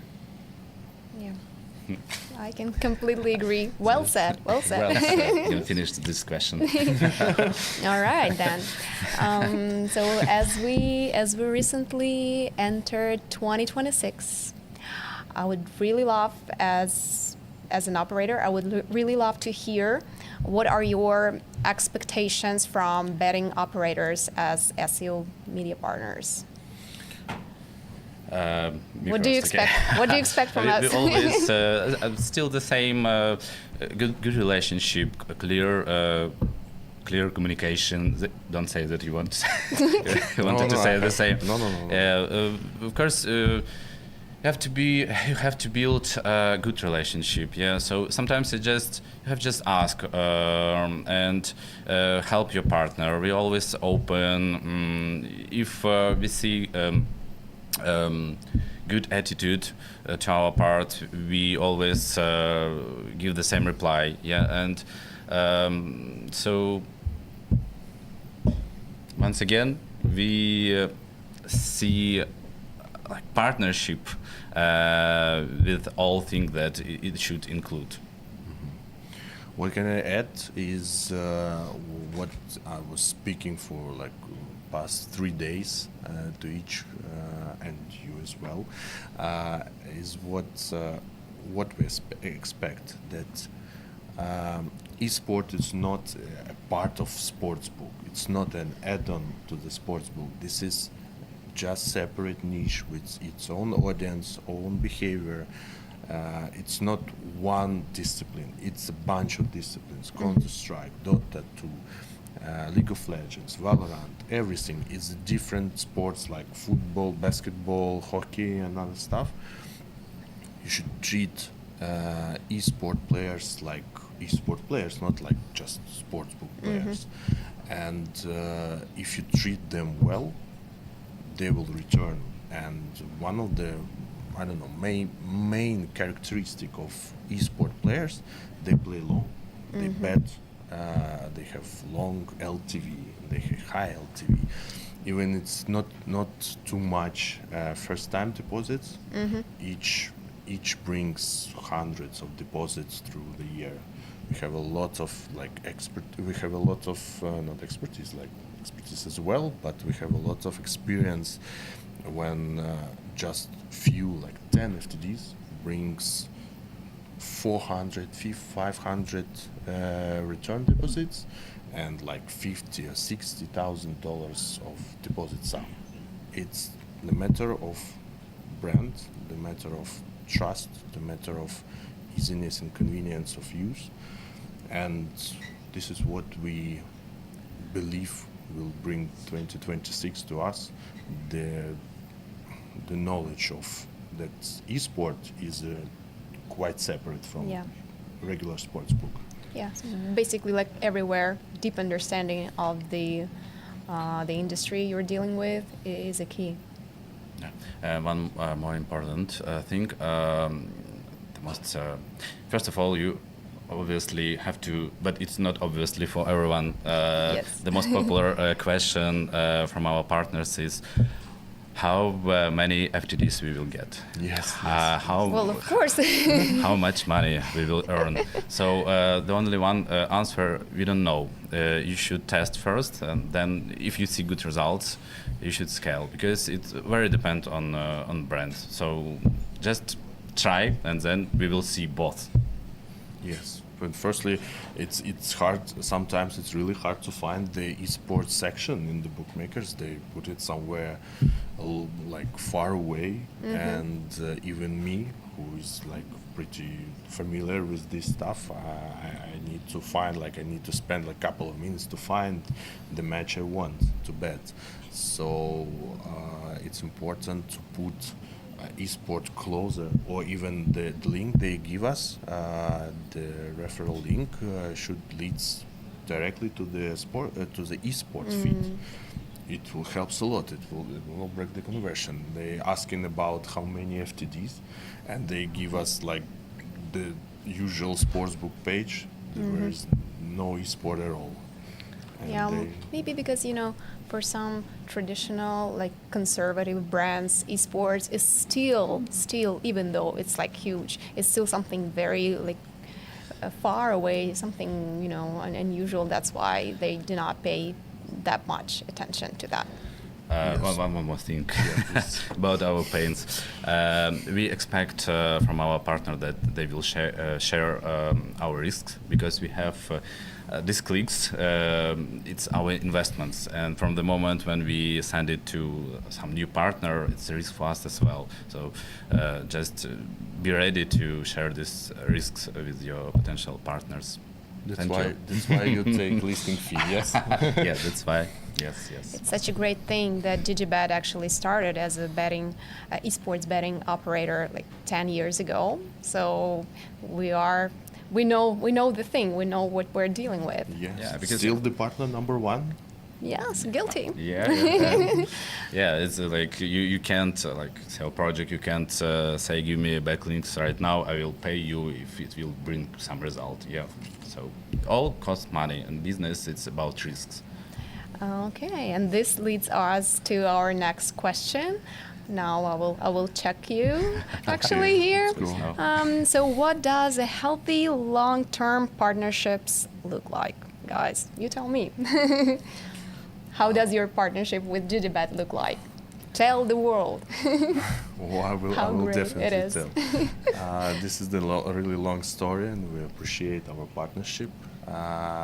It consists of constant speaking, constant optimization, creating some new funnels, creating some new options, some new, I don't know, versions of monetizing our audience, bringing them like good, useful information, especially recently, and also between us and you, like direct partnership is like stable payouts, stable and obvious and simple terms of cooperation, which don't change from time to time, and our ability to trust you as a partner, as a brand who will pay for our audience, who will convert it, and who will convert it all the lifetime of the player we bring to you, or to other brand. We have a long history with GGBet as well, and it's very stable partner, very easy in communication, clear conditions. So it helps us to leave you in top positions for many years. So if you want to know how to be a good partner, just look on GGBet. Yeah, because it's a really good experience for many years. Oh, so good to hear. I will tell this to my team. Yes, please. Yes, in case you have an esports traffic, you know where to go. GGBet. We don't pay you for this. Yeah, it's not paid. Yeah, not paid. Unfortunately. Okay, so getting back to my question about future plans about 2026 and beyond, what will change most in esports SEO over the year, the next year? What will change Yeah. in SEO? I guess the SEO transfer from like just informational, just optimized articles to some product SEO, to including some I don't know, not just text, but all the live stats and everything. It should be included in the SEO strategy to promote. We should deal with AI in SEO. We should deal with that. Most of the informational inquiries, of the informational queries in Google are answered by AI. So we have to, I don't know, avoid it and provide the most reliable information on our site, and this should change. This should be changed like already last year, but it will continue changing and will transforming to that. I think that Google lose their monopoly, and now you have to once again make high quality user-oriented content, because for example I see that our colleagues with like sites with just reviews, they lose their positions because even Google gives some like summary when you ask something, and just only in case person haven't found the answer in this first like sentences, person goes further, in searching. So if you give what they expect, they can directly come back to you. Yeah, and you don't need sometimes a SEO or AI or something like this. So only this. Well, I can only add, let's just survive in 2026. Yes, for sure. I think we're good for now. These were all the questions I wanted to ask for today. I had a great pleasure speaking to you guys, to our favorite, all-time favorite partners. Yes, appreciate for the invitation. Appreciate for the questions. Yeah, Thank you guys. As I already mentioned, GGBet has been on the market for good 10 years. And we're doing great. We're operating all over the world. So in case you have some good traffic, you know where to come. Okay, Yeah. bye-bye. Bye-bye. Thank you very much. Thank Bye. you.